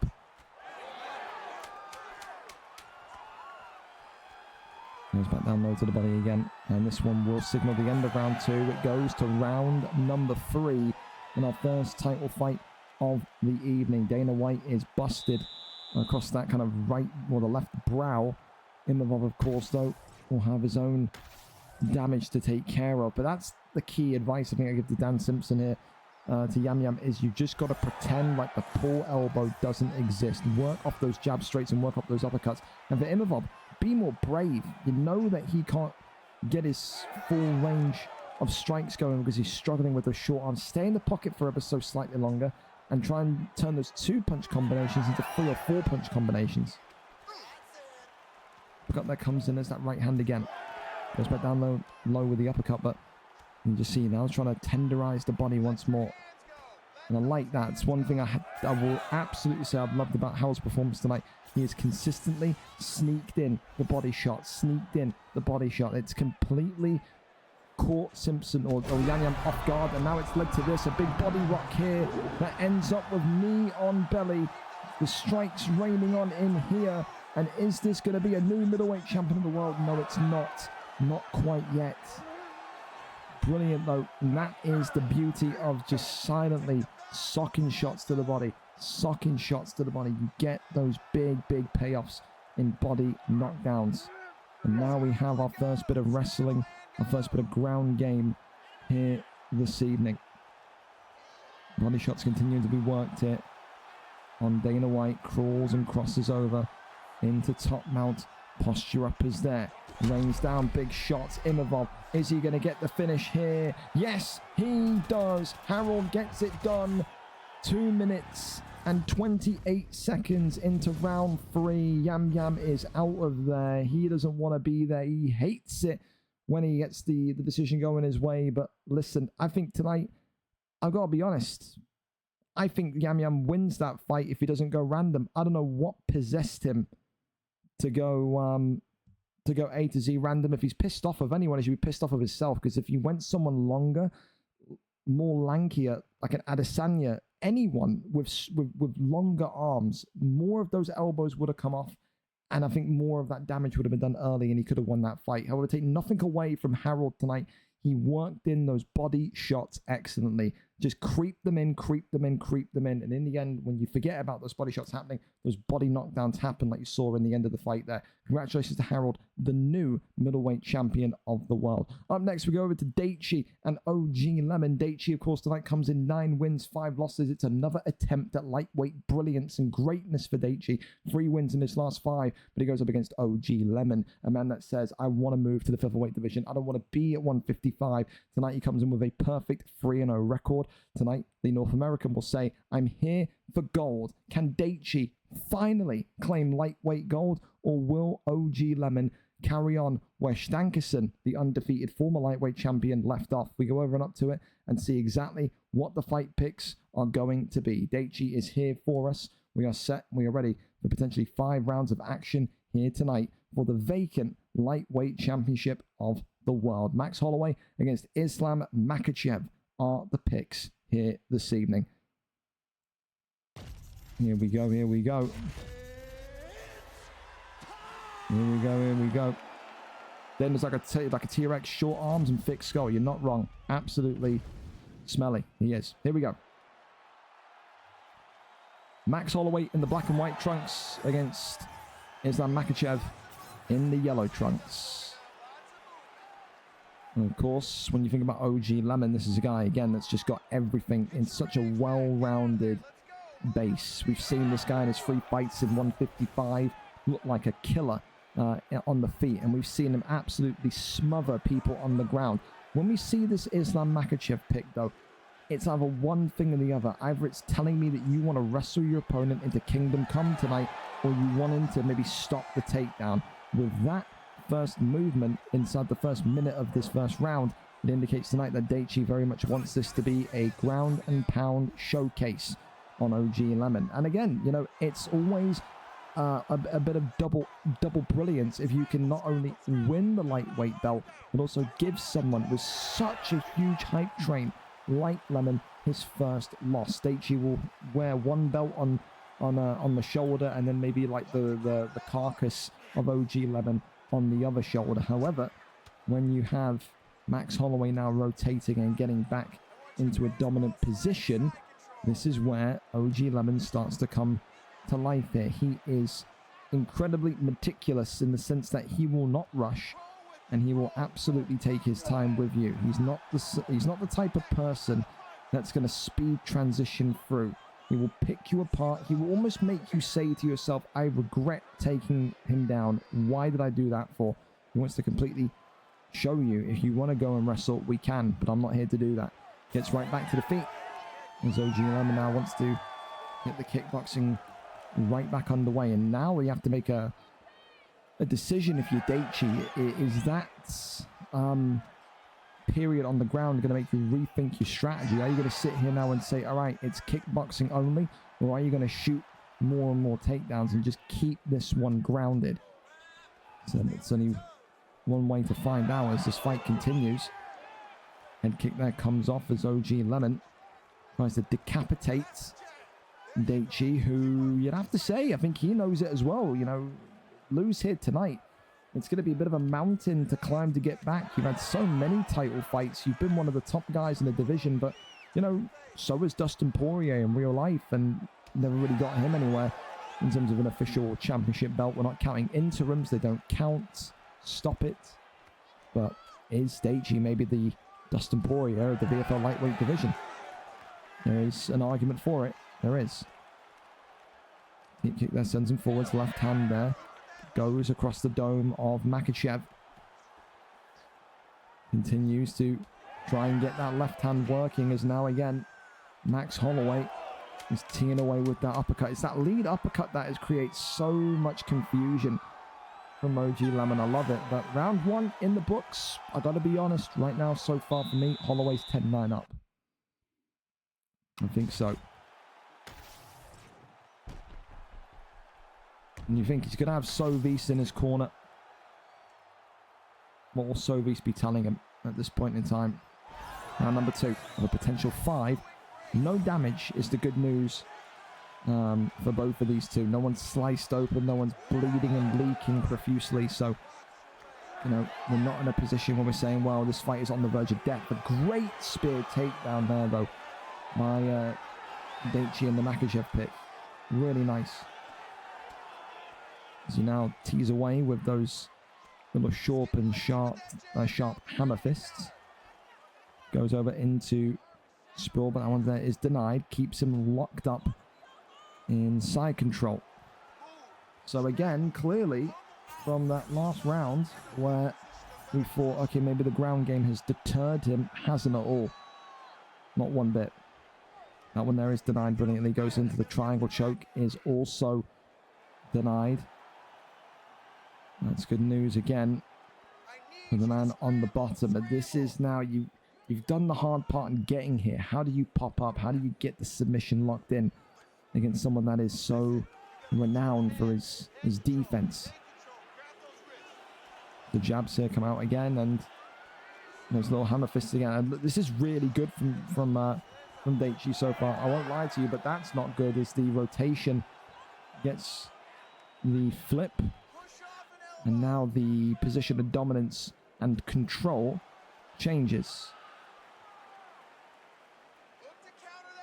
That one there is stopped in its tracks again. Elbows coming off there. And it seems like tonight OG Lemon is maybe whispering into Makhachev's ear, Daichi's ear here. Okay, so we are wrestling. Well, never mind. Commentary's curses. He gets right back to his feet. You couldn't write this every single time, man. Fucking damn it. Uppercut there, swings in. Again, don't forget, Makhachev's got good power in his hands. 90 plus, something like 94, 95 power. Guy's got a huge, shot on him. So, got to keep working that in. Got to keep mixing that in. Big knee to the body. Looks up the double jab. Right hand there comes forward. Head kick there comes off. And there's the first sign of damage, but it's on to the dome of OG Lemon, the undefeated man, struggling now to keep Islam Makhachev away from him. Right hand, there's that left hand, brilliantly goes down low to the body. Max Holloway continuing here to just try and spot some openings, as he does through the block as well. Get the cut showcased on Makhachev as well. A really, really tight fight. I mean, oh, there's a jumping switch kick. Well, hello. That's the first big moment of this fight so far. Daichi being pushed on backwards. End of round 2. Difficult one. Again to call. More visible cuts on Makhachev. And there you go. Round 3 of a potential 5. On we go. Still after this fight tonight. 2 or 3 more incredible fights for gold, including that main event, Kezza against ViperrkoTTV. Great fight it will be. And a lot of these main card fights tonight have been longer due to the stylistic matchup. The matchmaking has been top tier. I don't pat myself on the back too much. Goes back down low to the body. Uppercut there comes in. Tries to maybe wait and see if something's going to open up here again. Gotta think, if you are Makhachev, do you need to maybe fight in such a dangerous way? You don't need to get those immediate strikes off, and that's exactly what I would have done. I would have went straight to the ground, but can't keep him locked down. That uppercut there was just whiffing by the dome of Daichi. And the uppercut comes in brilliantly. Head health on Makhachev is dropping as well. So it's just being tended to enough where... Oh, the head kick opens that one, and now the body eating some big shots. But again, it's once at the end of round 2 and once now in the middle of round 3. 2 just random head kicks have created a rift, but ground game. And now look at this, it's an arm triangle choke.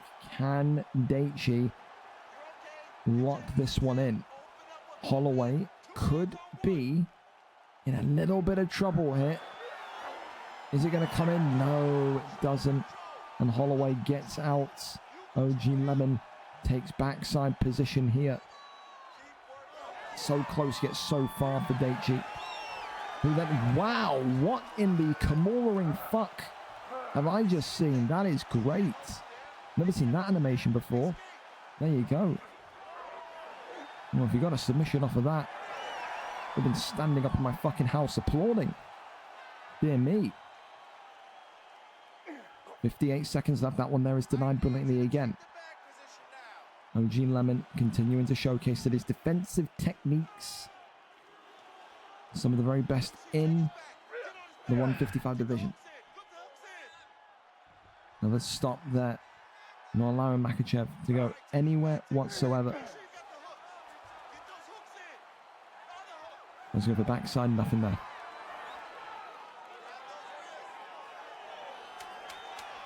Elbows coming in. That one there is denied as we go over to the championship round for the first time tonight. Round 4 on its way. Thank you as well, fellas, for your generosity in the subs Let's tonight. go. Zinc for the tier 1, appreciate you, and also Has for the prime as well. So there you go. Thank you so much. Here we go, though. Round number 4. In a fight that this could be 2-1 either way. I feel like definitely it feels like Daichi has improved and grown into the fight. But look at this here. Daichi may not want to leave this one to the judges as now the strikes are coming out here. Overhand was bombed on through there, but OG Lemon manages to keep this one upright and survive. Uppercut back down low to the body shots again.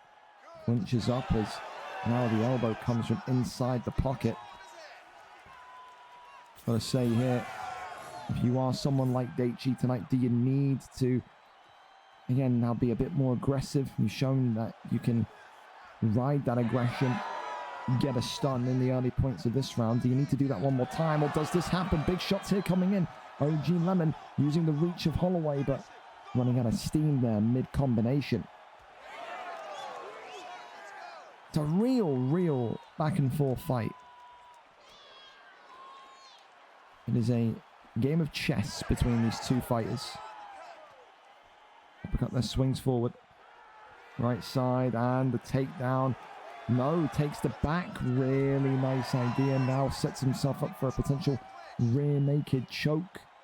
Maybe sets him up for potential back mount if he can get it into the correct position of backside. Or an armbar. Okay, well, the armbar I was not expecting, and OG Lemon clearly wasn't either. Now let's see if he can get this one off. Is he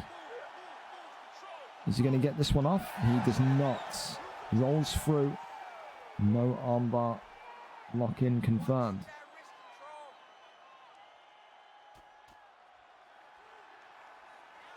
Cross strap is there. Goes over into side control.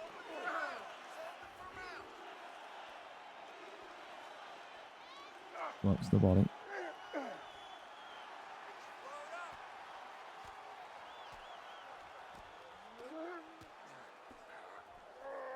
Pulls him on in.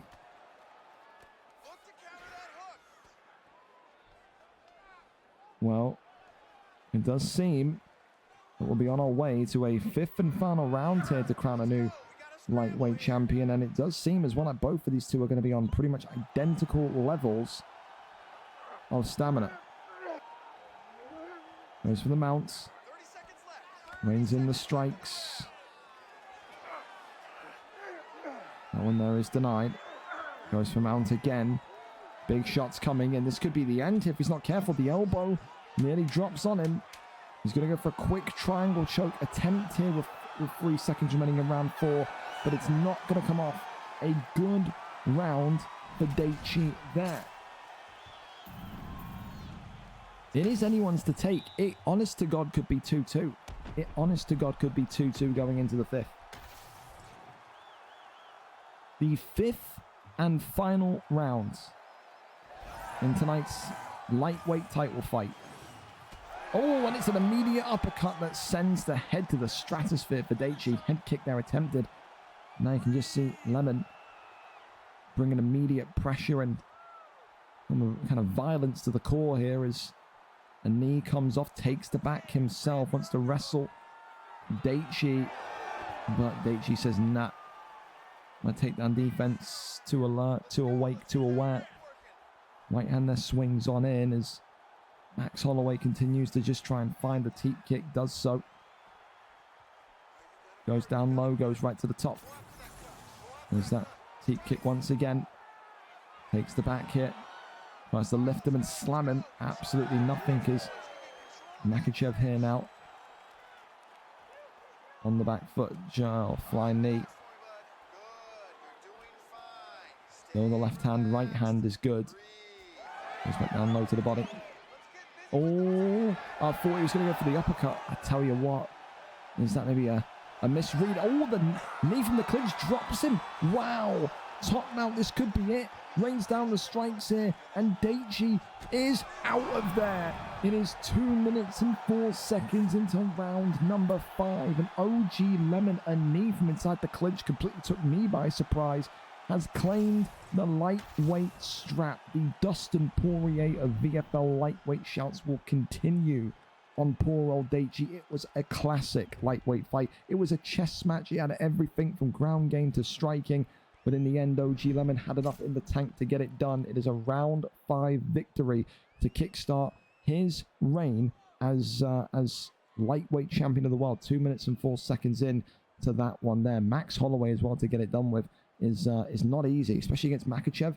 A very, very solid fight here tonight. Congratulations to him, and congratulations to OG Lemon's team as well. A top tier fight indeed.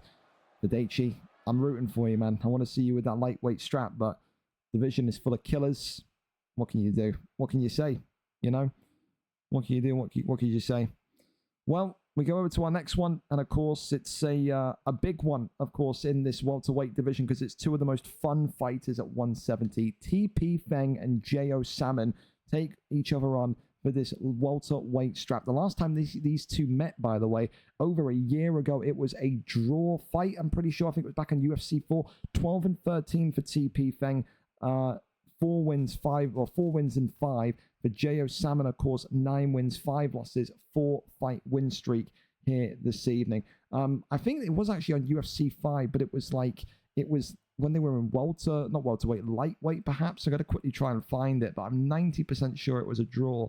There it is, VFL 141. When they're in the lightweight division, they drew against each other the 20th of June 2024. There is going to be no draw here tonight, I tell you that much. Can Jo Salmon go and claim the belt that his teacher, his training partner, and Dio the Demon once held for an extended amount of time? Or does TP Feng, the man that we just referred to simply as Terminator Feng, get this one over the line? He has a history, a reputation, does Feng, of being the guy that you can knock down 5 or 6 times, but you are never going to keep down. It is Alonzo Menifield against none other than not Alonzo Menifield. It is Joaquin Buckley, excuse me, against none other than Kamaru Usman. Buckley in the blue tonight for TP Feng. Jo Salmon in the black and gold tonight, representing the United States of America in the black and gold.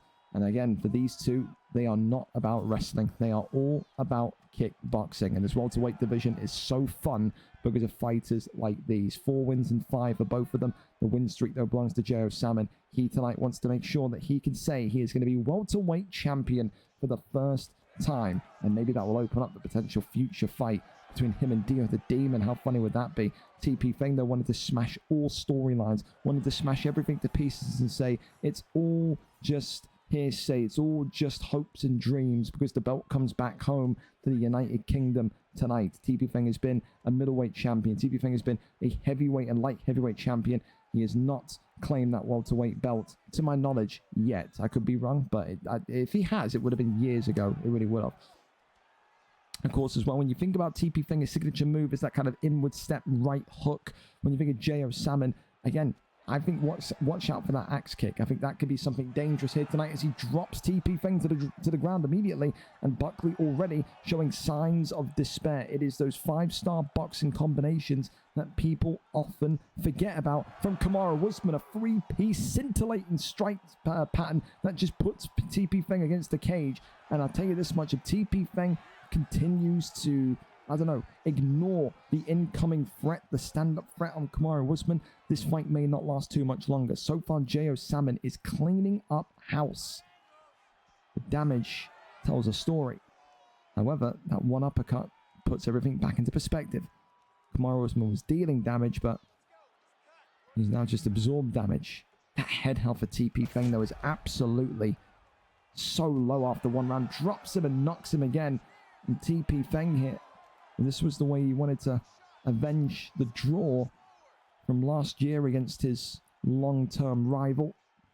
It has not started well. Another big knockdown. We're at 6 or 7 or 5 or 6 knockdowns, I think, here. How many times has TP Feng hit the canvas?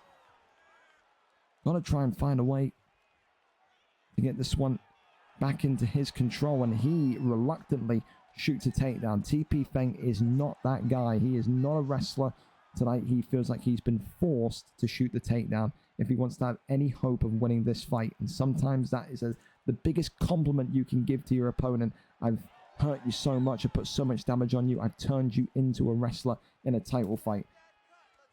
It's been clear one-way control from J.O. Salmon so far, but look at this. TP Feng coming alive here with those body shots, and that reminds J.O. Salmon that maybe the durability, the body health, the head health, even with how much damage there is on Kamaru Usman, isn't at its peak. Round one, a lot to take in there. The big thing I'm concerned about, though, is still the head health of Buckley. I feel like that is dropping too fast. For TP Feng, you've got to be now focusing on defense rather than offense. You need to protect your head. If not, you're going to be knocked out here in round number 2. For me, I'm still going to give it 10-9 to J.O. Salmon. I think Jay with Usman there absolutely did enough. So many knockdowns. I think you'd be crazy not to give him that round. Well, the 5 rounds is a lot of time. You've got a time to make this right. Absolutely. Shoots the takedown again. J.O. Salmon saying takedown defense now nice and high. He knows that with what he did to TP Feng's only real hope is going to be to shoot the takedown. And with that, his takedown defense is heightened. His alert to that takedown is completely heightened. Big shots they're coming in again as TP Feng just struggling to maybe deal with that kind of loose presence of Usman, but more so deal with that kind of incredible boxing base that Usman has. Beautiful shot again. It's that three-piece combination. It's the left-right uppercut of Usman that is very much undoing TP Feng here. But, oh, and there you go. There's that left hand, right hand again. The uppercut. Axe kick. I told you it was coming. I told you that would be the one. As he rains down the strikes here in stack guard. Is J.O. Salmon going to bring the welterweight strap home? The American has done it. 2 minutes and 10 seconds into round number 2. J.O. Salmon, the new welterweight king of the world. And I told you, rewind the tape, rewind it all. I said the axe kick tonight for J.O. Salmon would be something he looks for. And like a fucking telegraphic psyche, I have absolutely called it in 1. 2 minutes and 10 seconds into round number 2. He gets it done tonight. TP Feng was so close to pulling that fight back as well. But again, it's not about how close you were. It's about what you do. And in the end tonight, Kamaru Usman was just too much for him. J.O. Salmon, the new welterweight champion of the world. Congratulations to him. And now maybe that potential matchup with Dio the Demon is closer than ever. How fun would that be? Congratulations to him. Commiserations to TP Feng. With that, we go into our next fight. And of course, it's our co-main event of the evening. It is Prime Doc against OV Sniper. Prime Doc today, one of the most informed fighters of our lifetime. 11 wins, 1 draw, 3 losses. He has not lost in months upon months. But OV Sniper says, I am the guy to end that streak. 6 wins and 4 losses for Sniper. He's on a 2-fight win streak. Of course, there was no Dexter for a streamed card. There was no Dave for the streamed card. There was Spooky Ghost, of course, there. But I'm saving that for something special. So today, OV Sniper gets the nod after completely butchering OV Leviathan in his last fight. He deserves it. Prime Doc needs to beat this guy, needs to kind of clean the road for Spooky Ghost and him to fight again and him for Dave to fight again. But maybe Sniper has got other ideas. The champion tonight, 11 wins, 1 draw, 3 losses. Prime Doc against the challenger, 6 and 4. OV Sniper. Does Optimal Violence bring another belt back to the camp tonight? Sniper is live for us. We're here. We're set on fucking Twitch Mobile. I hate Twitch Mobile, but we're ready to go in this co-main event tonight. Here we go. Here we go. Demetrius Mighty Mouse Johnson and Alejandro Pantoja are the picks that are seemingly going to be popped in here tonight. Fellas, whenever you're ready, you can go, by the way. I don't want to keep you. So there you go. J.O. loves a check hook. That's his signature move. Buckley's power is crazy. I can't lie. I was amazed at how quickly Buckley brought that one back. I'm amazed at that. Really am. Well, here we go then. It may be in the silence of the Emirates Stadium, but we are here for our co-main event this evening. Does Prime Doc continue this incredible win streak, or does Optimal Violence bring the belt back home once again? maybe we see nothing because we're buffering. No. What is this quality? But 480p source. Well, OV Sniper's playing in the backwoods of a forest somewhere because the maximum stream quality he gets is 480p. So if it's a bit blurry, squint your eyes. You should be fine. Pantogilo today in the black and gold for the champion Prime Doc. OV Sniper, of course, the challenger, coming in with Demetrius Johnson in the white trunks. Both of these two known for I think their fast starts. When you think about OV Sniper's rise to this level, 6-4, every fight he's won, he has really kicked off the round with a bang. He makes his intent known quickly. If the fights go longer than a round, OV Sniper is usually the guy that will sit there and say, well, okay, I have the ability to just jab your face off, but also implore and enact damage upon you. Prime Doc is a bit different. Prime Doc will implement his damage in round 1, and then if it doesn't come off, he will wrestle you into the ground in rounds 2, 3, and 4. It's one of those tonight, but I guess it'll be a case of what do we get when this fight maybe hits the canvas. So it's always a little bit difficult for me to do commentary when I've got a streamer that doesn't use game volume, so I can only apologize if I ramble in this fight. And also, again, I know it's not me because I've fixed my shit. So fucking OV Sniper with your fucking 480p stream and your constant buffering, we're going to have problems, son. All right? We're going to have problems. Because I fixed my shit earlier on. So this is all you now. Well, good denies there coming in as the elbows drop in. There's another attempted get out here comes forward. Another deny here as more lag continues to fall upon us. Goes over and across. And now we're pixelated. So, yep, that's when you know it's the guy's connection. Because OV Sniper's stream quality has turned into a fucking Minecraft stream.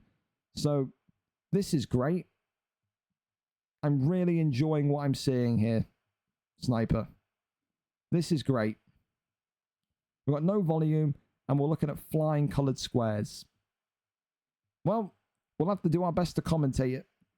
As long as it's fine in game, I couldn't care less. Just you try and win the belt, and I'll try my best to commentate through this. Goes back over into backside hit. As Sniper is just kind of waiting in that backside position. He's not wanting to make a move. But me, donkey. You calling me a donkey? It's not me. I tell you this much for absolute fact. It ain't me. Like, it was me earlier on. It ain't me now. When you see that Minecraft shit happen, it's the streamer. As in the person that I'm watching. But again, they're just going to have to deal with it and go with it as we've done tonight. Crawls back round into the top mount position. There's another buffer. Comes on forwards. Lord knows how much we're going to see here as we've now completely frozen. Oh, we've gone into another Minecraft fucking session. Awesome, lads. Why couldn't Prime Doc stream? I swear Doc usually streams. Like, sweet Jesus, Sniper. Optimal violence, more like fucking optimal upgrade your fucking bitrate, internet, anything, dude. What? Get this off the screen. Next fight. Dude, I'm close. I'm super close. What is this, bro? Sweet Jesus Christ.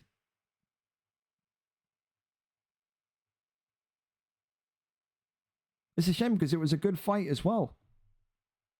Stylistically, it's a great fight, but when we're consistently evaporating into fucking whatever. Have we picked up quality? I think we have. No, we're still 480p. It felt like it improved. I thought maybe upped this bitrate or something, but well, let me pause and start again, see if we can jump the time. Yeah, there we go. We're 20 seconds ahead now. Goes over into back sitting. No, that definitely did not fix it. As hammering away in these back sitting positions, full mount attempted. Not really too much to see here. As the hand fighting and the buffering continues to occur. So I like Sniper too, man. I do. But I don't know what happened here tonight, man. Goes over into sprawl. Works shots here to the body. Gets down over into half guard position. I think the impressive thing for Sniper is that you have all this stuff going on your side and you're still trying to fight for a championship belt. You got to just kind of ignore it and carry on. But especially when they're grappling as well, it's you got to keep an eye on not only your stream, you got to keep an eye on the little kind of micro movements of the arms and whatnot as the posture up and raining down as strikes comes in here. Big shots now as Pantoja Prime Doc was nearly in a position of uncomfortability. Rains in more strikes here as he goes up and over into sprawl. That one there is denied. And rightfully so, OV Sniper drags him right back into position as well. 1 minute left here in round number 2 of this ever perplexing and strange co-main event tonight. How much have we seen of it? Well, that is for you to make a judgment on. Goes down into backside here, goes into back sitting. And now the tap away onto the dome of Demetrius Johnson happens. Demetrius Johnson, though, Sniper's got him locked up here in a rear naked choke position as this one, is it going to be confirmed? The answer is no. As we cross over into round number 3. There you go. We pause and unpause, and then we're jumping 30 seconds into the future because of that buffer that we keep getting hit by. Third rounds of a potential 5. This flyweight strap still very much up in the air, up in the balance here. There's another buffer spike comes our way, and now these two are just getting their hands moving again as we've gone back into the world of Minecraft. Wowee. I hope the people at OV show Sniper this after his fight, because you have got to get this fixed. Well, a trip in, nope, takes him to the cage, and nope, as you're slamming him, we're buffering again.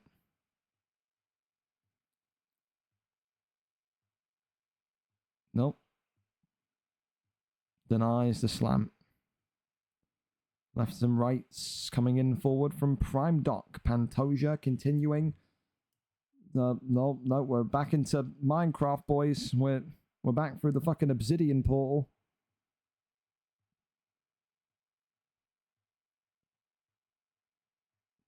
Absolutely smashing. As the block there is being peppered on once again. Shoots the takedown, gets the slam, and now has the position on Pantoja. That one there is denied, however.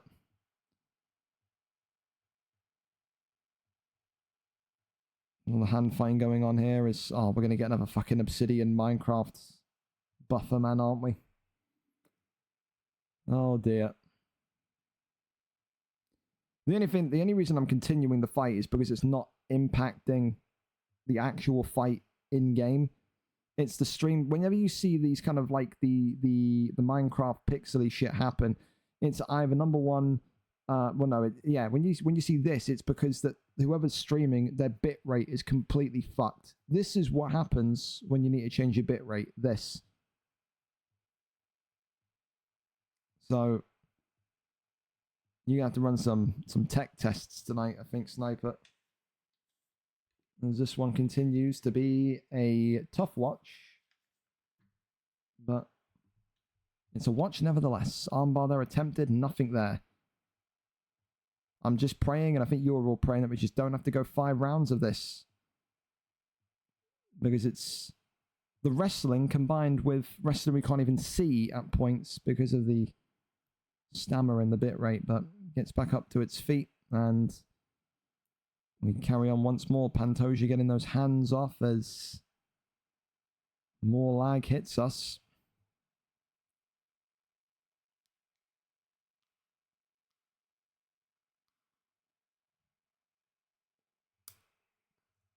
Swings the leg.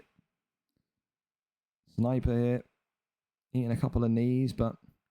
And the thing is that if Prime Doc loses this fight, it's going to be so shit because it's like we couldn't even really break down what he did to lose this fight. That's the truth and reality of it. Question mark kick that was being thrown towards him, but still nothing really of great magnitude. Round 3, let's pause and unpause and see where we actually are. There we go, we're 10 seconds into round 4. How quickly do we get a buffer, I wonder? It's the judo toss and down we go again. Oh, there it is. There's the lefts and rights coming on forward from Prime Doc. That one there. Denied. Gets right back up to his feet. Oh, mamma mia.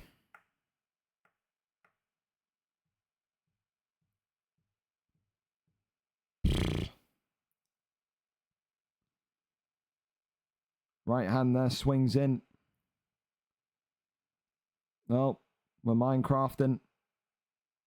Fucking hell, sniper. Dear God. Well, we're back down to the canvas, I suppose. Crawls over into full mounts. Denies him. Oh, we're Minecrafting again. An armbar comes in. And without buffering. Oh my God. Is he going to get the arm? Woo, he's got the arm. We've seen quite literally about 23% of this fight. And the reality is, it hasn't impacted anything in game. So I can't void the fight even if I wanted to. This is purely like a stream/visual thing. It's not going to be impacting anything in game. I mean, you got to get your fucking stream settings fixed, man.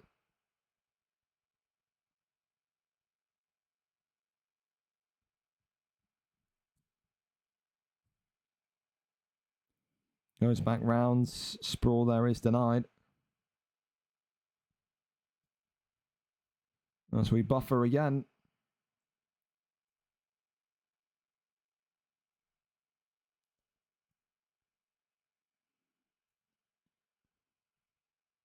Oh, and we're Minecrafting again.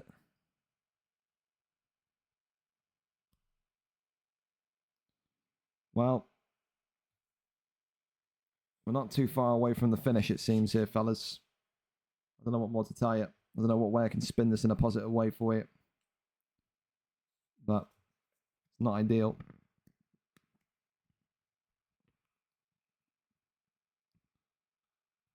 And said, you got to get this connection shit sorted next week, man. Or the bit rate. Whenever your next fight is. Because though it's good in game, there's no point being live if I can't commentate on what the fuck I'm seeing. You know, like right now it's perfect. If we had this for the entirety of the fight, there'd be no complaints. But yeah. Oh, now we're Minecrafting again. And we're buffering again. Oh, mate. This is impossible. Like, this is just... What am I supposed to do with this, bro? Hall of Fame, great. Thank you for opening up that poll. Poll. I don't know what I've just said. Absolutely smashing.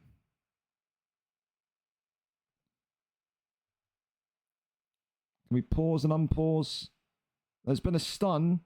OV Sniper here. 3 minutes and 50 left. Is he in trouble?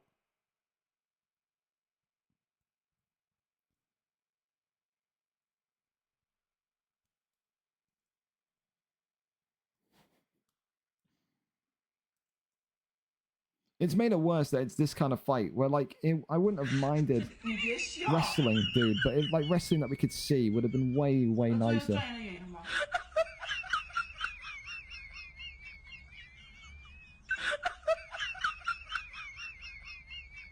Categorically, one of the worst fights of all time. I don't know if you would agree with that, but it's up there. I can't let you get close. Yeah, clearly.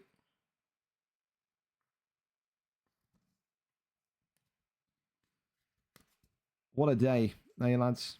What a day. Uppercut left hand comes in.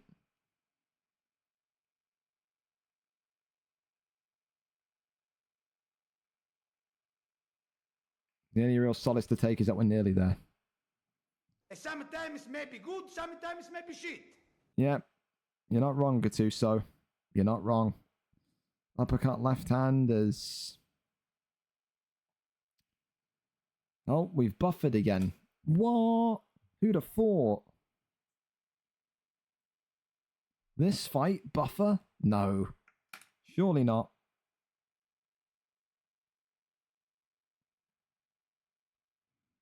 Well, we should be towards the end. I'm going to pause and unpause and see if we've got a conclusion here. 55 seconds. Not a single clue who's won a single round.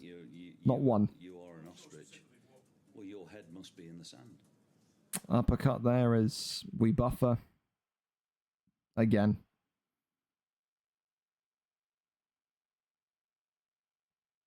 Works the jab, shoots the takedown, and... Sometimes maybe good, sometimes maybe shit. Goes over into sprawl, and... Hooray, it's over. Pantoja wins. Well, I can't lie. I mean, we didn't miss much. Still the flyweight champion of the world. I think. Was Pantoja Prime Doc? I don't know, because we're buffering. We're buffering again. We're buffering again. Thank God. Prime Doc has won it by decision. Sniper, I don't know. I wanted to watch you fight tonight. I didn't get to. You gotta fix those fucking settings, man. I haven't got a single clue. The fucking DJ. I haven't got a single clue what happened in that fight. Not one. I got to see like 25% of the fight. That's like me looking for a UFC card on Stream East, brother. That is one of the worst things I've ever seen. The stats say Sniper. I'm glad you saw the fucking stats. I can't lie. I'm glad you saw the stats, because no one else here did.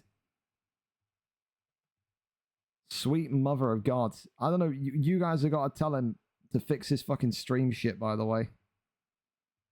Because the amount of times we were going through a fucking multicolored, pixelated wall from Minecraft was top tier. Like, he's got to fix that shit up. I don't know. I don't know. Well, listen, we're there at our main event here tonight. Thank God. As we go over and see who gets this one done. Main events. UFC 5. Main event is now live. And hopefully we never have to sit through anything like that ever again.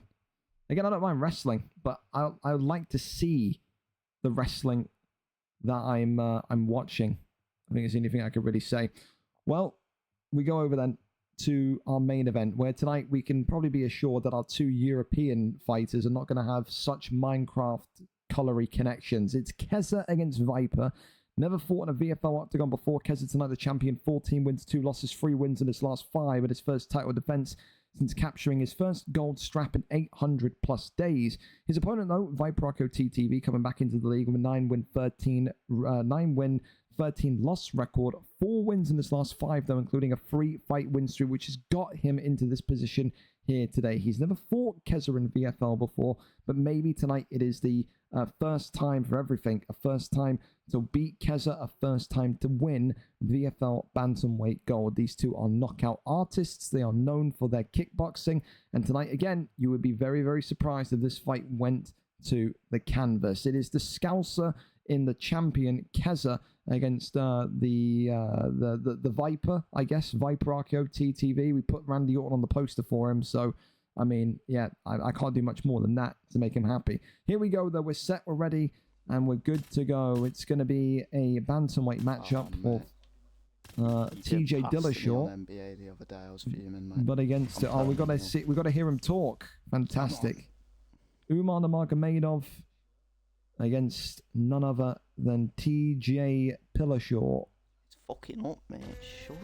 There you go. We get to listen to the Leicester accent of ViperrkoTTV. At least we get some volume, eh? That's the only real good thing you can probably say. Here we go, then.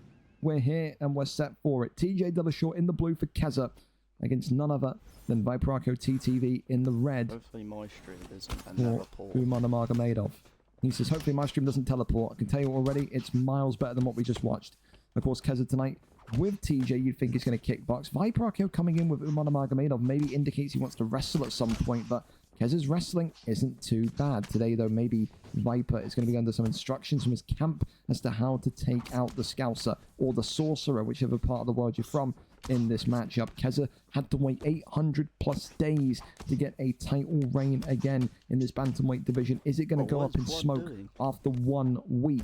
Of course, Kezza will look for body shots, will look for headshots, but he needs to be careful of getting countered. He needs to be careful in case he gets combinationed here tonight. He does not need to be, I think, hit in unison by someone like Umar Nurmagomedov without defense. Fuck me, what?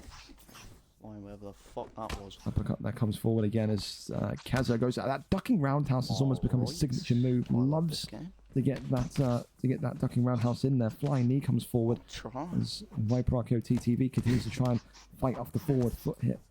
Fuck me. Goes for that right hand again. And look at this again. Big uppercuts again. Viper is struggling because there may be distractions in his corner, but I think also because of the speed in which Kezza is coming into this fight with. Some people can't match the tempo in which Kezza kickboxes with. Left hand though from Umar, and there's the spear takedown, gets it down.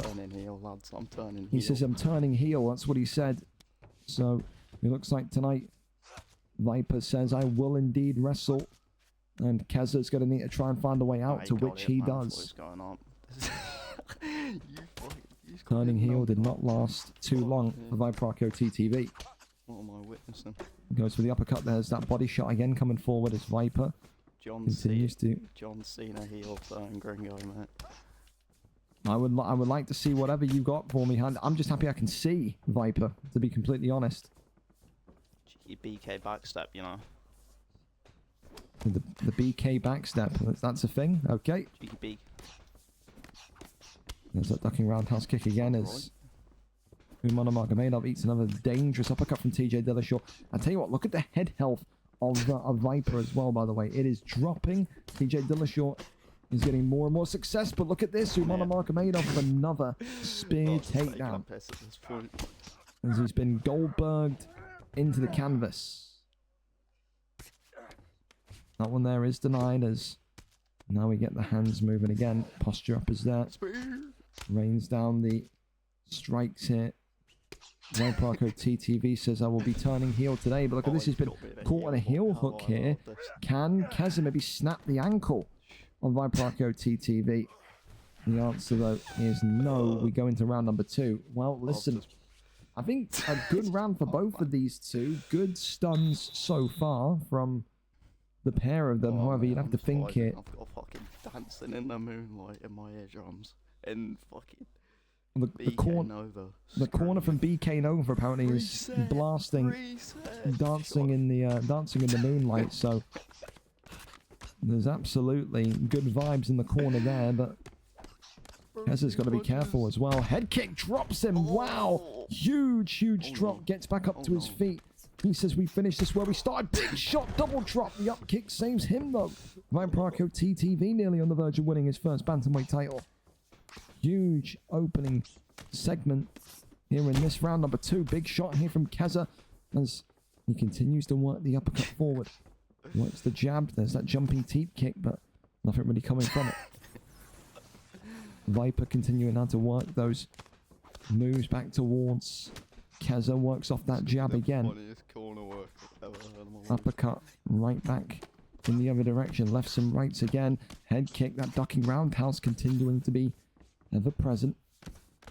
Uppercut there. Comes forward again. But Kezza is busted open now. The head health of Kezza even lower than ViperrkoTTV and Umar Nurmagomedov.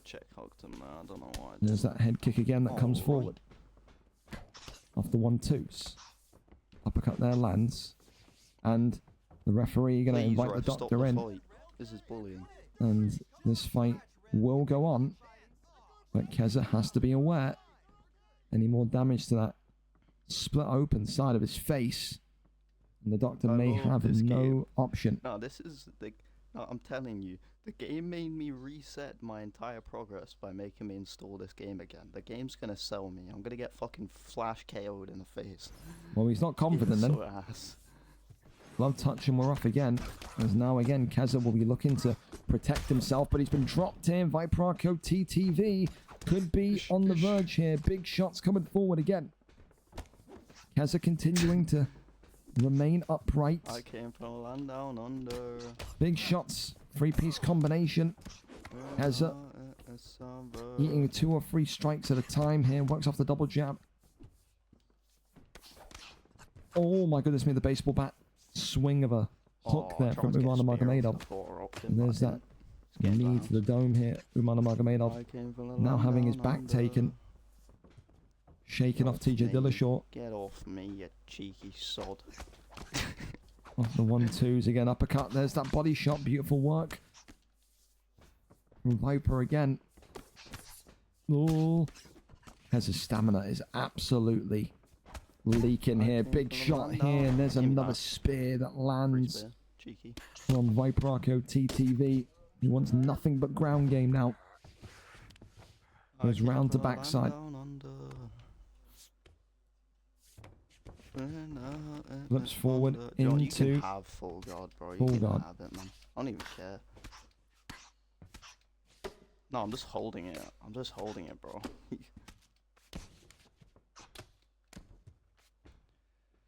Fifth under. I'll tell you this much.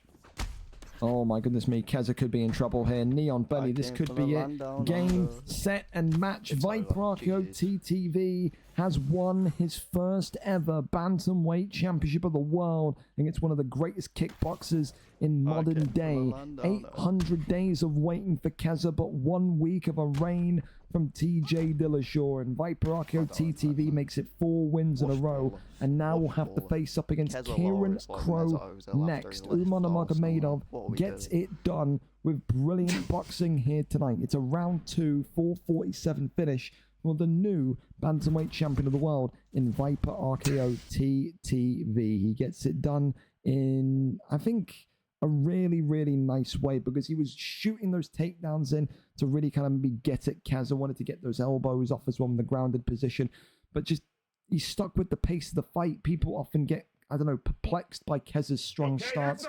And in the end, there was no confusing Viper there tonight. He dove right at him, he walked towards the fire, and he extinguished the fire. And that's exactly how you beat Kezza in tight situations and in title fights like that. A brilliant performance tonight. And the youngest member of the Bantamweight alumni now has a Bantamweight Championship around his waist. He has done what so many other veterans have not been able to do in their time in VFL. He gets it done tonight, and what a journey it's been, because again, he was back in that middleweight division, the welterweight division, where he was really kind of learning his craft in UFC 4, and now here he is, a bantamweight champion, defeating one of the once upon a time greatest European strikers in the land in Kezza. Commiserations to Kezza, a great champion, a great fighter, an entertaining fighter, but his streak, his reign as champion ends here tonight. Thank you to Nightfall indeed as well for the tier 1 sub.